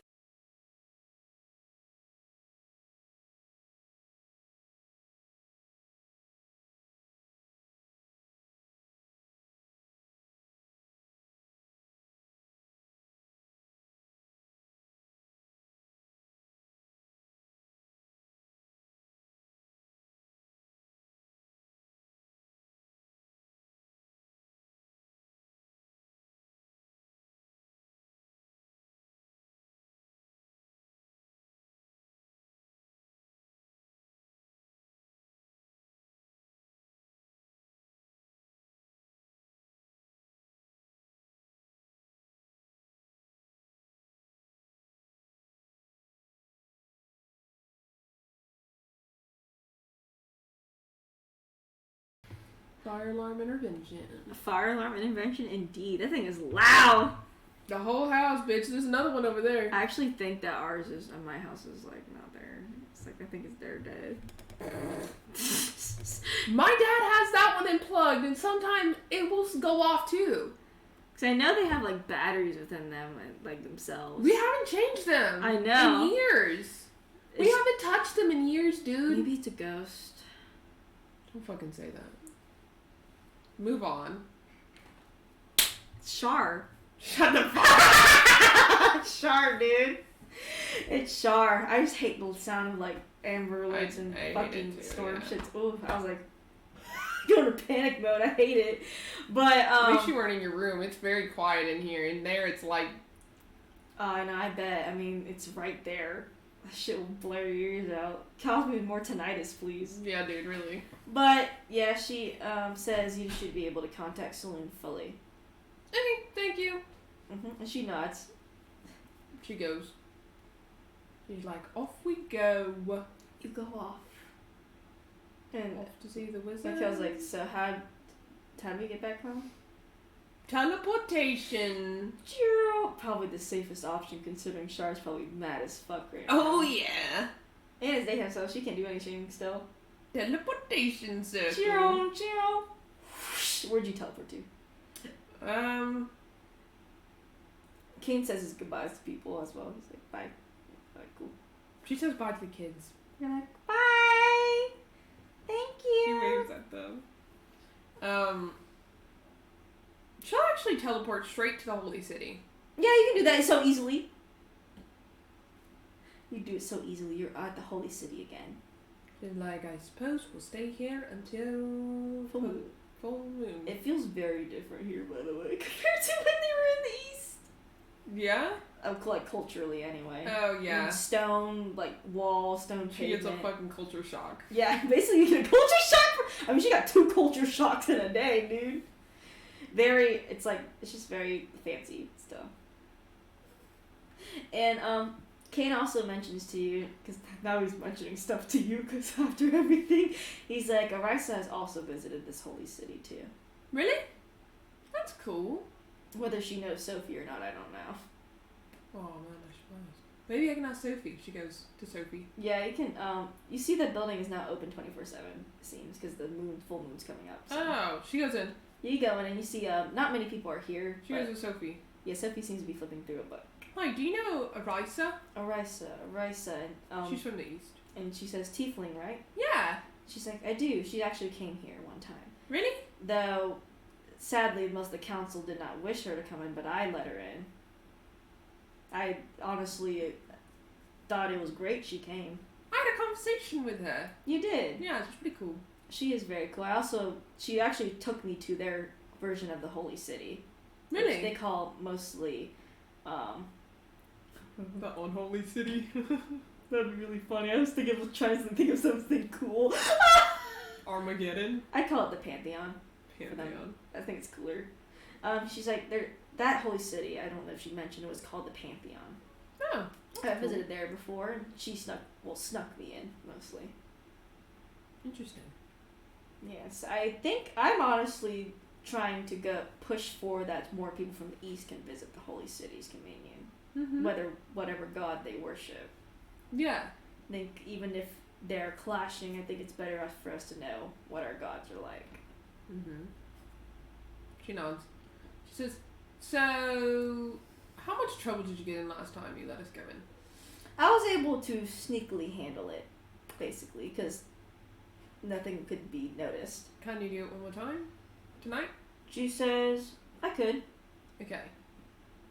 I realized that I have a little more influence ever since I did a little favor, so. For the High Communion. What'd you do? I basically helped out the Lathander follower, because he was having some trouble with a villain. Oh, what villain? And she says the Night Stalker. Yeah. We were able to actually get a good hit on him because he came into the city, which I think was pretty crazy. Yeah. But easily we were able to get him out. That's good. I think we think he was testing something, but we are not taking any chances anymore. Good. So basically, the Thander follower is helping me cover up things if I need to, and I'm helping him cover up things too. Yeah, probably wise. Considering the others are just too strict. Yeah. Also, until it is a full moon, I'm going to stay inside of the city. Because I have a bad feeling. Bruh. What is going on with that thing? Ma, can you turn it off? I don't know how to touch it, Mary. What's it doing? Is it blinking red or anything? No, it's just going off.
Not needed us. She says, yeah, so I don't really think it'd be a good idea for us to not be in the capital, here in the Holy City. Oh, I can possibly get you in the barracks, or basically our rooms, because we do have a few spares usually meant for guests, and I can just leave it to y'all.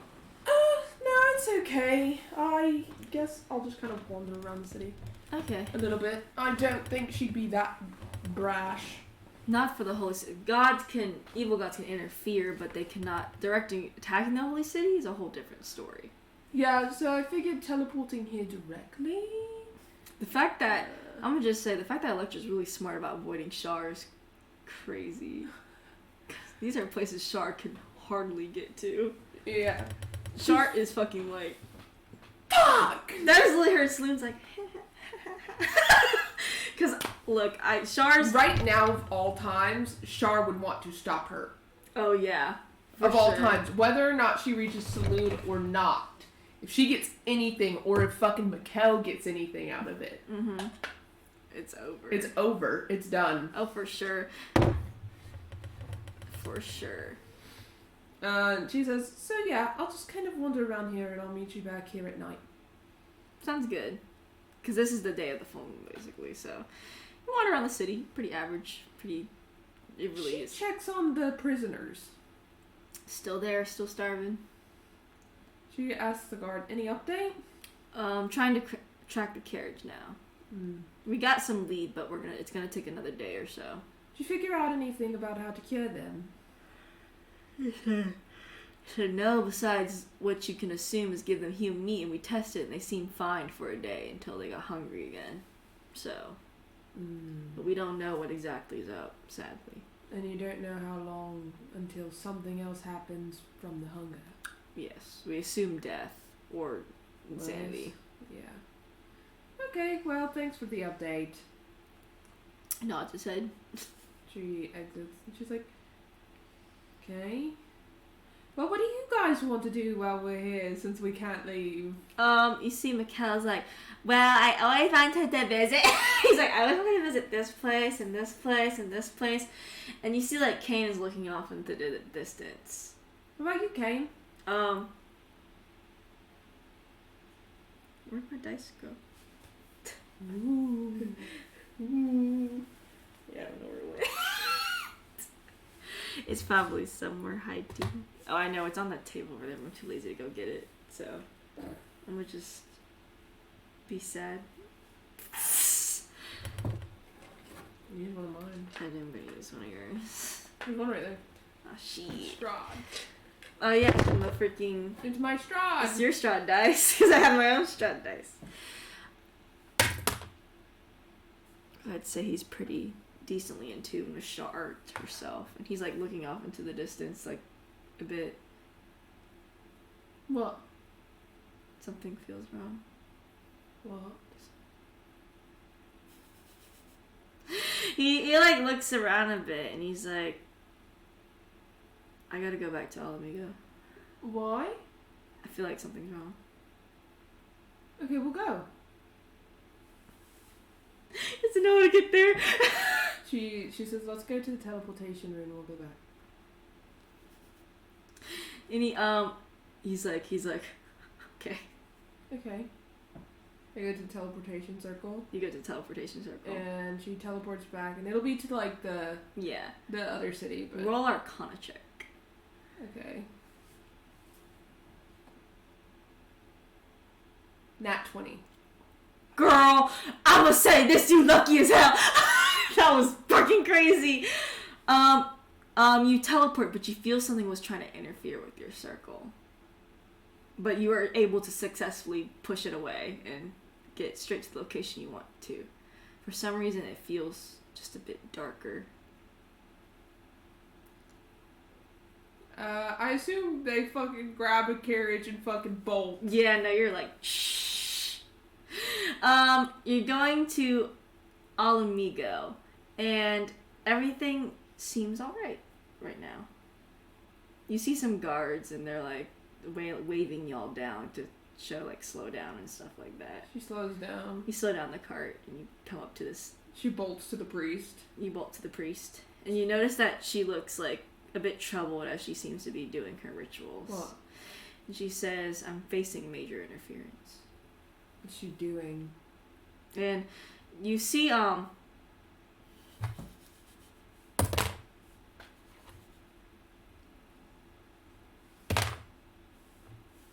Shar, you fucking suck today, dude.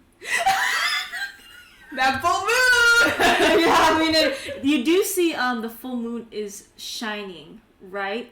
But you notice that the priest Damn, it's already night? I'd say it's, like, you see this full moon is coming out. Oh, Because you know how, like, it's, like, almost night, but you Yeah, still yeah, see yeah. the moon in the sky. But it's not, like, fully dark.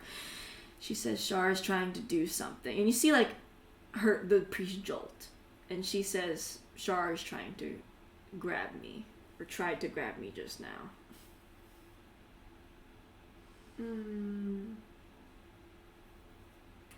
Okay. She glances at Kane and she glances at Mikkel. Yeah, Mikkel's also, like, trying. You see him scanning the area. Almost. He actually leaves, like, the group and he starts scanning the area almost, looking around. As Kane, you can tell he's, like, he, like, gets on his knees with the priest and he seems to be doing something as well with the priest. And, need you to roll perception.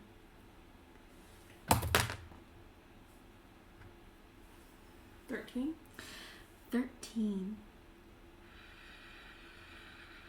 You feel like something is wrong. Like something is wrong that's happening, but you don't know what. Like you can't see it almost. She looks at Mikkel. Mikkel, you can see he's going near the entrance of the like mountain, like cave of the mountain. Mountain mouth, I guess. She walks over there. And you see him like looking around and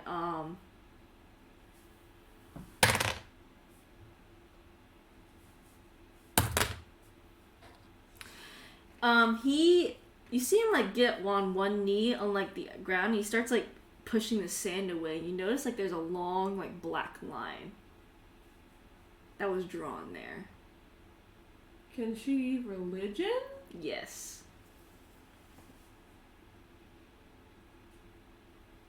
$13. The more you like uncover with Mikkel to look at it, and the guards seem curious and they like wave you down and say, "What are y'all doing?" We found this over here. And the guards go down to it, and you do know, like with religion check, that this seems to be some sort of protection circle, right? But you don't sense any arcana coming off of it. Fuck. And the guards are looking at you, and they're like, "What do you see, ma'am?" There's no protection. And you see, like, the guard's eyes widen as he blows a whistle. And you see all the guards, like, start moving rapidly. And they come towards the front, and you see them start uncovering the circle, which they seem to know where it is, right? And you see, like, there's no arcana anywhere as they're testing it everywhere.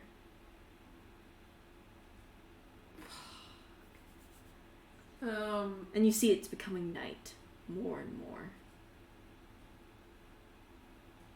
She looks at Mikkel and says, "Is there anything you can do?" He's like, "This isn't just a saloon ritual circle. This is a Shar ritual circle."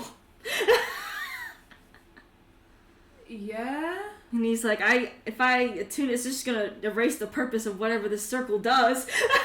So someone Sharon has to do it. Yeah, and you see, So you see the priest priest is moving over here, and she is coming up to the circle, and she's like, "What's going on? What's going on?" The guards are relaying. Doesn't have protection. And the guards and covers like, "We don't see any cuts anywhere. Like we don't see like someone like because you can destroy a circle basically. It's like we don't see anything here." And she's like, "Shit." And you see the some of the guards start running towards the back where the people are. She goes that way. You see guards are like blowing their whistle and people are coming out, and you see them saying like they seem to speak in Infernal because it seems to be faster for them, and you see people start running towards like deeper into the cave. Okay. Where more of the people are, but the people at the front seem to be moving back like and they don't seem to take anything with them besides their families and friends and shit.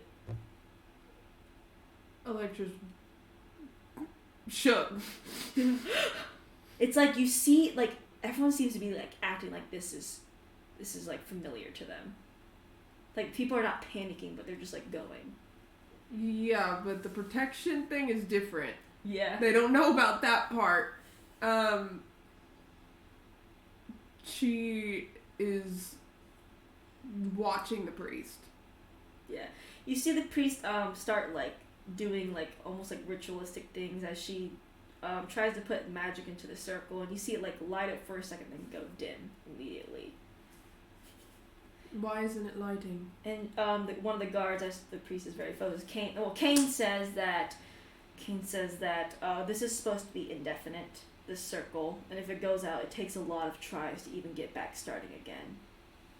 The fact that we even had the circle was lucky enough for us, but it has no magic anymore. There's no cut anywhere in this circle. Does it have to be a shaman circle? And he says it could be another circle, like Saloon, but the fact that Shar magic kept Shar away, basically. Alright. And she glances at the priest and back at Cain. She says, is the priest still trying to be grabbed? Not anymore, no. It usually takes there's intervals in which gods can even attempt to grab mortals. Okay. Alright. She's kind of waiting in anticipation. As you wait, I'll say it's like now, but kind of like, you know, like Minecraft, the moon just starts rising. That's like kind of what it's like, and you see it's a full moon. She turns and looks at Mikkel and she says, go to the holy city. Go to the holy city? Yes. And, you need to talk to Saloon. I'll teleport you back. He's like, okay. And that bitch!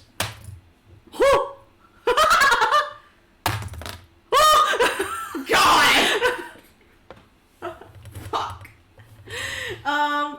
You see him, he's like ready to like start trying to teleport because he kind of has the same spell, but again, it can only be to the holy city. Now, y'all can actually go to the fucking holy city. He is about to teleport, right? But he has to do it outside the protection circle. He has to do it outside? Yeah. Because as he tries to cast a spell, you notice the circle, like, fluctuates a bit with a different type of magic. And the priest is like, you can't do that right here. And he's like, and he steps a little outside the circle, right? No. She sees that he has to step outside the circle, and she's don't. He's like about to step. Don't do it. Never mind. And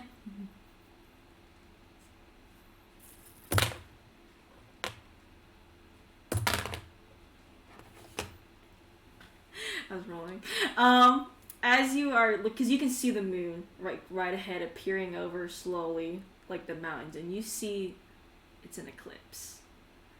But it only covers half of the moon.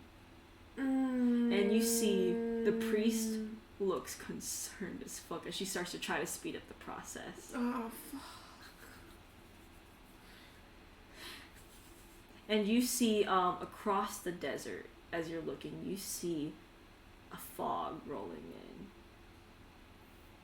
in. Like almost like it's really low to the ground as it comes over the mountains. She stares at it. And the priest almost like cusses in Infernal. And Cain's like, this is not good. Yeah, I think I got that. And he's gonna explain to you what is happening. He says this is known as like the Shadowfell fog is what they call it here, but there's another name it goes by in Infernal. And what it does is sometimes when an evil god wishes to do so, they'll send this sort of, I guess, planar interference, and it consumes cities and such. Fucking bitch! What a fucking bitch! She's pissed. And the fog and you see creatures starting to like almost form inside the fog of the Shadowfell, just like you saw back when you were inside of it. Gotta roll for the priest.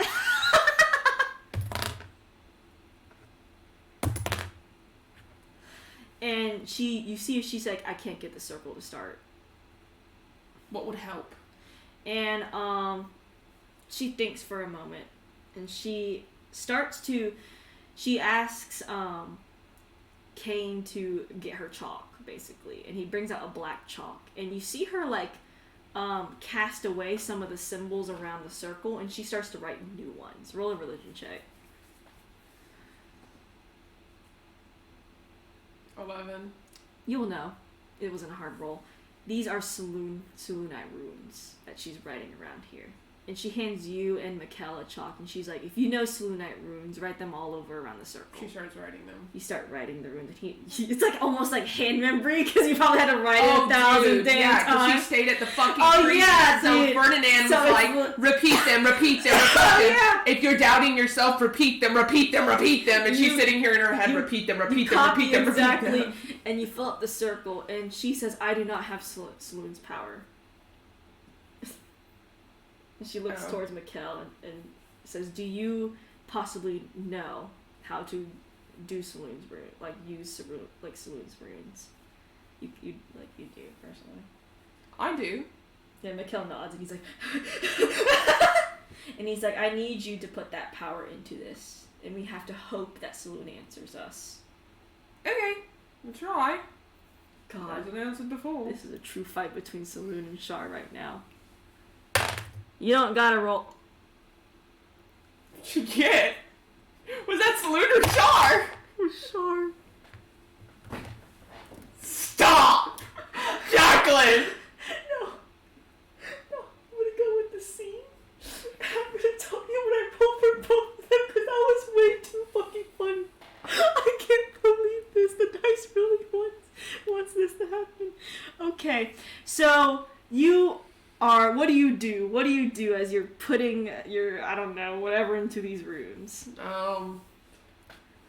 I feel like she'd be reciting Selûne incantations that she knows that fucking Ferdinand made her fucking repeat her entire life. Let's take an example of one.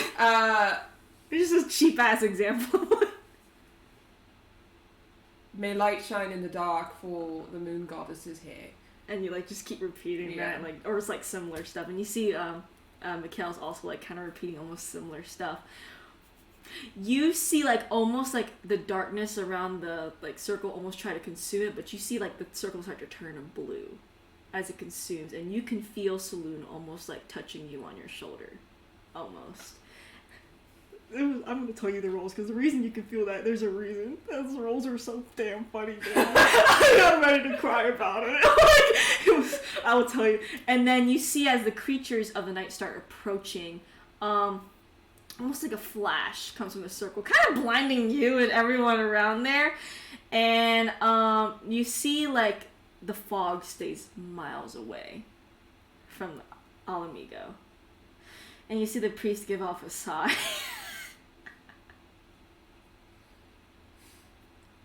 Char rolled a nat 1. And Selûne rolled a 2.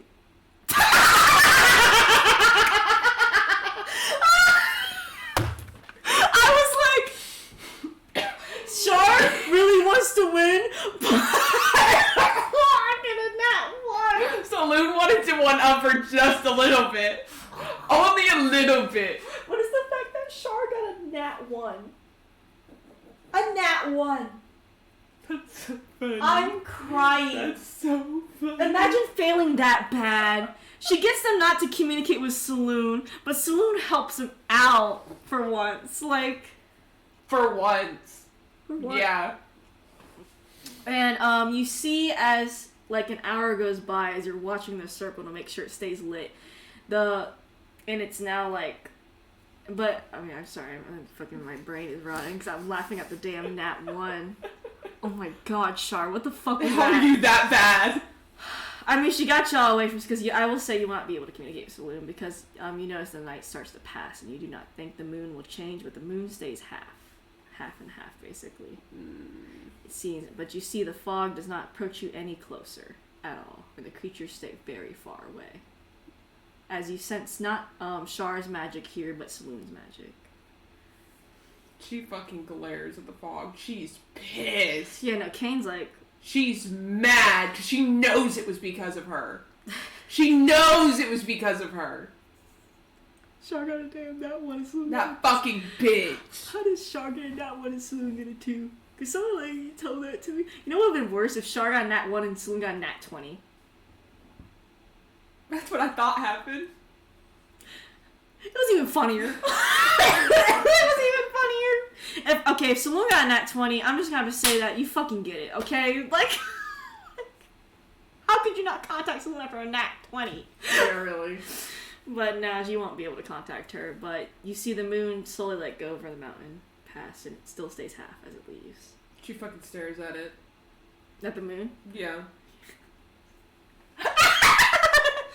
She's like glaring at it. Mikkel's like... She glares back at the fog. Mikkel's doing like the pouty like... He's pissed off. He's got the pissed off face. She's got the mad face. She's like, I'm ready to go beat up the fog myself face. Sorry, those emo... You know that high school like thing where the emo kids are like this? Yeah. And the mosh pit has her and Mikkel near the fog. And the priest says, I'm sorry you were not able to stay at the holy city. Well, you know, there's a reason for that. I'm sure there is. But I'm glad Saloon was able to help us this time. Yeah. There's time for everything. But eventually the night I guess y'all just stay up in the night watching the fog and it slowly sunrise. And as the sun slowly rises, you see the shadow fell, like a basically mirror image of a shadow fell, slowly dissipate. As it starts to dissipate, she screams, "Fuck you!" It echoes out into the world. Basically, once y'all secured it, the guards brought back people to their homes to help. Basically, like, okay, come back out. She's so fucking mad right now.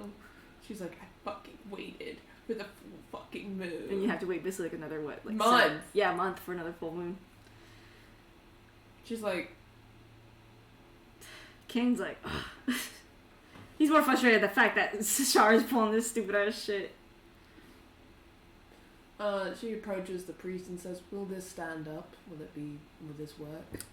Considering that, the new moon is not going to be here for a couple weeks, we can easily, if it does not hold up, we can easily just make another circle, because it seems like Char was interfering heavily in making our circle. Or we will choose a different god to make a circle for.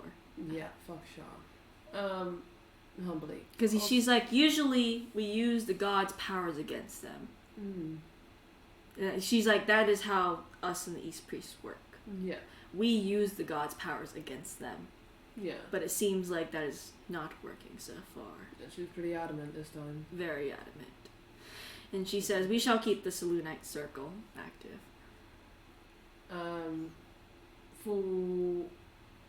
Okay. She says, the next full moon, I have to try the same thing again. You will. Okay? Will you guys be okay? She nods her head and says, we sadly live in everyone here in the East lives in a dangerous part of the world, where evil gods like to rule. And she says, we do have many safeguards in place to be able to fight off the shadow fog if it ever comes back, ever does enter this place. She nods, she says, because I really, really need to talk to Saloon, or have someone talk to Saloon. And she's like, I know. She said, so please, I know you came here rushing for us, but we can handle ourselves as we have before. I know for a fact you wouldn't this time, though. Not this time. Because there was an intent. And she nods and she says, there was an intent. And she wanted me to be here, and wanted him to be here. And she thinks and she said, then we shall prepare ourselves if there is intent, since now we know. She sighs. As daylight comes. Actually, Lathander comes out and talks. Lathander! Oh my god, Lathander, the Morning Lord's like, okay, get the sun out here because fuck this bitch. She looks at Mikkel and she actually asks him. She says, Did you feel something? Yeah, there was like I felt like there was a hand on my shoulder almost. Yeah. Did you feel that too? Yeah. Damn. That's a first. For you? Yeah? Yeah, for me too. Yeah. It's the first time I've ever seen her do something. I know! I'm glad she did though, because I mean, I wouldn't want this place to be rammed over by Shar. Yeah, I was about to do something drastic. What were you about to do? Don't worry about it. You better not have ran out into that damn fog. No, I wasn't going to do that actually. You're gonna take off the ring? I was actually going to give it to the priest.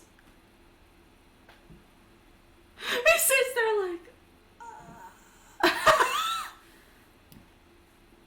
And then you hear a familiar ringing of a cart nearby. Perfect, she goes.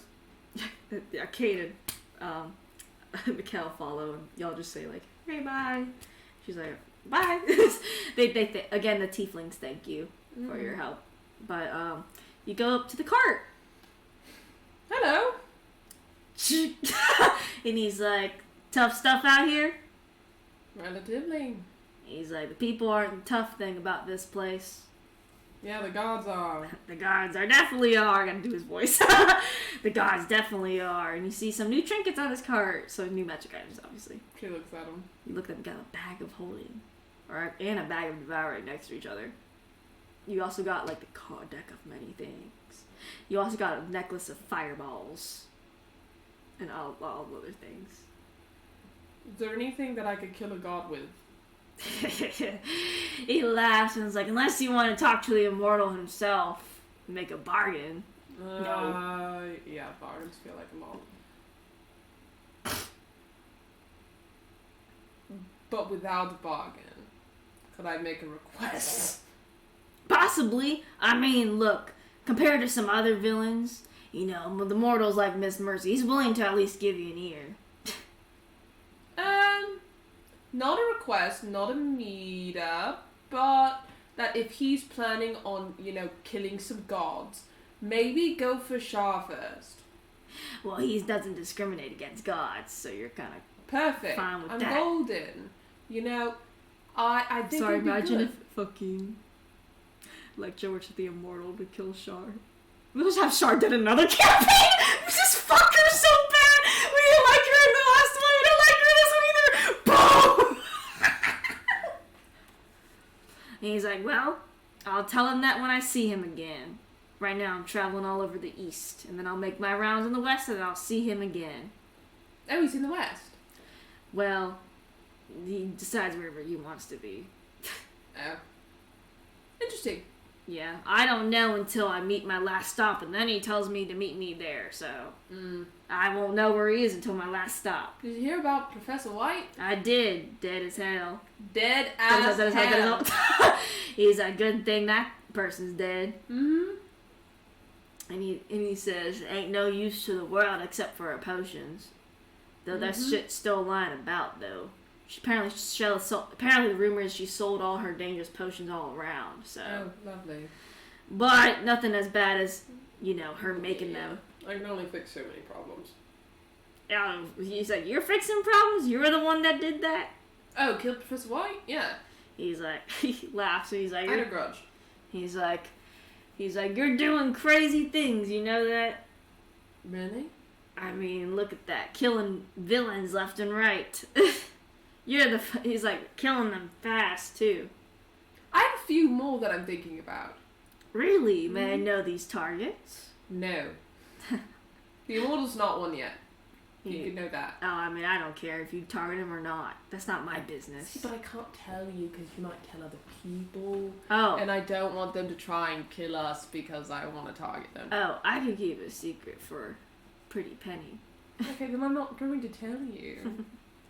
And he's I'm not like, going to pay you to keep a secret. He's like, that's alright. You'll know when they're dead. I guess I'll keep an ear out, if I had any. Aha. You're funny. Funny guy. You do know this guy's a tiefling. Mm-hmm. He's funny. But, he says, "Well, any information you want from me?" Do you have anything that I would be interested in? Unless it's about other villains or heroes. That's all I really carry around here. And possibly news around the east, which is hard to find nowadays. Do you know anything about the gods? I know a few bits. I mean, I'm from the east myself. Okay. How's the war between Shah and Saloon going? In my travels so far, I'd say the east is pretty beat up, so I think Shar won the east. Though I've heard some rumors that Saloon's trying to get some pegs in the east. Really? Yeah, I mean, it's the heavy place for all the evil gods. If she's able to get pegs in the east, imagine what she could do. And I heard the west is now facing the wrath of Shar. Really? Well, that's what people say because of all the, Sharn soldiers and whatnot. Though now it leads to question that why is there so many Sharn soldiers in the west when it's outlawed? Anyway, that's a good point. just for some food for thought.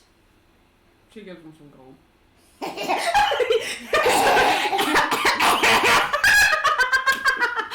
He's like, that's all I know about apparently a war between Saloon and Shar is that they're both playing on opposite chessboards now. They're like reaching over to each other's pieces and messing with them. It's kind of funny.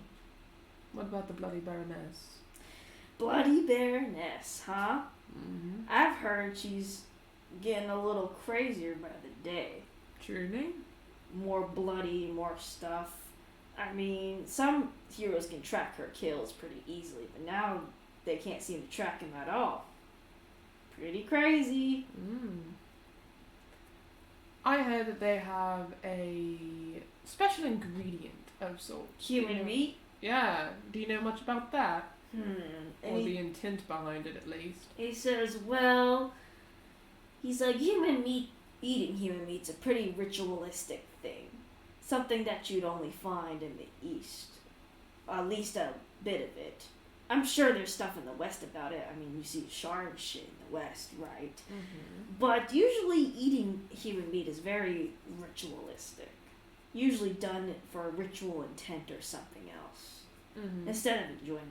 I mean, some people do it out of enjoyment, but most of the time, if people are doing it in groups, there's something more behind all of that.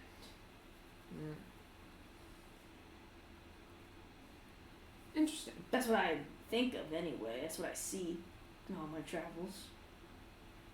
I hear that Phoenix recently made a deal with the Bloody Baroness. Really? Mm-hmm. I know that name's climbing up the ladder pretty fast. So it's interesting to hear he's made deals. Mm-hmm. You can grant any wish. Any wish, huh? Apparently. Interesting. Maybe I'll have to go see that myself. I also heard that the wish, well, not the wish, but what Phoenix asked the Bloody Baroness of was to sell her goods in the Holy City. He laughs and he's like, I heard the Holy City had a little small roundabout, but it seems like they're still just as impenetrable as ever. Seems like it. They know how to handle their shit, but that doesn't make them too immune to anything. No, I heard the Night Stalker busted in there. That was some big news there, but he didn't get very far.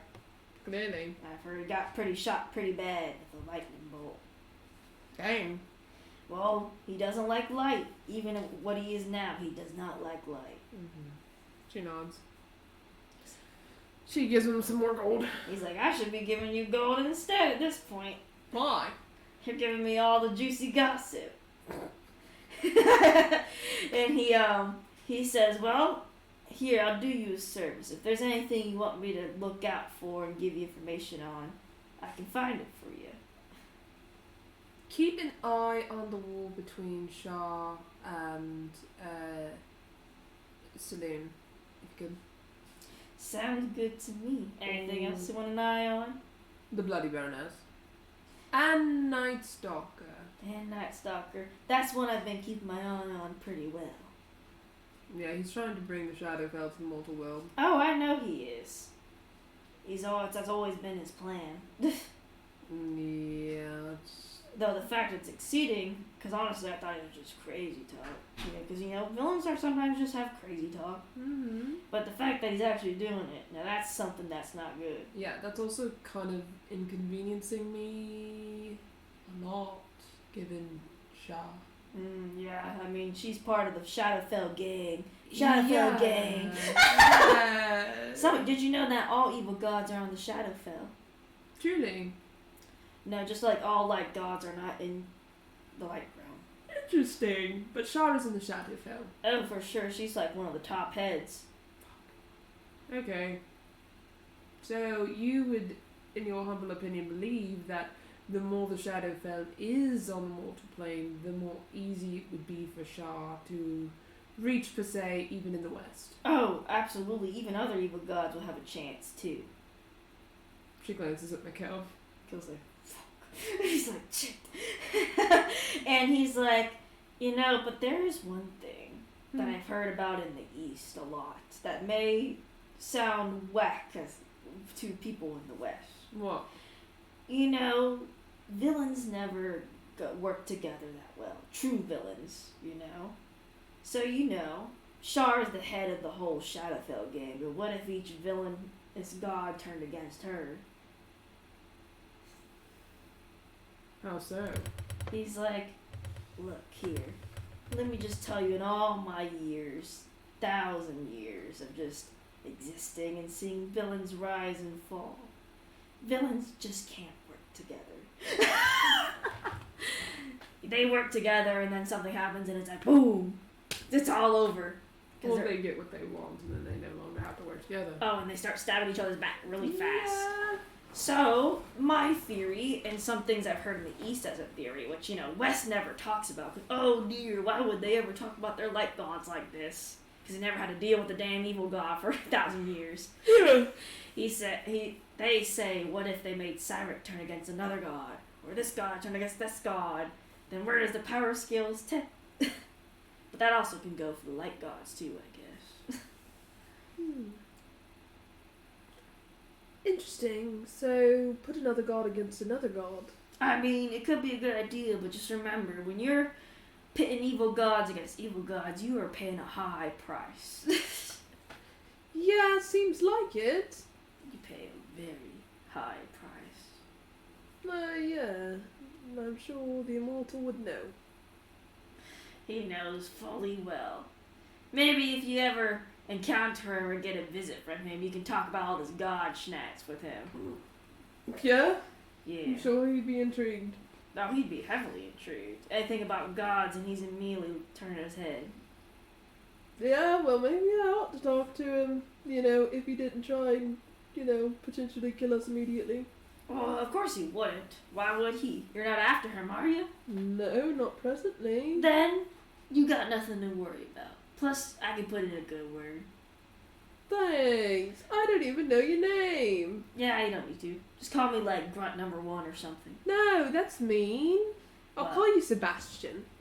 That works. You look like a Sebastian. Even though you just see his eyes, like, you don't see anything else.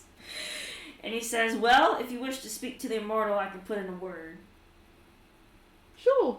And he says, he may respond fast, though. He's always busy. Okay.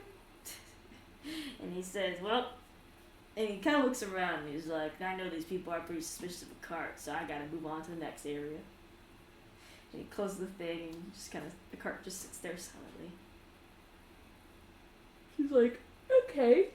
Now we can go to, I guess, home. Wherever that shall be for today. Should we go back to the west? Probably. You don't. You just teleport to a random city, to be honest. Like, yeah. So you get to tavern. You go to tavern. Yay. To get like a place to stay. Yes, you get like an inn. Yeah. You get an inn. Tavern inn. You get it goes in. Raquel's like, I'm gonna just lay down now. Me too. She goes in the room and fucking. Oh my god, you have one bed, another double bed this time. She fucking lays down. She fucking is exhausted. It's funny because when Caitlin does, the whole bed like sinks to his side. So she like leans over there naturally. Go to bed. How's the ring? But not as bad as 2 days ago. Well, that's progress. Yeah. Would you like me to give you the medicine that makes you sleep? No, actually, I want to stay awake. Preferably. By the way, Kane still has a flute on him, too. I just have a bad feeling. I do, too. Especially because of what Shaw pulled in the city. That was very bold. Very drastic. Very Good thing she rolled a nat 1. I can't believe that. I thought she rolled a nat 20. And I looked closer and it was a skull. And I was like, bitch. And I rolled for Saloon and I saw 2. And I said, Saloon, you were so... They both got nat 1s. I really don't know what I would have done. Like, I don't think... They both lose? Nothing happens! No, you know what happens? They're actually fighting up there, but like nothing happens down there, so you're just standing there. You can't contact Saloon because she's fighting. Shaw's not doing it because she's fighting. It's like a cat fight across the table type of shit. She thinks for a minute and she says, if Shaw could do that, on a full moon that happened to be partially eclipsed, I'm a bit nervous. Kane nods his head and he's like, I've seen evil gods put their influence down on the east, but that was something else. Yeah, you know, like, I knew that, you know, she was trying to hinder me and also get me and also whatever. But that was a lot. That was a lot. That was a lot. You hear Mikhail's door open, you just see him like, you think he's just going to go eat. So like, you don't worry, you just hear him walking. She says, it feels like more than a lot. King nods. It feels like she wanted to make damn well sure that we couldn't talk to Saloon. Yes. Or better yet, if we did talk to Saloon, that we would get consequences. Yeah, he sighed and he's like, I'm just glad that I guess Saloon was able to buff the circle in time. She goes a little quiet. He's like, even though she's been silent for the entire time. She nods and she says, yeah. But also, what other things is Shar going to do to keep us away from, I guess, learning anything? Or from whatever the fuck she wants. I don't know what she wants even still. Yeah, I'm not clear. Kane's like, I don't know either. She says, I fucking hate it here. She was like, and I'm glad Saloon helped. But it's like, why now? Yeah. That's he literally says, why now? For 25 years, I had not even been able to sense her presence. And I felt her hand on my shoulder. 25 years, King. You're just having new things happen every damn day. Fucking seems like it. I just wanted to talk. I know. And is it that bad to want to talk to a fucking god? I guess so. Apparently. He's like, the only reason I'd be able to sense it is because I'm still somewhat attuned to Shar stuff anyway. Oh? Well, he says, like, I'm not attuned in the sense that she can just willy-nilly do, like, what she does with the priest. But every Sharan follower, he does, like, the quotation marks. Like, as when Shar used to mess with me, still has a sense of their god. Interesting. Just like the High Council, sort of. Yeah. Huh.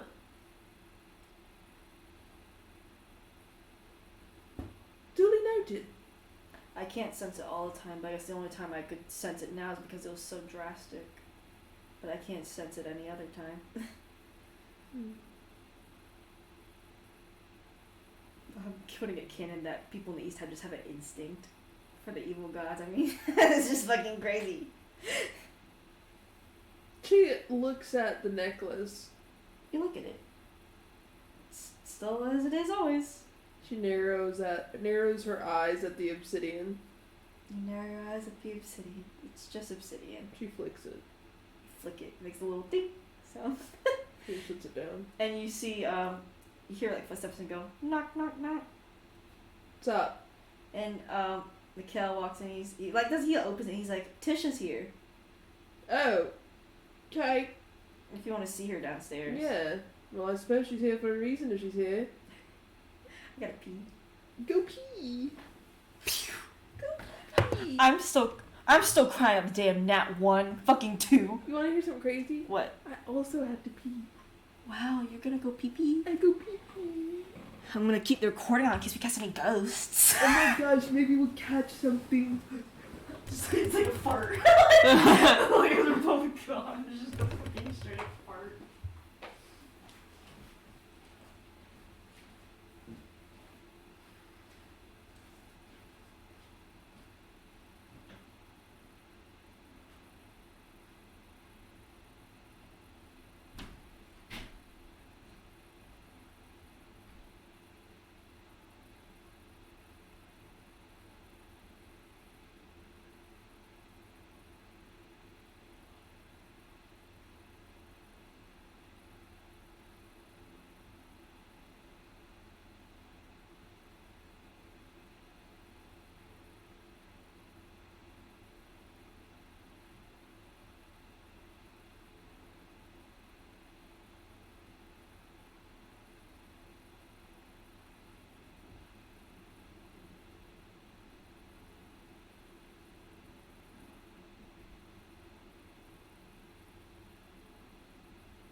I was thinking about how I made King look like, and I was like, oh my god, he looks like fucking Ganondorf from Legend of Zelda.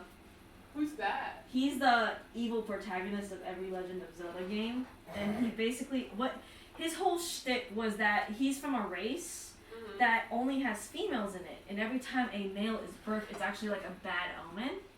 Oh. And so he's like kind of like excluded from his fucking tribe. Because he's a man, he's born a man, and so he's a bad omen, so he becomes evil, takes the power of the Triforce, which the Triforce is like the big thing, the 3 triangles. If you have each one, which is like courage, wisdom, and something else, you can make a wish and have all the power in the world. So he basically tries to get it every time Link is but it's just the hair color. I was like, there's an oddly skinned man with fucking hair color. And I'm like, he don't look like him, but it's the fact this guy has different hair in his skin color. That's so funny. I was like, man, why did I do that? But yeah, that's his whole story. Cause he's basically like, is born a man and then he's the bad omen and then he does become a bad omen because they predict that he is becoming a bad omen because he becomes a villain. So he becomes what they exactly fear because of their fear. Yeah, because of their fear.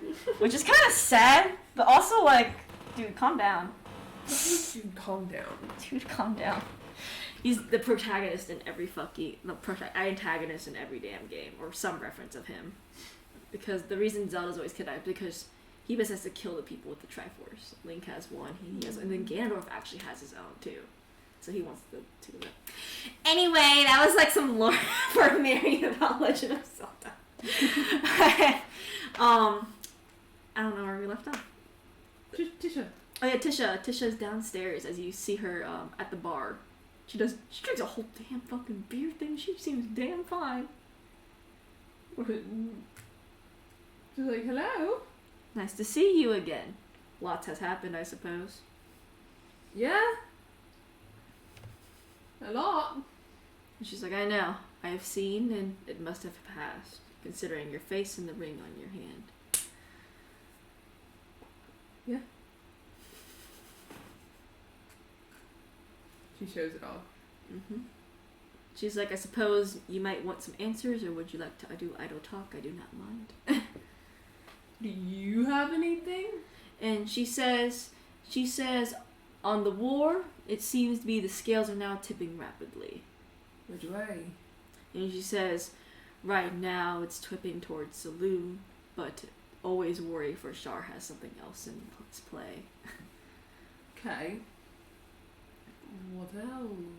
And she thinks, and she says the Shadowfell is coming into the mortal plane. Yeah, heard a lot about that one. Mm-hmm. And she says, I predicted the Night Stalker would get stronger. And she said, but it was bound to happen no matter what. Whether it was delayed or not, he'd still be a problem. Though earlier is better, for there is a way to simply defeat him, but the cards need to be turned towards your favor. Or someone else's favor, because he will be defeated in the end. But the longer someone waits, the worse things get. The Shadowfell coming to the material plane. I know generally why that's bad, but more specifically. She thinks, and she says, the Shadowfell is a awful place, basically a reflection of all evil on the mortal plane. Basically, if the Shadowfell enters this realm, there is no hope left. For light gods will lose their influence, and then it would be another layer of the abyss. Okay. That is the story full told. That is why there's 100 layers to the abyss. Can you tell me? She also still wearing the crown, by the way. How Alamigo will fare? All amigos shall fare all well, for the change that was intimate for them has passed, and they shall stay safe forevermore. Okay. Their life was majorly threatened, but what crisis there was averted. All by chance. Okay. And she said, yeah, she basically just tells you to not worry. She says they can, and she also says they can fight, so they're really fine. Should I go the route of trying to talk to Saloon? She says, a tough decision every time. This decision to talk with Saloon will always face interference, but there is chance. Depends what's going on at the moment and what you know is happening. Think of every possibility and think of what Shar could do. For she did something very drastic, I know. Yeah, that one felt a bit very drastic. I was kind of surprised. She nods. Not one of her unusual plays. So very usual for her. She says, common but uncommon. Very well known for Shar to do, but very rare for her to do. Okay. Just as Saloon, very common for her to do, but very rare for her to do. Seems like very rare. Seems more likely. Okay.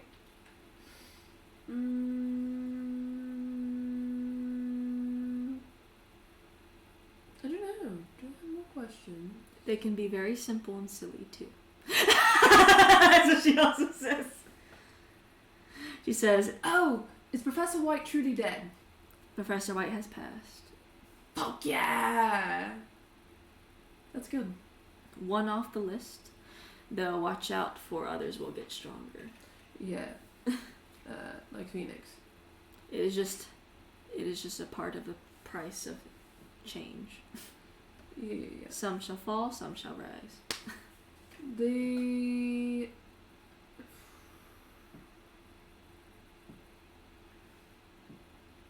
Who should kill the Bloody Baroness? Should it be Zul?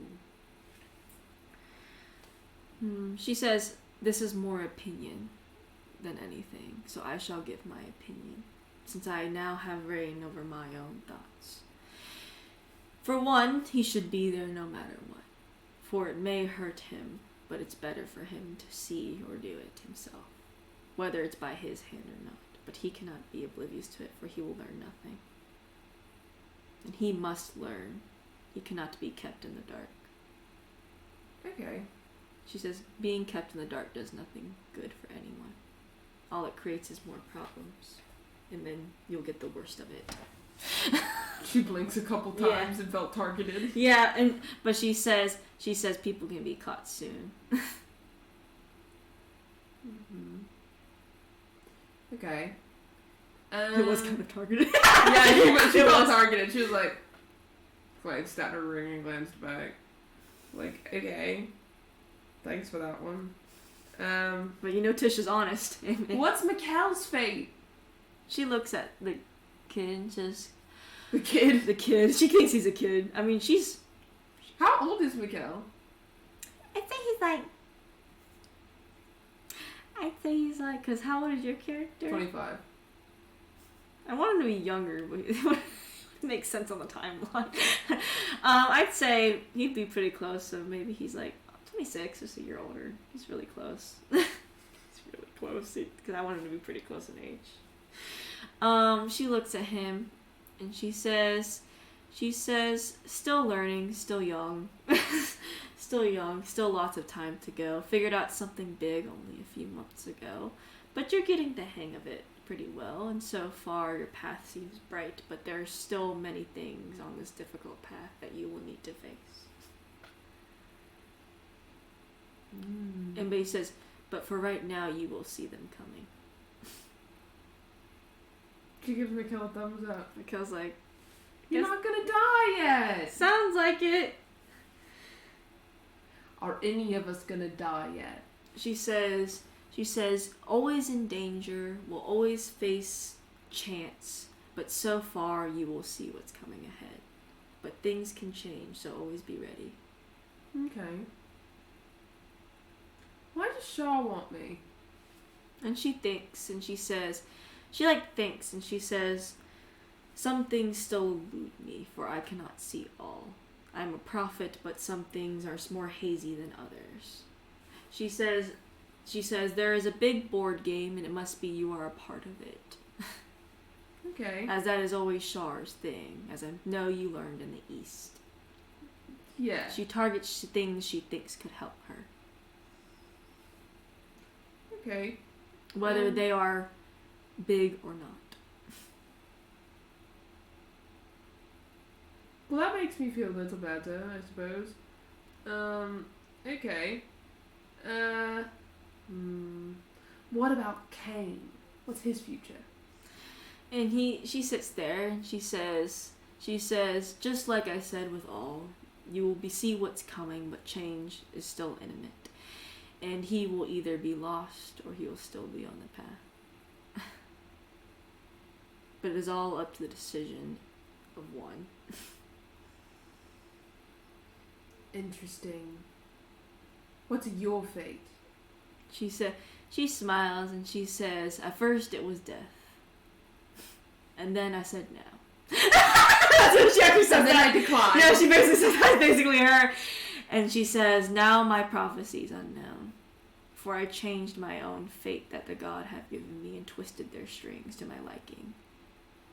You sound kind of like a god yourself.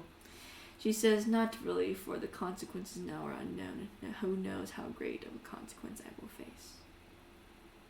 For I know it's dangerous, but I still decided to play the game. Some change is okay for a mortal, but some things were never supposed to happen. I have a general question. For the circumstances and if it ever happens. Not that I'm going to do it. Okay? But general. What would happen if I took off the ring? Taking the ring off is not a crime in itself. Though is a dangerous game you are playing.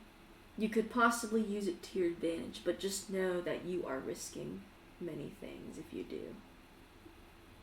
What if someone took it from me? That is much different, for it is less willing and more not willing. Consent is important. Yeah. Consent is important, for your mind is different when someone steals compared to when you are willing. And if someone takes it from me without me knowing? You are not willing. It is still the same as if someone took it from you. In the end, they took it from you. The mind is the strongest thing. But if Shah wanted to and I did not have this ring on, could she do what Orissa said? And she nods her head and she says, "But you have learned certain safeguards to potentially help you in times of that, if that ever happens, which can be a Will it possibility." happen? She says, "Possibilities. I cannot tell you for certain." She thinks. She's like, okay. Do you guys have questions? Kane was like, "What about your 5-year plan?" How's my 5-year plan gonna go? And she says, 5-year plan. Yeah! She looks at Kane confused and looks at you. And she says, "What is this 5-year?" You're a prophet, you don't know? Some things I do not look into compared to others. We made a bet when we first met that he would fall in love with me, and I have a 5-year plan to do it. She says, "Been 4 years, has it not?" Hmm? Just started the 4 years, I should say. Yeah. She thinks, and you see her like meditate almost on it. She seems entertained. She's pretty entertained. She's like, "I don't really get these questions." And she says, she kind of shrugs and she says, "Could or could not, I guess." Depends on actions of each other. For there is a lot to come, and I think the last thing you should worry about is a 5-year plan. I know what you're talking about. That's the top of my focus. Always. He chuckles. Yeah. Orissa, not Orissa. Fucking Tisha gives you a smile. Like, she thinks it was funny. Anything else? Tisha shakes her head, and she's like, "There's nothing I can give at this moment." She looks at, her buddies. Anything you guys want to ask? Raquel's like, "So, is there more, I guess, siblings out there?" And Tisha kind of like, just looks at him, just like stares at him. And she says, "Only there are a few chess pieces. I do not know how many, but they are going to be gone. For Shar is attacking." All of them? And she says, "You know the book. I know you've looked at the page where names are crossed out." Yeah, his name's not crossed out. She says, "Those were the few I knew of the eldest. I knew each one, and I visited them.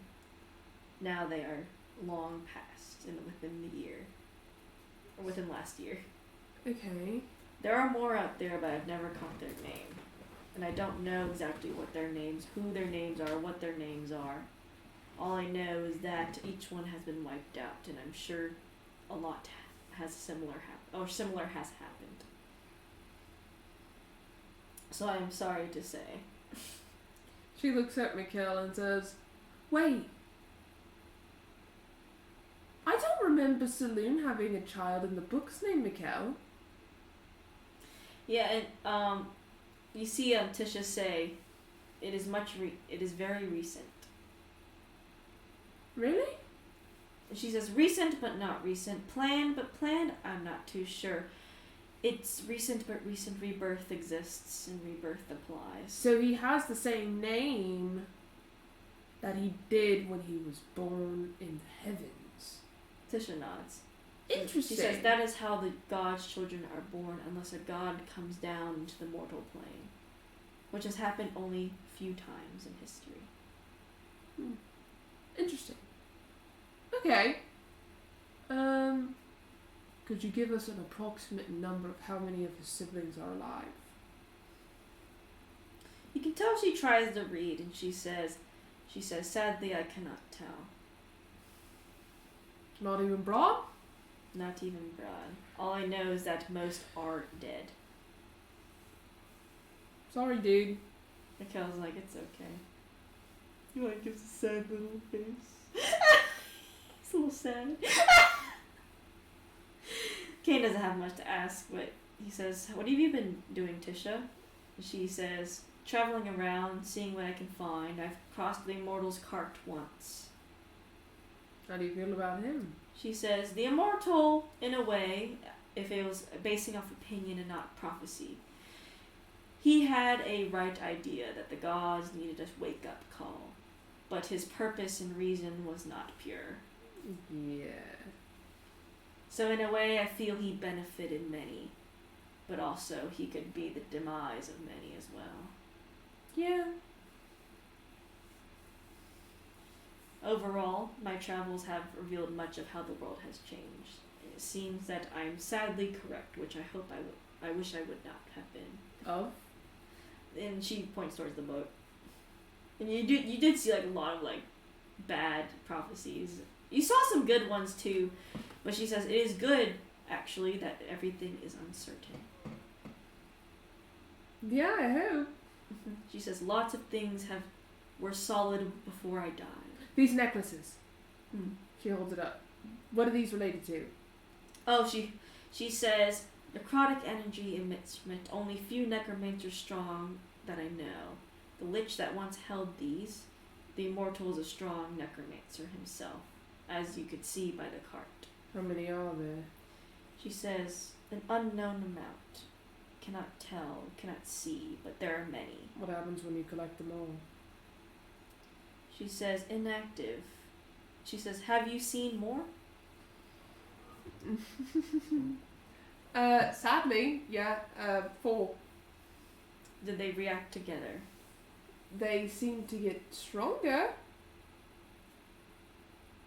You know that when the necklaces were together, they actually did not get stronger when you had them. Yeah, I don't know. She sits there and she says, very mysterious thing, possibly part of the uncertainty of this world. I do know, however, that they got taken by someone. So that is what the decision came to. Yeah, got taken by Phoenix, I think. I've heard the name and I tried to see, but I cannot see Phoenix Rooney, oddly enough. Yeah, Phoenix took them from Zul because Zul wants them gone because of Indra. The Bloody Baroness or so. Sounds about right. Yeah. She says, Phoenix Rooney is a very mystery to me, as every other villain I can kind of see. I can read prophecies of them, but Phoenix Rooney's everywhere at once, but only in one place at once. I cannot tell. If they are trying to do something with them, with me having one of them hinder them? Possibly. Whatever activates it, I do not know. Well, I'll hold on to it just in case. And Tisha nods. Oh. Nice seeing you. Good to see you again, too. I'm glad the world is in uncertainty once again. I'm glad too. Because she says, before I died, all I saw was the worst of fortunes, worst of prophecies, things to come true, but I come back, and some have not come true, but lay in limbo. Why do you think that is? She says there must be lots of change going on, opportunity of change, people stepping up. Interesting. Sometimes the scales tip forward, and sometimes the scales tip back. She nods. She says, well, we fought a god last night and did not sleep. So, we're gonna go try sleep. Unless Mikhail wants to talk to you some more. Mikhail's like, no. No. So what would you do unless Kane also wants to talk to you? Kane's like, I'll like to catch up with Tisha and I'll be back in a few minutes. Mm-hmm. She goes and she's like, Mikkel, I actually want to talk to you. Okay. He walks up with you. She says, I have a question. Yeah. You said that you know your saloon's kid now, right? Yeah. I've only known for a few months though. What do you remember? I remember I was like kind of like a lot younger, I think, and I was in the domain, in her domain, and I was hanging out with a few others. That's why I knew I kind of had siblings, kind of, but I wasn't too sure if they were or not. But now it's confirmed they were. And then I just remember like, I don't know. I feel like I saw Saloon, but I can't make her out. You know, not right now. And then I just blink, and then I didn't have any of the memories. She said something, but it just feels like Static? gibberish, Yeah. kind of. Like, I was just so young. I didn't know what was going on. Yeah. And that's what I remember, which isn't much because I was so young when that happened. Mm-hmm. And now Just curious. now they have these whack powers. Well, I hope they help you. I hope they do too. I'm not used to them. Yeah. Yeah, it's only been like 3 months. That sounds like a very short period of time. It is. It is. Yeah, it's crazy. Well, it makes you feel better. I wish I had cool powers like that. And he's like, maybe you can. I don't know. There's a lot of ways to get powers, like power, I guess, around here, everywhere. Yeah, maybe I should really steal that artifact. Maybe you should become a lich. Okay. Bones. Okay. Pretty sure won't be far from it if I take off this ring, so. Well, liches aren't possessed. I definitely would be if I take off this ring. I have a strong feeling that I've spited Char a lot. You can honestly ask Tisha if you have a good night's rest. You'll be safe. No, she's not gonna sleep even if Tisha said. She could be like, uncertainty. She could be like, fuck! Nah, Tisha would probably say you do have a good night's rest ahead of you. She's not sleeping regardless. She never sleeps anymore. Yeah, okay. And if she does, it's very like on and off. Yeah, Kane is like, go to bed. No. Yeah, Kane eventually comes back after like 30 minutes. And he comes back. It's up to the room. I bet Mikkel's like, you can't have my fucking sock. I'm just kidding. What? No, I bet you're still talking with Mikkel. So Mikkel's like, I didn't get to see the shop. In the Holy City? Yeah. Just fly over there. No. You get shot down or something now. You could get shot down. I almost got shot down once before I met y'all. What the fuck? See, I was enjoying flying. I'm fucking shooting you down. Shardens? I thought it was cool to fly, but now I'm anxious to. Stop laughing. That's fucking hilarious that you almost got shot down. You know, I hope you get shot down. I'm hurt. You hurt? Yeah. You're hurt? I'm hurt. You know what? Stay hurt. That's mean. You're mean.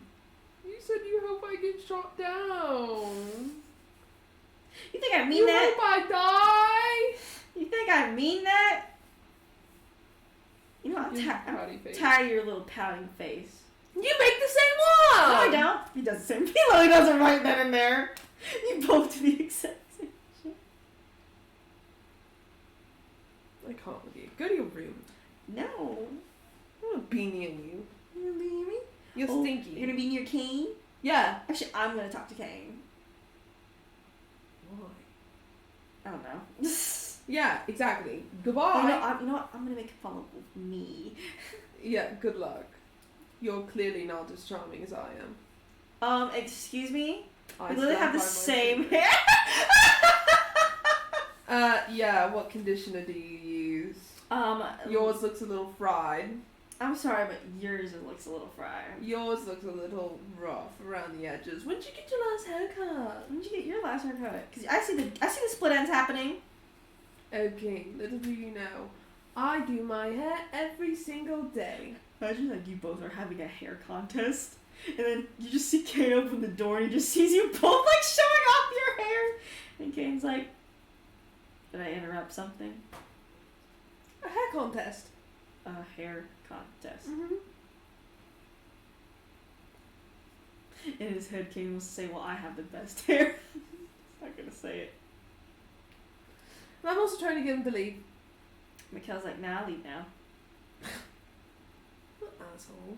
You're an asshole. You're an asshole! You're an I'll asshole! slam the door in his face. You know, he slams it before you do. You both fight over the door and he slams it. And Kane's like, so who won the hair contest? I did, obviously. I didn't win the hair contest anyways. You? You have the best hair of all of us. He's like, at least it can grow on my face. Exactly. He's never gonna grow hair on his face. No, he's not. He's got too baby skin for that. Mm-hmm. Sure does. Kane lays down.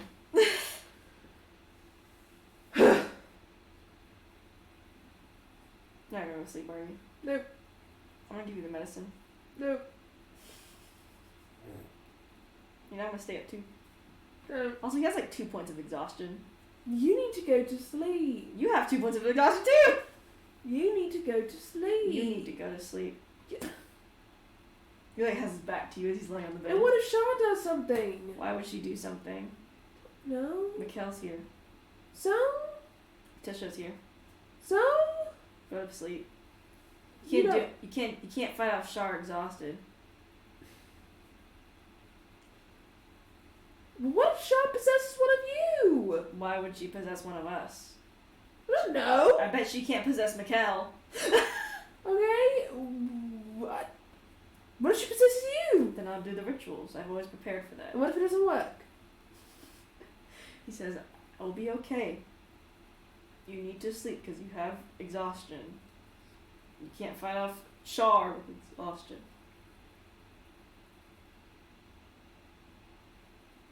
If I wake up and you're suddenly evil or possessed at any point,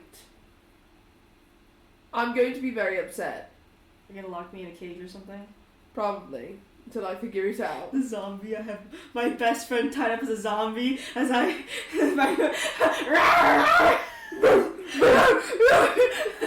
So it feels. He's like, I'm glad you will lock me in a cage if I turn evil. I wouldn't just abandon you. I wouldn't either, so. You wouldn't abandon me? No. Oh, that's so sweet. I've been here for 4 years. One more year. You're really banking on it? Mm-hmm. I'm putting my heart and soul into this plan. The bet is I get fired. Yeah. Why would I fall for the bet? What do you mean fall for the bet? Why would I lose the bet? I don't know, maybe you're that madly in love with me that you just have to. Maybe I am that madly in love with you. Oh my god, I'm gonna propose to you at the end of year 4. She narrows her eyes at him. Like, Mm-hmm. mm-hmm. Yeah, sure. Listen, I don't know, you proposed to me first. That's not a part of the plan. No, it's not. No. Lame. What do you mean, lame? You can tell he's just messing. You wouldn't accept? He laughs and he's like, no. Exactly. I'm not gonna propose just to get turned down. I'm not stupid. You wouldn't accept my proposal. Who says that? Because you're gonna fire me. Yeah? Can't have your husband or spouse be your bodyguard. What? Then you'll have to hire Mikhail. Yeah, no, he laughs, he chuckles. That sounds like nightmare fuel. Well, you don't want Mikhail being your bodyguard when you have to protect yourself from it. Yeah. And I had to protect him from other things. Too. Just like me. No. You can take care of yourself. I can. I'm just here for moral support. Meanwhile, I say bad person and you. Oh, no, wait, no, this is how he's gonna do it. He's like, so you trust me to handle myself? Mm-hmm. And he's like, well, I did handle myself pretty well against this guy who landed a huge sucker punch on me a few days ago. She turns her head. Called me a raving scoundrel, dirtbag, typical, coming from the abyss. He's like saying that as he's like kind of like he Her knows. face inches closer. And he's like, and you know, I can take care of myself. So I handled the situation. He's completely lying out of his ass, out of his ass. You handled it. So you know, you don't. When did this happen? You've been by my side. It's like, you don't need to protect me or anything. When did this happen? He looks to you and he has a small smile on his face, mischievous smile. She turns over. Fucking asshole. He smiles.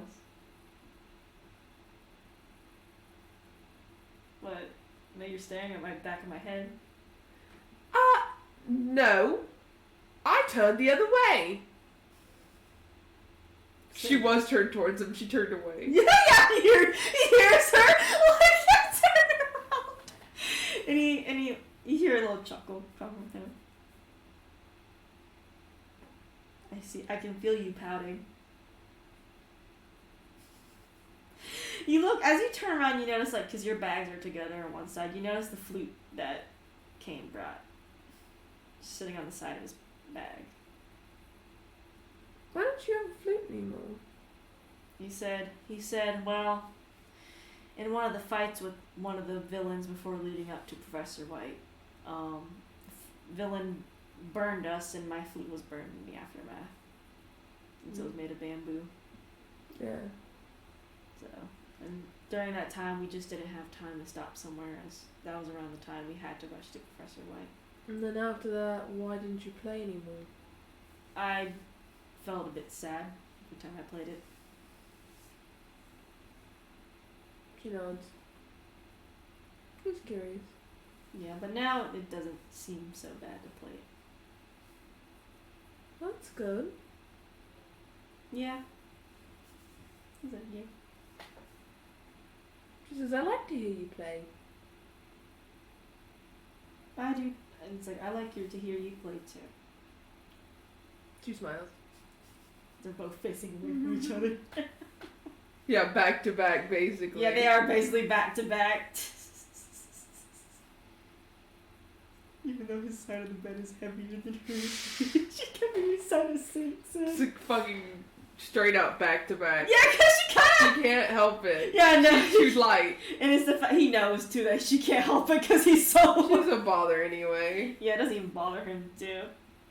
Except he flicks his tail in his fucking sleep and fucking hits her by accident. He just fucking hit on the fucking shoulder. I imagine tieflings' tails are long as shit. Oh yeah, they definitely fucking. Fucking are. just smack you in the face and you're like, I imagine he's like dreaming or something and his tail just smacks her. Accident. just move it.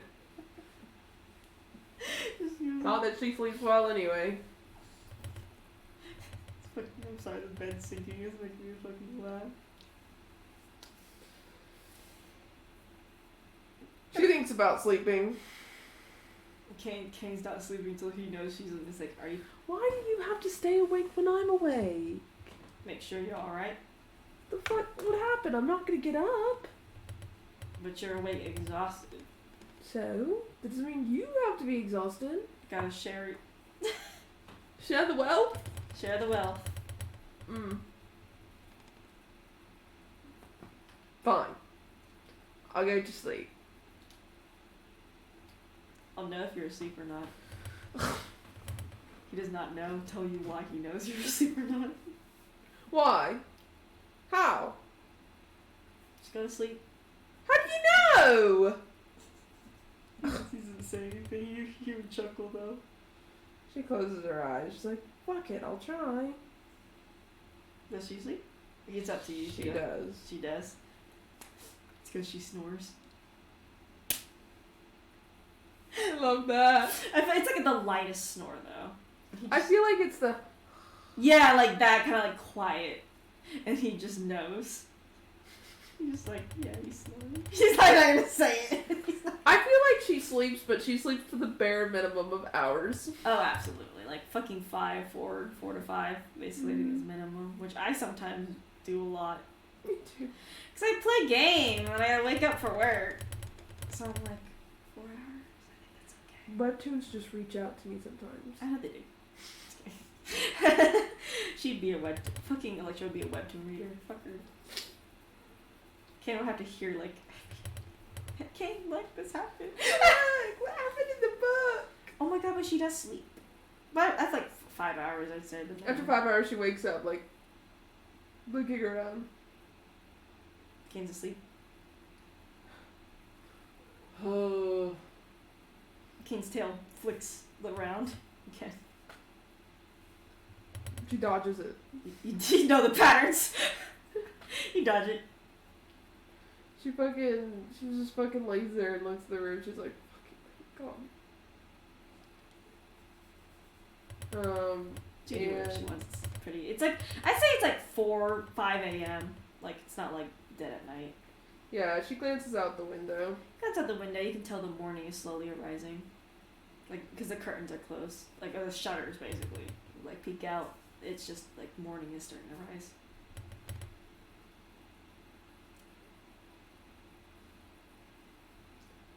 She goes to get breakfast. You get some breakfast. The tavern's quiet 'cause it's 5 a.m., so no one's doing anything.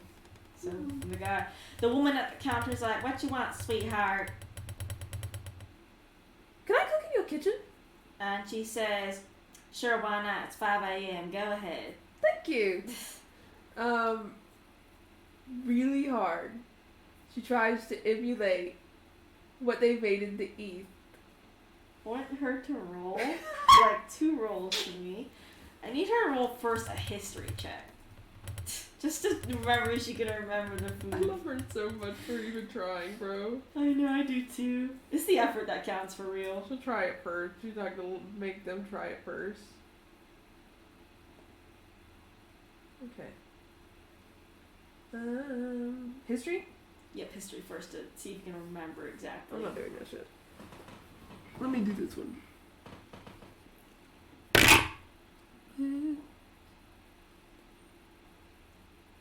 How did I get the same roll that I got off? Fucking 9. 9? You can kind of remember what it is. Now I'm gonna need you to make a... Is there like a cooking skill on there somewhere? No, but I think survival would pass. Yeah, it's either survival or medicine, I feel like. Either one. Yeah, I'll do survival. Just to see how well you can cook. Because, I mean, you may not emulate it perfectly, but can you cook well? What'd you get? What'd you get? On that one. So you have no idea what you're doing in the kitchen, first of all. Like, she doesn't cook. Yeah, she doesn't, but you do try your best, but it ends up... You do make the rice fine, because, I mean, it's not hard to make rice. But, again, you don't have the... It's not the rice like in the East. It's like Western rice. So long grain. Yeah. And then you're like, I don't exactly remember what was in the fucking... Fuck it. Yeah. She tosses it out. He tosses the rice out. And she thinks, and she's like, okay. You can't try to cook something else, though. Yeah, she... will try to cook what Kane likes. You think really hard about what Kane likes. Which I think she would probably know. You know that he does like meats a lot. You know that he's a very like meat person. Bacon. Yeah, he loves meats and he loves protein basically. But he also likes vegetables, but he just tends not to eat them as much. Not for breakfast. Not for breakfast. Not you don't think so. But he does love like the typical potatoes, eggs, and bacon. It seems in the Western world. She make that. You can make that. You won't need to roll a history because you know survival. You will need to make a survival, but it's gonna be a much easier fucking difficulty dice roll. 10. Oh yeah, you cook them just fine. Yeah, you make a nice little breakfast.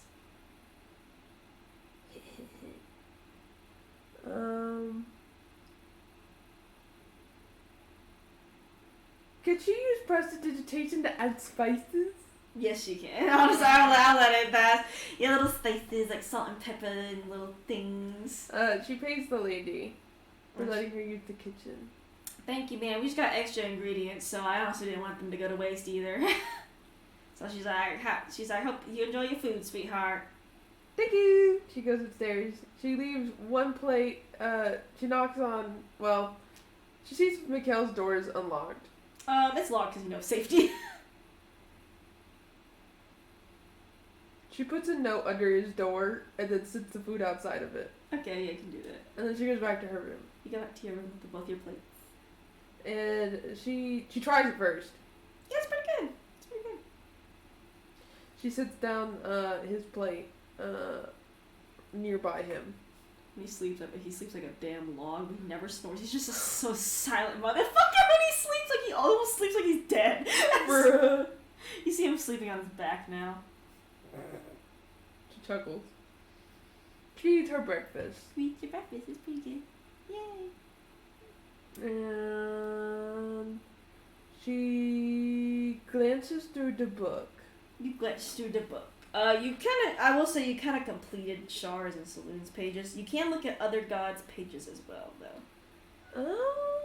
And you can also find tidbits about things around the world as long as you ask me, like, what you're looking into. And remember, this is in the past, so things have changed, as Tisha has said. So you get to see what could have been, possibly. Or could be coming still. Or could happen if the tails skip backwards again.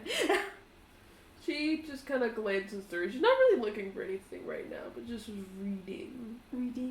Reading for if something comes up in the future, she could, like, Yeah, basically, you notice that through the book, things have already happened, or as Tisha said, things have been avoided. Mm-hmm. You do notice that there just seems to be huge things that tip the scale, but there really is nothing specific in this book. Besides that, you think it is now outdated. She nods to herself. She's like, outdated book. Interesting. She keeps flipping through it, just looking at the could-have-beens. Could-have-beens. You noticed one could-have been that signals, basically, the death of Night Stalker and Professor White by the use of the names an alchemist with extreme power and the shadow of the night nightmare walking. Mm-hmm. And you see that basically it says one or the other, their scales are tipping, who will let go at the other end of the rope. Only one will live, but one will get stronger. So it would have been the opposite issue if... That comforts her a little bit.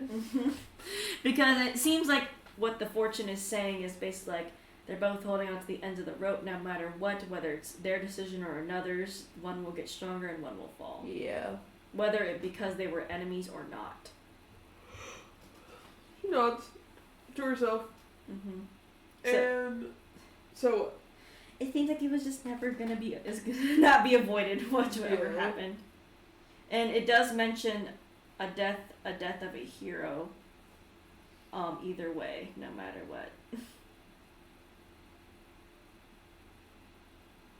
And it says, but she played a dangerous game and she knew what was to come, so she prepared for the worst.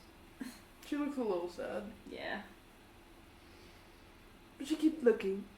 You look through, you see the mention of the druid that, Kane has mentioned that was the sister that died, like this druid. And it says Rebirth is the next. After once of mine, I'm alive. But by what, where they lie, only Cain will know. The tree! The tree. It's like nature is alive, so they live too. They are the animals. She's like, that's probably not it. And she keeps going.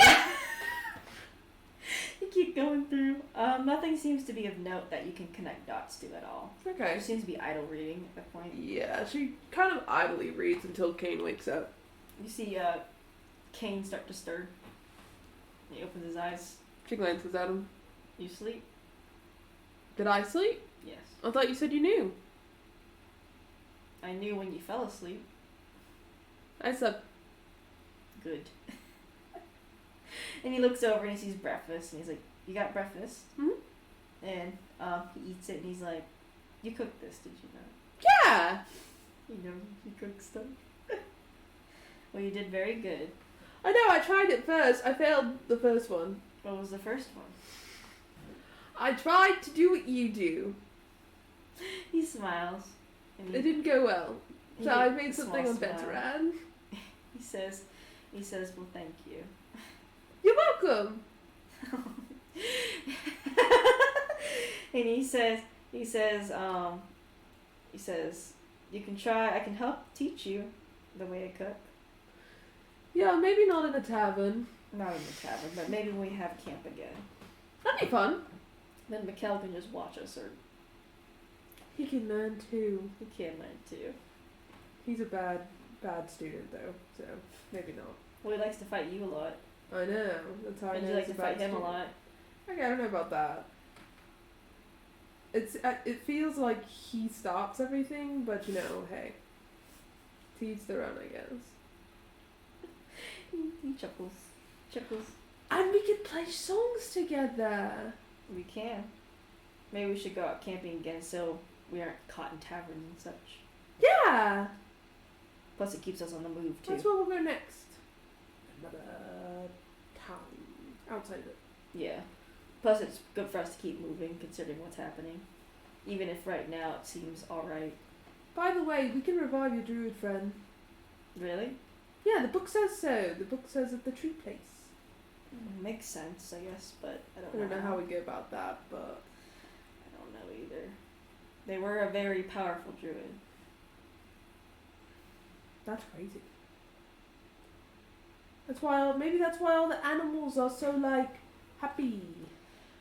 Well, they were also very good with animals. They had sort of, I guess, an issue previously as a druid. Oh. Just as Tisha had her own issues, this one had his own issues as well. Hmm? He was sort of, I guess, hated as a druid, for he liked to change the laws of nature a lot. He believed nature should be handled a different way compared to how the druids worship it. Like how? He believed nature was a danger. Oh. But that also, I guess, for him, made him closer to nature, for he acknowledged how dangerous nature was. Interesting. Got him a lot of favors from his own goddess of nature. Which druids became jealous of, and we basically had to fight almost through a whole druid's grove, for they wanted to take him down. Jeez. But I guess at that moment it was crazy because he turned into a dragon, so... yeah. A dragon. Cool. It's crazy. Yeah. Sometimes he'd be way too close to nature, though. Way too close? He just loved nature so much, and I remember him telling that if he died, then he wanted to be buried to become a tree, and he did become a tree in the span of a week. Which I guess was his dream, kind of. Yeah. How would one revive a tree into a person, though? He shrugs and he's like, "I'm sadly not that inclined in magic, especially nature magic." I guess we don't know that yet. I guess we'll figure that out later.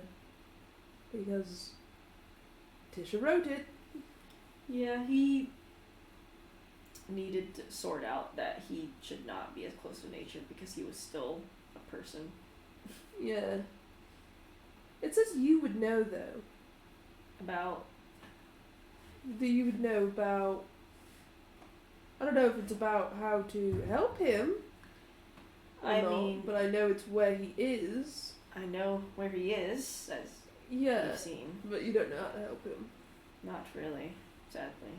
Hmm. Unless he doesn't want to be helped and just be a tree forever, which I wouldn't doubt he'd want to be. But we need his help. For? Defeating people. He could be a dragon and just eat the Night Stalker. That'd be perfect. He could.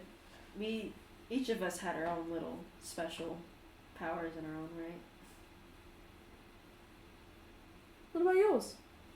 Well, he kind of like scratches his face and is like, you kind of saw a portion of it Mm-hmm. at Professor White. He's like, I didn't always used to be a fighter. I was a barbarian. People just called me a fighter because that's what I presented myself as. After the fact, I do what I did. Inherently not a good power, but it got the job done when it needed to be. Mm-hmm. How'd that happen?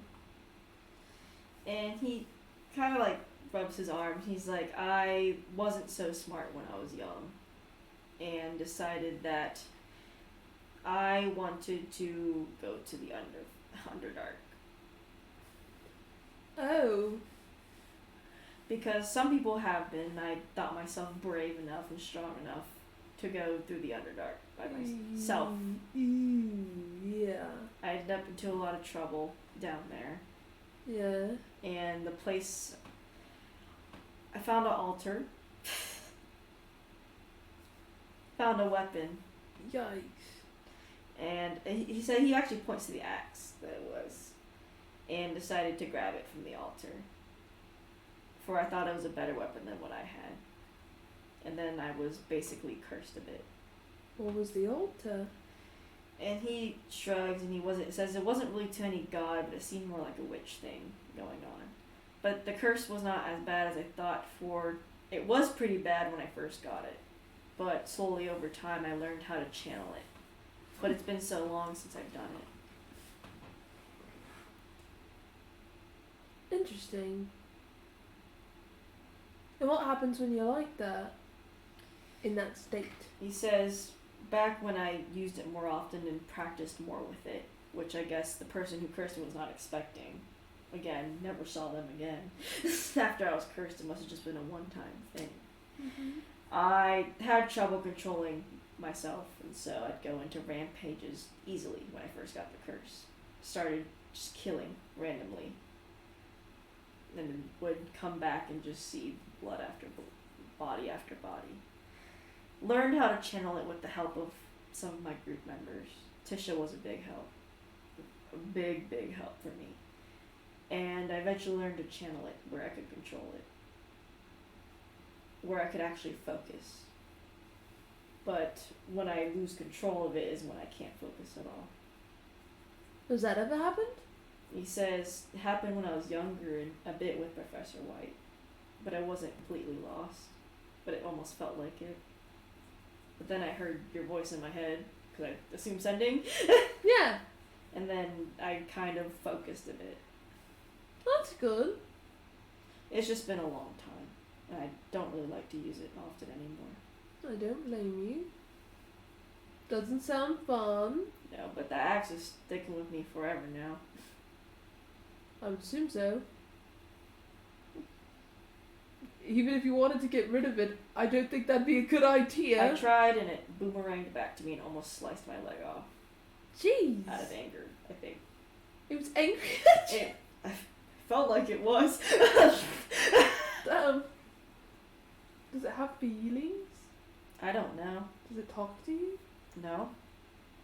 She starts touching me. Yeah, she goes over. Yeah, you can go over to it.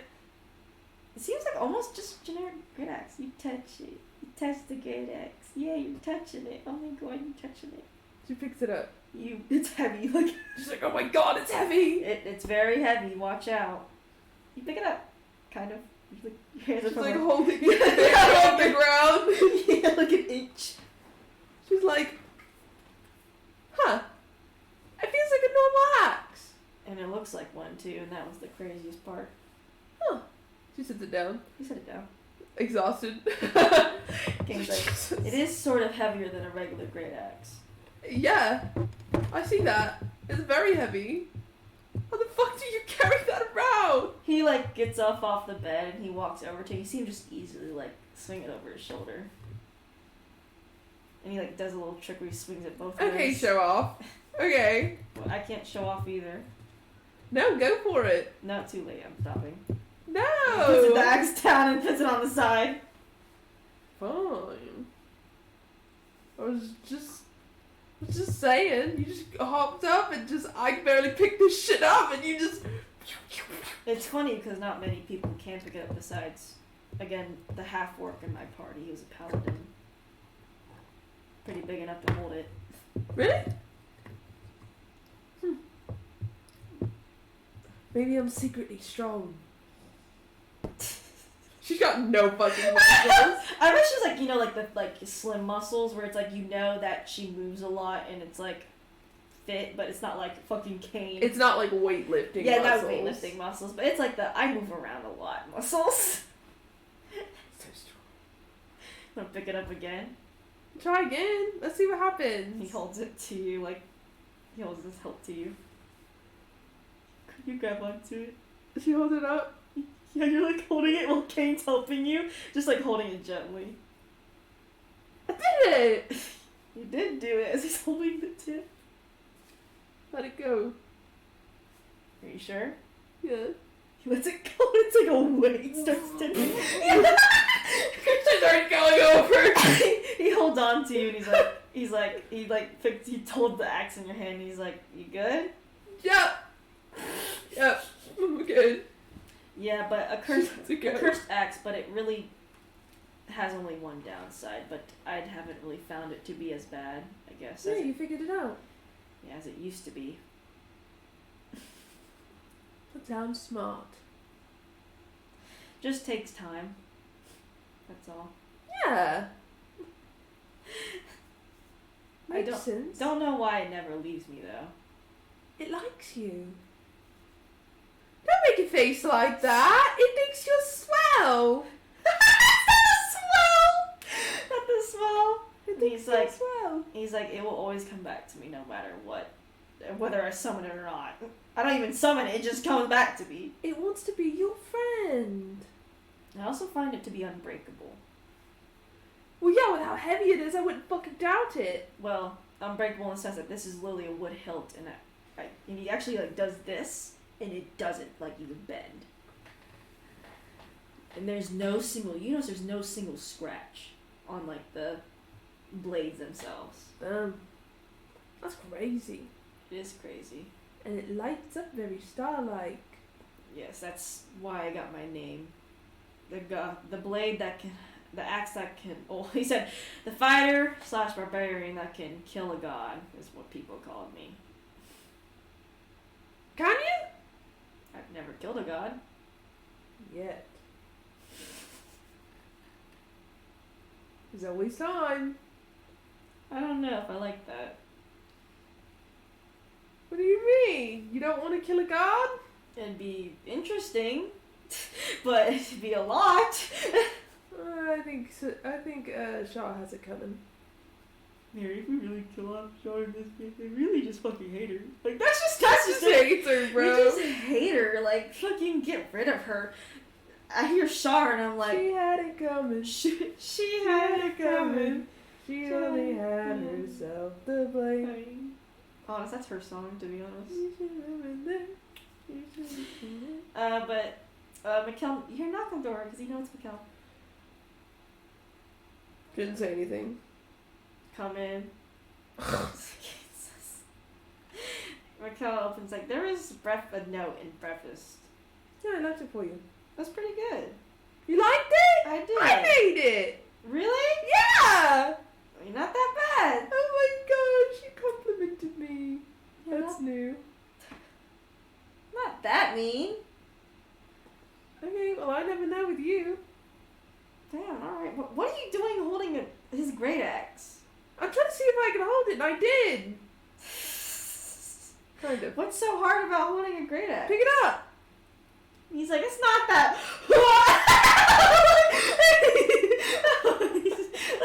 He points out of his own. He lifts it higher than you, but it's still like he's like, holy shit! And he drops it and like kind of cuts into the ground. You lifted it higher than me. Well, I wield a great sword, but Jesus, this is heavy. And Kane's like, it's cursed. Yeah, it is Let's cursed. go. Not for you, for him. What? Yeah. And he's like, I got my name Starwalker because this thing is cursed. And he's like, ew. Yeah, we kind of saw that. Yeah, we did. So that was the whole thing. Well, and he tries to pick it up again, and he like struggles, but he's able to put it over his shoulder, and he's like, fuck. How's that going for you? It's heavy. Yeah. And he puts it down, and he's like, I'm not touching that. You know what? That's your weapon. That's your weapon. It won't leave him either. It chases him. It does. I throw it as a boomerang to get rid So of if it. you tried to take it, it hit you in the head. He's like, I don't think that's how the It weapon hit works. you. Why would it hit me in the head? He doesn't like you. Clearly. What? He's like, weapons don't have feelings. This one does. No, it doesn't. This one just loves Cain. It doesn't. There's no. This one loves Cain. Look, this isn't a cursed weapon where it's not like the fucking Dawnbreaker. This one loves Cain. Kane's just watching them go back and forth. Inanimate or not, this one loves Cain. Oh, so he basically has a contender for slow. No! It's an inanimate object, but it has feelings. I don't think this axe has feelings. Okay, then try and take it. I'm See not. what happens. It's too heavy to take one. I'll try it. No, you try it. No! I'm not getting hit in the head with an axe. You should if you think that, oh, it does not feelings. I'm not even gonna test it. Cain himself said it looked like it felt sad when he left it. Kane said it almost chopped my leg off. See? It was devastated. Revenge. Imagine like he threw it like this and then like swung his back and he's like, oh fuck! That's like him as like an 18-year-old. He's like, what the fuck? As it fucking comes towards him. And he's like, I'm not taking this. You know what? We should have someone else take it. Yeah, you're right, Indra. Like she could carry it. Who could carry it? Someone big. I mean, I could try to take it out of this room. No, I don't really want to test the theory, honestly.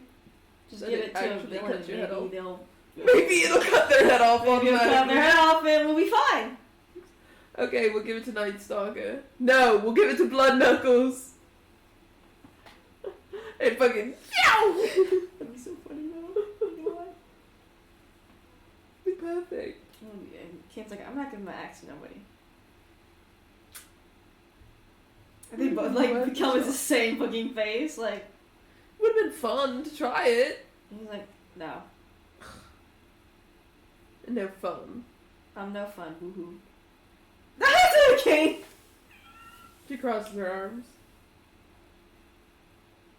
Fine, I guess I'll just take off my ring and go to Shah. Oh my god, and I'll follow you. No! No. That Mikkel does that. Oh, Mikkel does Yeah, that? Mikkel goes, no. She pops him. Don't pop me. Get the fuck out of my room! Pops you. I will blast you into oblivion. What am I gonna do first?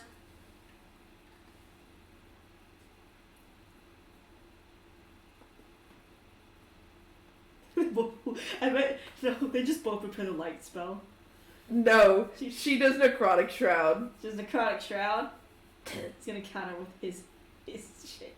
I forgot what it was. It's like Asmar gets a radiant blast sort of thing. So they both just blast each other in the face, and it doesn't hurt y'all because it's kind of cancels each other out. But y'all are both like flashbanged.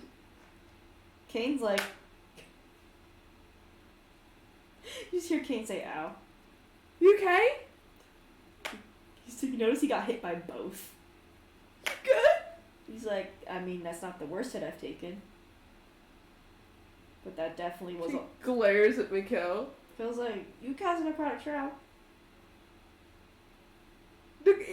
How? She doesn't even know what it is. No, he said, you cast a spell. I don't know what it was. I don't know either.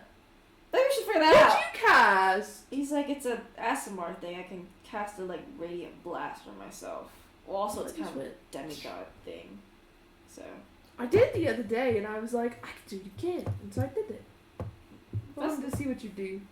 Well, we both canceled each other out except for Kane here.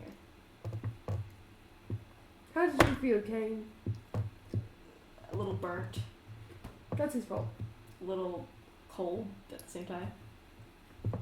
That might be phone fault. That might be on me. it's okay. It's what just. Yeah, maybe we can figure out what that is. Yeah, we possibly could. I don't know how we do that. Kane's like, I don't know how we do that either. How about you? Do you know how we do that? So we say to Mikkel. Yeah. He's like, so let's go to Magic User and ask him what spells they have. What, you're a bard? Yeah. And we can go to other bards and ask what they have as spells. Okay. Then we could slowly dim it down. Where are bards? Everywhere. Just walk into a tavern at night and you see a bard playing music. Let us go. It's not night. Where do they go in their off time? To their homes, I presume? Go to Bard College. And there is a bard college a few miles away from here. Let's go there. Okay, I guess so. You go to a bard college? Hi. You see a bunch of students everywhere. You, student, where is your teacher? I'm going to my class right now. I have final right now. She follows them. You follow them. They walk and you see a final about to start. Where's the teacher? But they're sitting there at their desk. Excuse me, miss, are you part of the program? No, I want to ask a question. I guess ask quickly as the final's about to start. I'm going to perform a spell really quick as a bard, okay? Mm-hmm. Tell me if you can do this. She does it. You do it, all the students are basically watching, and she's like, And she says, none of our bards can cast that spell. Always look up. Actually, let me look up if bards can cast that spell. Who knows Necrotic Shroud besides being a typical thing? I think it's only them. It is only them. And that specifically has to do with who they are. Yeah, they sit there and they're like, she's like, no bard can cast that type of spell. Thank you. You're done. She goes, Jesus. Okay, that wasn't helpful. That wasn't, but I guess there's something else special going on. That's what Mikkel says. Thanks. You're so special. I'm just so special. Yeah, you're so special. I'm so special. You're so I'm so special. Maybe you can go rule a country because you're so special. Maybe I will. Where are you gonna rule? Well, I'm gonna kill Shaw and take over all of the land. He sits there like, I don't think that's how it works. It will this time. It will this time? Mm-hmm. Okay, I'm gonna let you the fantasies. Oh, fuck off. I feel like I'm owed something from that bitch. You for know, my whole life. You probably you probably are. I wonder if evil gods have their own relics too. Don't want to know, don't want to find out. Seems like they do. I thought I just said I didn't want to find out, but I guess now I know. Oh. I really don't want to be anywhere near that Sharon relic. Seems like that's probably a good idea to not be near that Sharon relic. She says, okay, well, maybe I should just start doing this spell thing in front of random magic users and ask them what it is. The more we come across, you just start using it. Yeah. Sounds good. I mean, there's a lot of people running about, I guess, nowadays. If I can only do bardic spells, though, then why would I have one outlier? Well, you're not multi-classed, are you? I'm not, studying different things. no.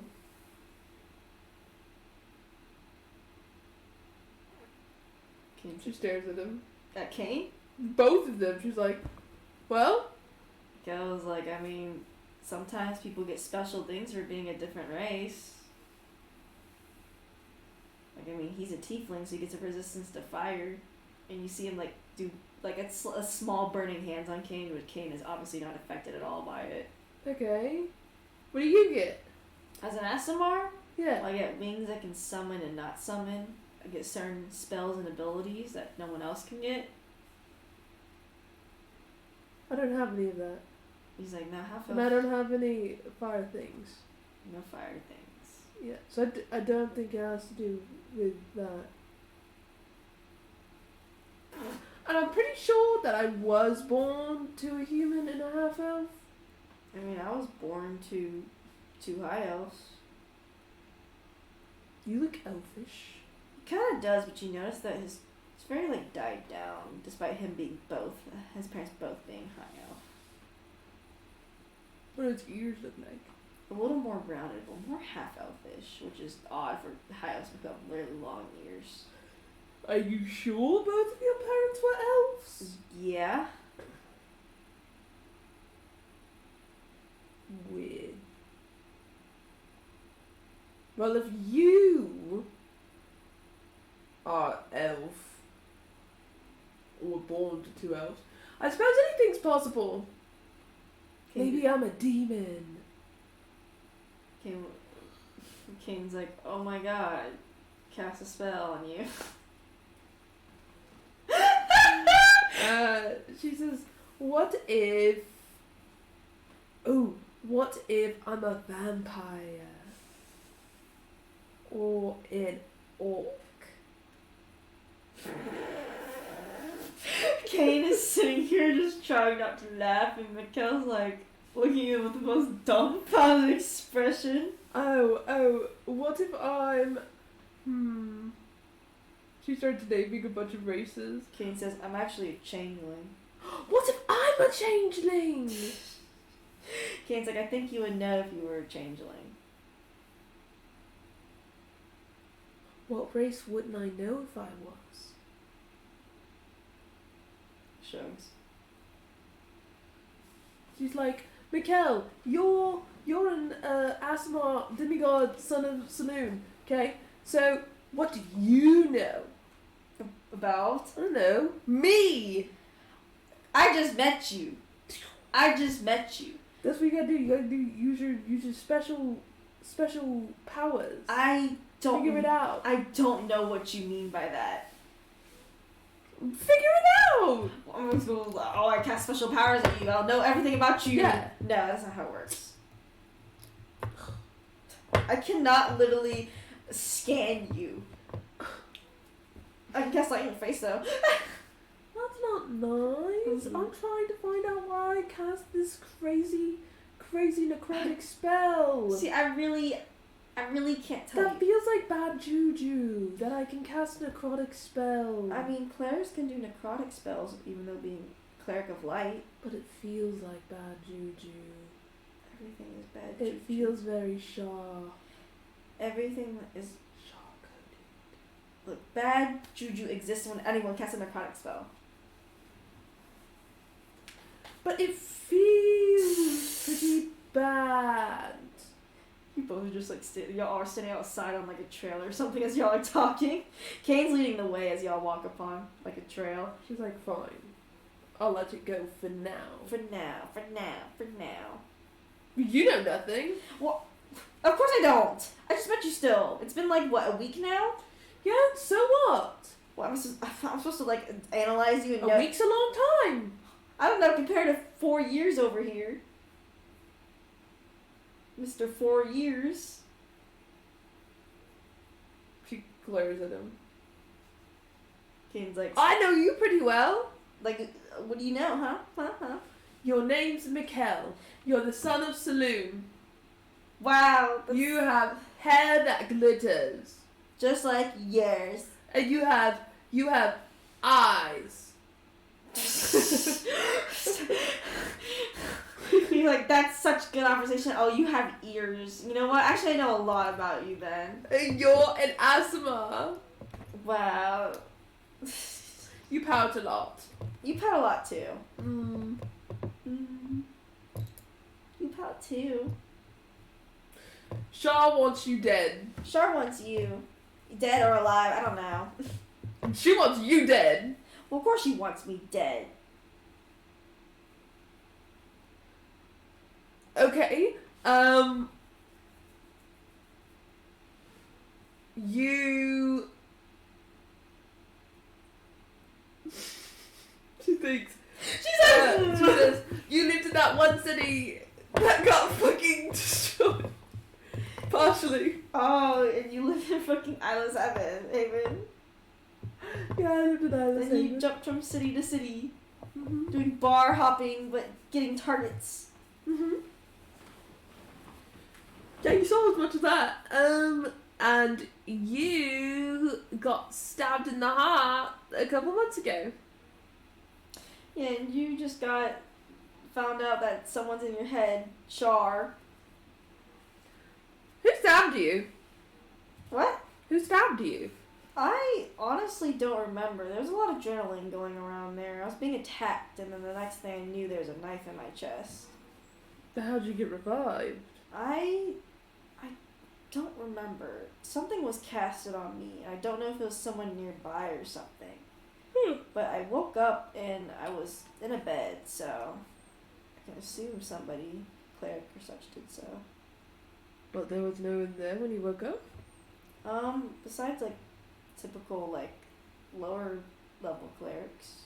So. Weird. Trippy. Don't say that. Trippy. Don't say that. Maybe it was all a fever dream. You're so- Maybe you're not actually Saloon's kid. Maybe you're just tripping. Maybe you're just tripping. I am. Hard. And I hope I wake up. Maybe he's all a dream and he points towards Ken and I'm all a dream. Oh, maybe I'm really lost my mind after all of these years. And this ring's also fake. Maybe I should take it off and find out. He's like, stop trying to take it off. I'm not threatening, I'm just saying that if this is all a dream, I'd know really quickly when I took off that ring. Smart ass. Says you. Says you. What do you think, Kane? Kane's like, I think the children should be quiet. and I both you and the cat like the same face. That's rude. Quite rude. He's like, how are we children? Yeah. How are we children? I'm a full 25, he's a full 26. I'm the older one. So Fuck that's off. how everything goes. No! That's not how that works. You hear him chuckle. I suppose I'm the youngest here. Yeah, you're just a baby. She glares at him. And she says, so that means that I should get everything that I want. And what does Electra want?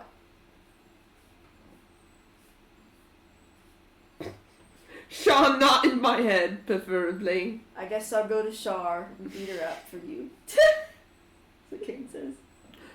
Maybe don't do that either. Maybe we'll find out a smart way. Maybe a dragon can eat her.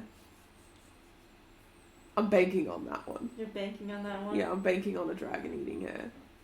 He almost ate me. It was kind of crazy that moment. Holy shit. Kind of lost control for a second, but we were able to calm him down. That's good. Yeah. That seems like a thing with you and your party members. Price you pay for what you want, I guess. Power. And then you realize that maybe you should just maybe not do some things. Yeah, she shrugs. She says, I don't know, I don't really have a lot that I want. I guess find whatever that purpose was. That purpose that I was talking about. That's true. Does it feel like you're any closer? I don't know. Or does it feel as bad as before, like that purpose? It doesn't feel as necessary now. It feels like maybe you're slowly finding it.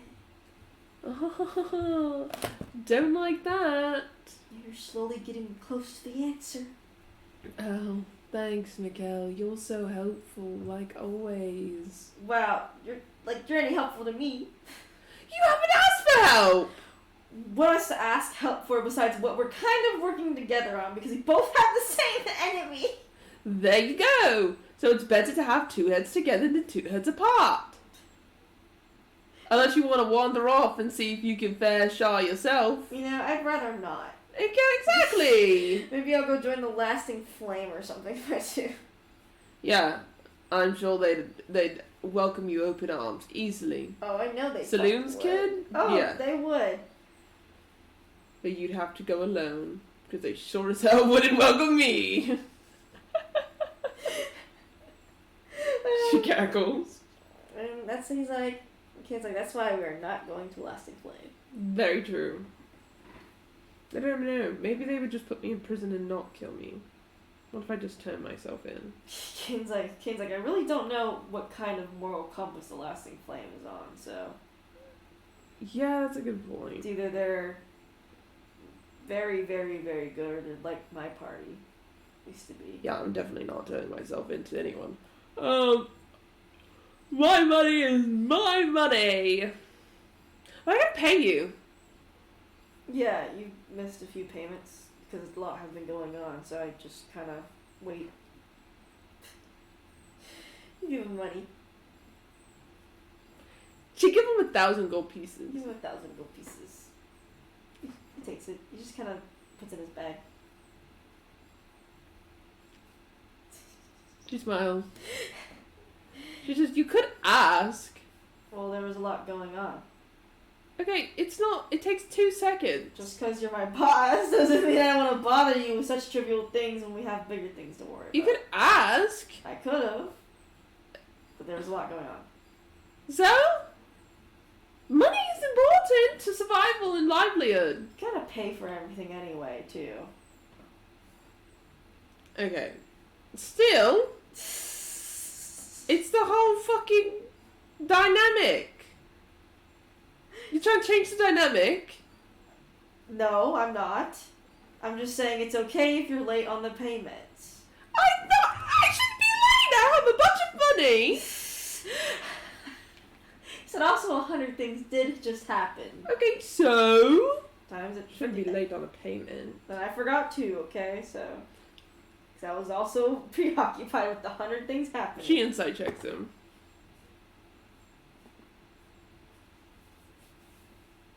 26. He's telling the truth. He did forget. Because he was like, dude, there's 100 shit happening. She narrows her eyes at him. I'm human. Tiefling. I was about to say, you switching up on me now, changeling. He's like, I'm immortal. Mm-hmm. I'm not perfect. Uh-huh. I didn't remember. Mm-hmm. Because everything's being paid for, even outside my paycheck. Well, of course. He doesn't make a face, he's just kind of like wildly walking. She glances at him and glances at McKellen. She's like, she seems kind of content. Not unhappy for once. You just basically travel because you basically get word that Zul is with Miss Mercy right now. Ah. And you see that the letter was hurriedly written. And I suppose we'll head there to deal with Indra. It's basically a few days trip, so. Uh, Indeed, Miguel says. Maybe you get to kill. You'll get to kill a bad guy, Mikkel, your dream. I don't think that's You my could be a hero. That is not my dream is not to be a hero. You've already killed My dream is villain. not You're to such be a hero. I imagine it's not like Saloon's child. I feel like now you're on resting somewhere and Kane is the only one setting up camp as you both talk to fucking She's like, Saloon's child. Shut The up. perfect hero. No. You have to become one now. You're Saloon's kid. I don't want to be a hero.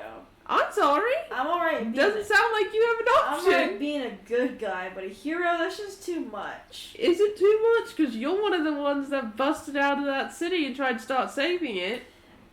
Look, I can't just have the whole shards of an entire city. After I invaded so many. You could have just left. You know what? Okay? And you could have just left 100 times in all the scenarios that just happened. What scenarios? Al Amigo, the fucking shard. Like I have a vested interest in Al Amigo. Yeah, I know you do, but you really could have just instead chosen to talk to Saloon instead of go help Al Amigo. Yeah, because I'm going to let all of them die after they were so nice. He's like, see? I'm not that much of an asshole. See, that's me. Like, you don't want to be a hero, but you're not an asshole. I disagree with you. I think you are a hero. No, I'm not no hero. Yeah, you're gonna be able to fight Indra, and you're not a going to hero. win, and you're going to be a hero, and your name will be known everywhere. I'm not. And no I hero. wonder what they'll call you. I'm not no hero. I don't want to be a hero. La la la. Do that too. The moon sun. God, that's awful. You could stuff that back down wherever it came from. Kane basically finished setting up camp. The moon sun. I'm tired. I I'm can't. gonna call you that. Don't call me that. And when you ultimately do kill a villain, Well, you I'm don't gonna call, spread that well, the you don't moon call sun. Kane Starwalker. No, of course not. That's not his name. The Moon Sun is not my name. It is now. No, it's not. Moon sun. Kane's starting to cook, by the way. She says, I call Kane 2 names. Kane and Lover. There's no in between. And Bodyguard. That one's less common. But yeah, occasionally. When you call him Bodyguard, what's the context for all 3 names? When I'm explaining him to other people that are not in a particular setting, I call him my bodyguard. Generally, when I talk to him, I call him Kane. And in other situations, I call him Lover. And sometimes I just call him Lover. So you default to Lover. Yeah. And Kane's like, yep. As he's cooking. Less recently, but yeah. And he's like, Things been a little tense recently. yeah, I mean, that's fair. Doesn't feel jokey enough to be talking like that. So I've been defaulting more so to Kane recently. Bodyguard feels a little too formal. I guess it can, I mean, considering how close y'all are, so. What do you mean? I don't know. Y'all get along well. Yeah? Yeah. He's like, She's waiting for an insult. he doesn't say an insult. She stares at him. What are you staring at me for? I was expecting a backhanded note after that. No, I mean, there's no backhand note to say that y'all get along well. You always find a way. Oh yeah, let me say, oh y'all get along so well, but it'd be better if I had Kane to myself. Yeah, no, He laughed. He does as a joke. She starts cackling. Like, oh my god. Yeah, I'm sure he'd be quite interested. Maybe I am. I was kidding. You just joking. Maybe I'm just standing in the way of true love. But we have, you know, Kane jokes like, but we have true love, so you can't stand in the way. He said it, not me. But y'all just chill. Kane eventually gives y'all food. Thank you. You're welcome. Y'all eat up. She waits for Mikhail to say thank you. And he's like, thanks, dude. Asshole. What? Nothing. You're so rude to me. You're the one rude! Drag- No manners, ass. You dragged me here, and Oh, I said you could leave! you said I could leave. And you also Yeah, said I you couldn't leave. are. Well, yeah, I just needed the ring. I got the ring. And you still need my help, so.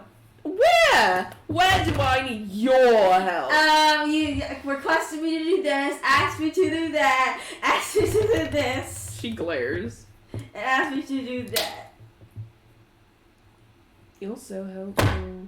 You're right. Oh my gosh, Kane, he's so helpful. King, He's so great. King's like, you're so great. We could have done nothing without him. We would have been at a complete impasse. Because he totally helped us get out of that city that had a war. You definitely almost didn't die there. Just met you. Uh-huh. That I didn't even know you guys. Uh-huh. Yeah, and you tried to kill him in the city, too. I didn't fucking know who it was. I just saw the back of his head. Okay. And you were prejudiced? No. You saw a tiefling and you thought bad? I would have done it to anyone, even if you were standing there. She glares. Like, I don't know who you are, too. Look at me. That's not very good of you. Who said I was like holding over here like, oh my gosh, I can't kill a single soul. I can't even kill the roaches on the ground because I care so much. You're the one who Mac's very goody two shoes. I'm not that goody two shoes. But you are goody two shoes. I know you're little goody two shoes. I know what the fuck you're talking about. I killed a bunch of people. Yeah, you kill people, okay. What the fuck is that? You don't kill people and be good. No, you can't. You cannot just kill random people and be good. He's like... You also cannot do what I've done in my life and be good. I don't know, you've been pretty good to, like, people so far. She stares at him. She's like, you don't know the half of it. No, I don't, but so far it seems like you're pretty alright. That's nice. You know, at least right now, I'm pretty alright. He's seen the worst part of it. He points to Kane. Okay, nods. Wasn't pretty alright then. She's like, or was I? Was I a great person? He's like, you live and you learn. Yes, I live and I learn, I suppose. She glares. Yeah, you both, like, glare at each other, and Kane's like, stop glaring at each other. She angrily eats her food and glares, but more sneakily. You both do the exact same thing. Mikkel and you do the same exact thing to each other. And eventually you finish eating. And y'all are just chilling out near the fire. Kane reads a book once again. She says, so, trials and tribulations and goals.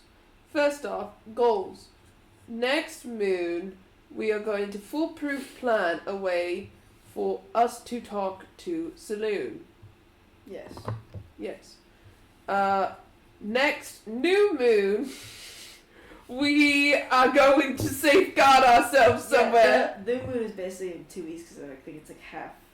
It happens every time. Yeah. So basically King says it's coming in 2 weeks.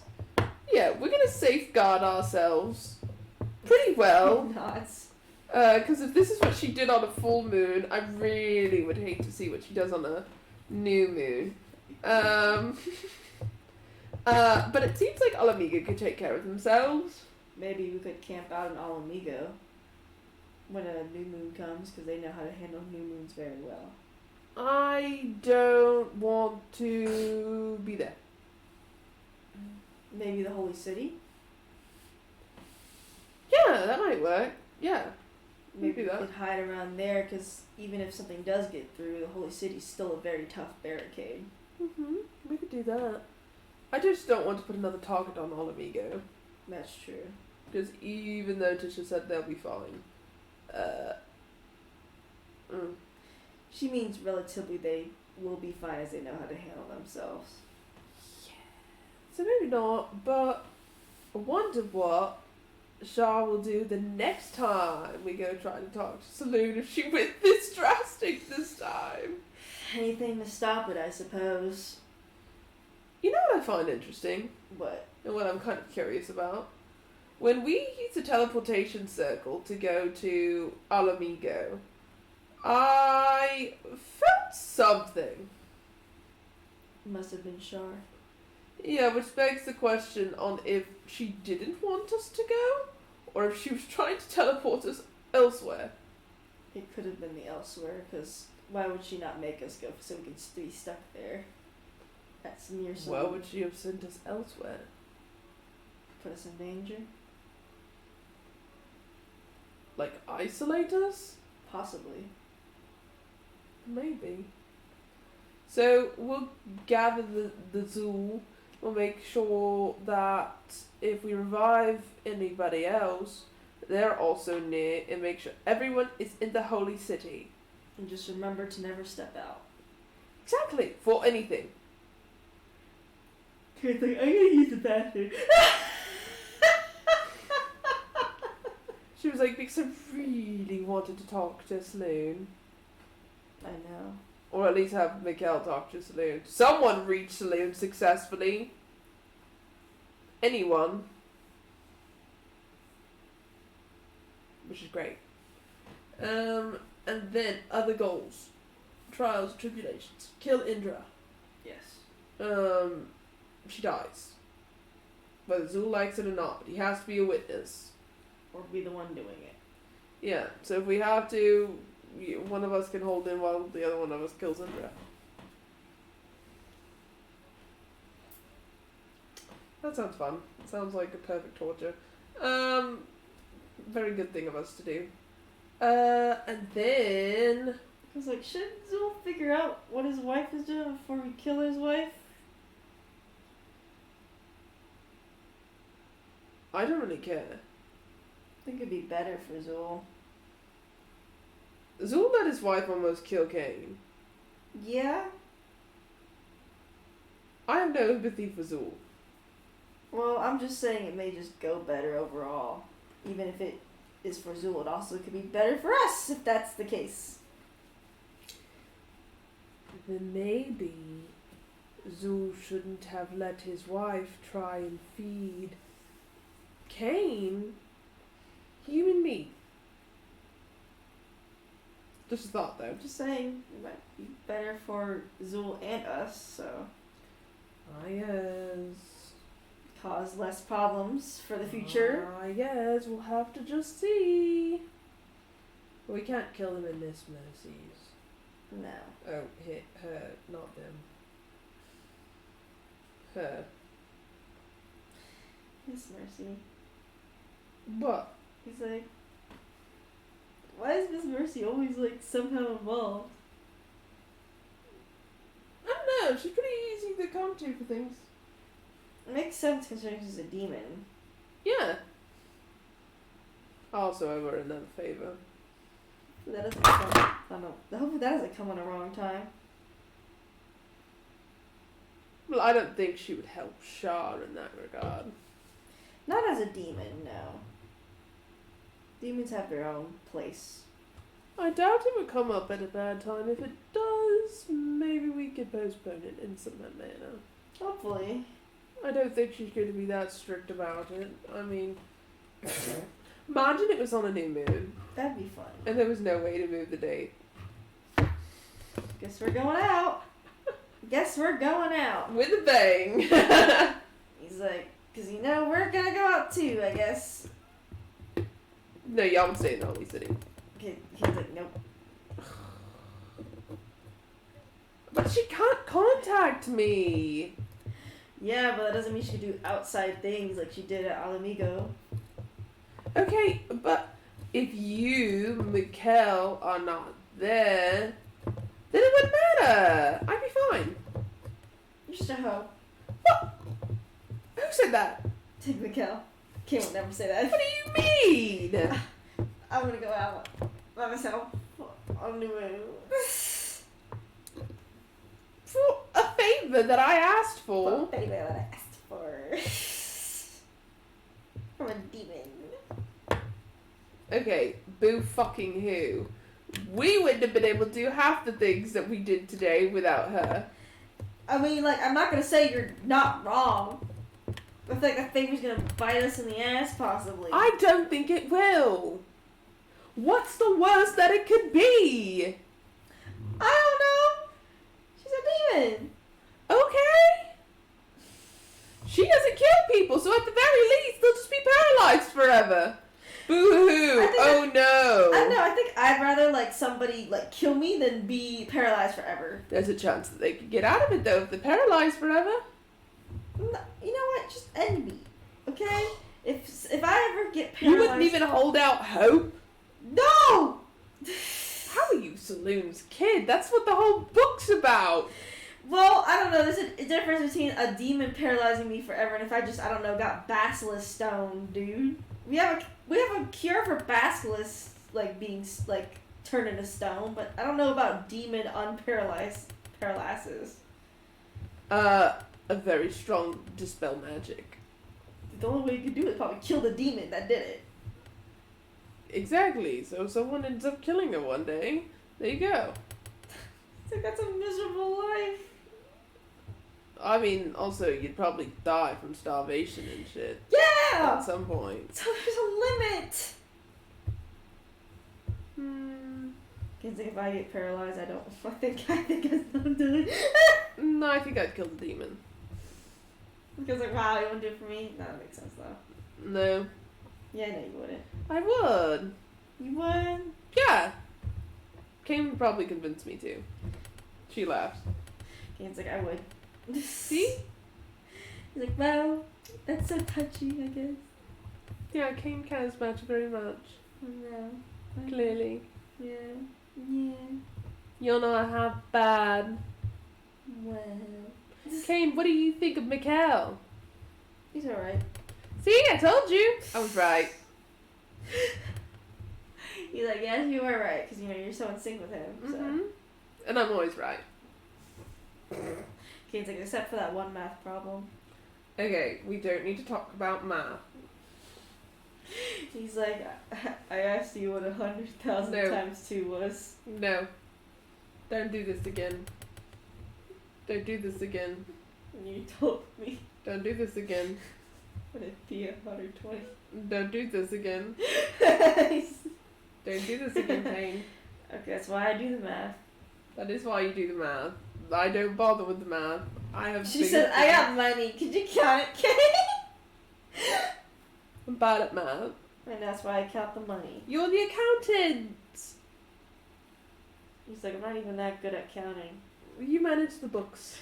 He definitely is not that good at counting. There's at least some kind of missing money somewhere that he did not count.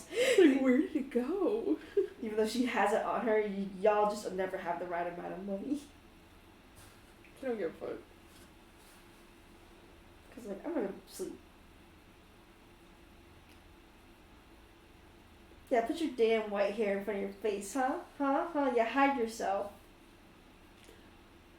You need to do your skincare routine for a day. I don't need to. I'm just naturally this beautiful. There's a dirt speck on your face, though. You are a dirt speck. You're the dirt speck. You are. You are! You're the dirt speck. No! You're the one insulting me to my face. Perish. Simply perish. You perish. You. You. Kane's like... Kane just looks at me both and is like, you done? Selling might. He's like, sorry that, you know, X sent me life. You're just a selling mite. A mite. I might. Yeah. Yeah, I'm But gonna a saloon mite. I'm gonna bite you. No, I don't want rabies. Oh, maybe look, I don't know. I think you'd be alright with rabies. How so? And he says, I don't know. Am I already that rabid?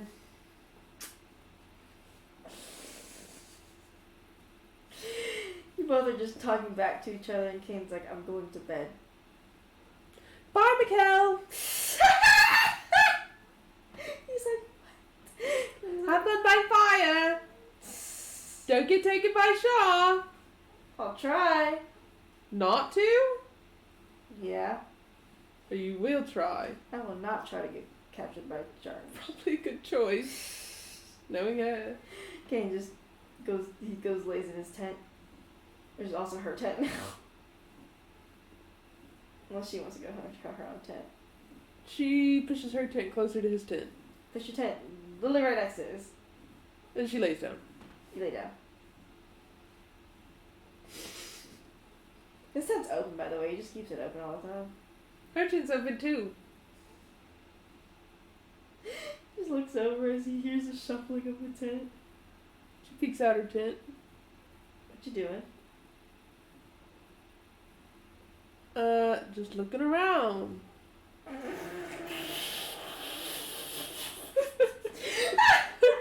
I heard you moving, so I was wondering. He was like, I wasn't moving at all. I heard shuffling. Well, that was me getting into my bed. Or sack. Oh. And she moves back. She gets into her bedroll. You get your bedroll. Yeah. You're in your bedroom. You're shuffling. It did make the same sound. Wow. Yeah. Your Kane move around his tent. What are you doing? I'm adjusting. She shuffles. Towards his tent or just shuffles? She shuffles towards him. Shuffle towards his tent. Or your tent, so his tent. Yeah, she shuffles like her bedroll. And then he, then he's quiet. She's staring at her tent wall. He's like, I know you're not sleeping. I'm totally asleep. Whoa. He's like, you can move your bedroll over here if you want.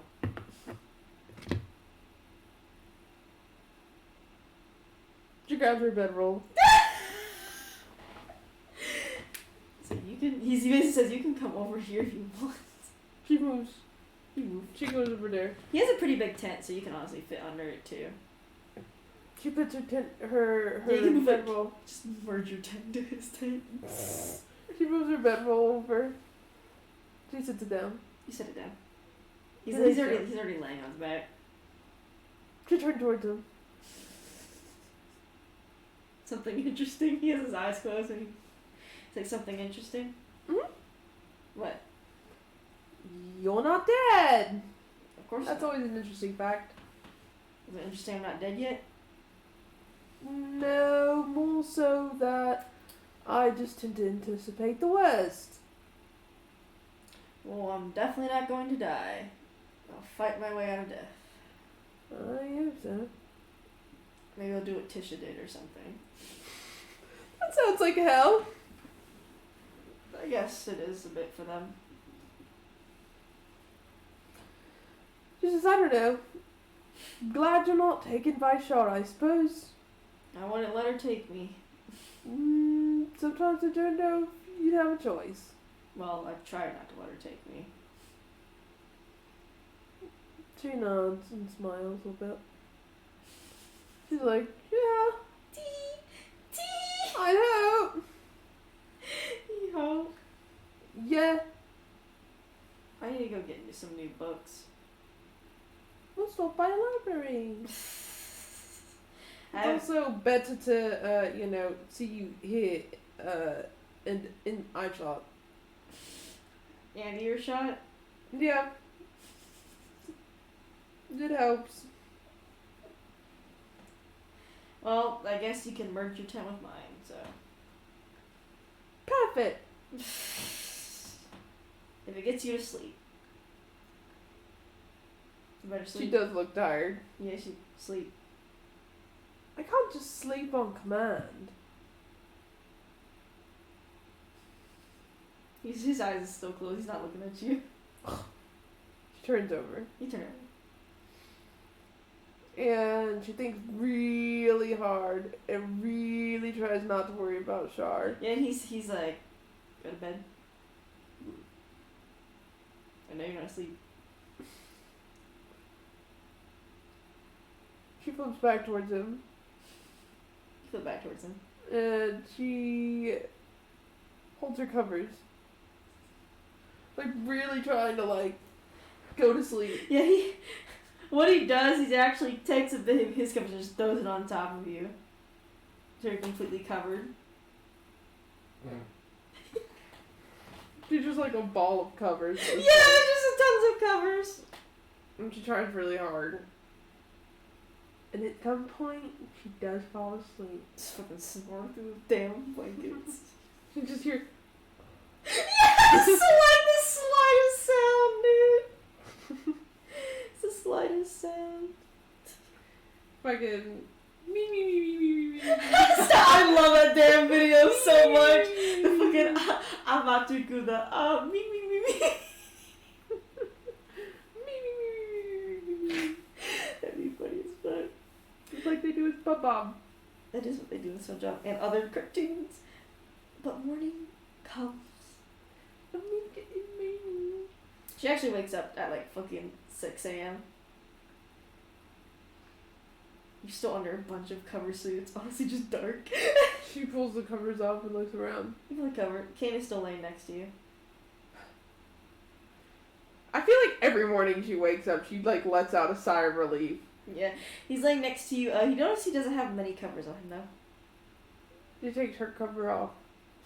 She puts her covers on You him. think he actually gave you most of his covers? She puts all of her covers on him. All of them. You put them all on him. And she gets up. You get. It's a pretty average morning. Actually, it's almost like it's a beautiful day. She tries to cook. What is she gonna try to cook, Mary? She's gonna attempt the Eastern food one more time. History check. But the way that Cain does The way the king does it. 22! Okay, so you'll remember. Now you gotta roll survival. 17! Pretty good. You're not like exactly like Cain, but you do. Obviously, yeah. You do a lot better than before with your first attempt, and you actually create something pretty good. She uses prestidigitation to add spices. You add spices. She tries it. It's pretty good. Nothing like Cain's, but you're very close. She makes 3 plates. Like 3 plates.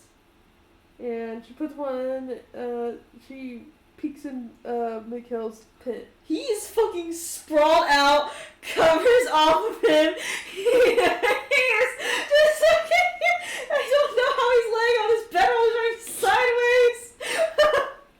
She stares, she kind of chuckles, but she puts a plate in there, and she tries to cover him up. Yeah, it's like he's laying like halfway on the blanket, so you can only like fold half of it over. She doesn't. Yeah, you fold half. She's of like, it. enough, and she goes out. You go out. So she goes back to the tent with Cain. You go to the tent with Cain. And she sits down the food by him. It's crazy. Then she sits down. He really almost looks like he's fucking dead. Sick Victorian child. Fucking And then sleep. she sits on her bed, bro, and she eats. You eat. It's pretty good. It's pretty good. It's pretty good. And she kind of, not like stares, but she kind of like will eat and then glance over at Cain, then eat, then glance over at Cain. Like, is he getting kidnapped? Is he getting kidnapped? Yeah, eventually, you see Cain slowly stir from his sleep. She looks at him. He looks at you. He's like, morning. Good morning. You sleep? Yeah. Good. And he looks at the food and he's like, what'd you make? I tried to make what you make. And I did better this time. he picks up the plate and eats it and he nods his head and he's like, really good.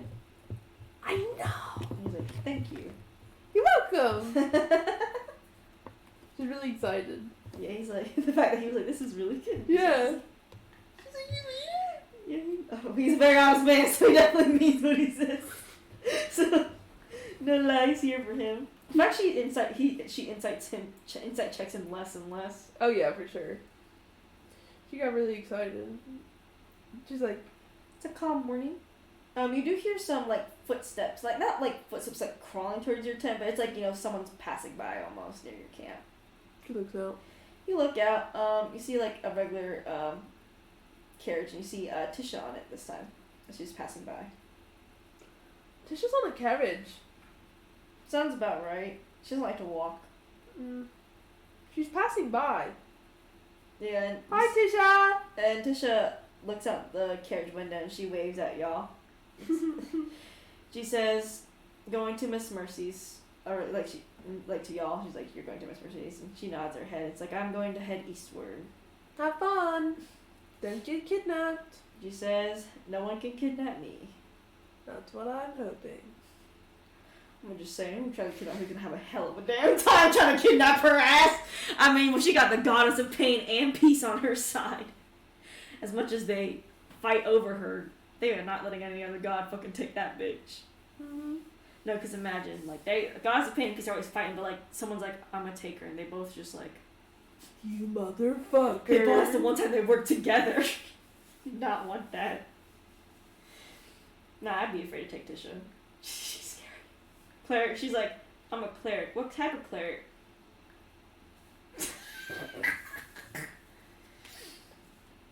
Y'all just chilling. But that's about all I have, so that's the end of this. Yay. And then when we start the next one Tuesday, they'll be there. It'll be Haley's turn for crazy shit to happen. We're not gonna play it out.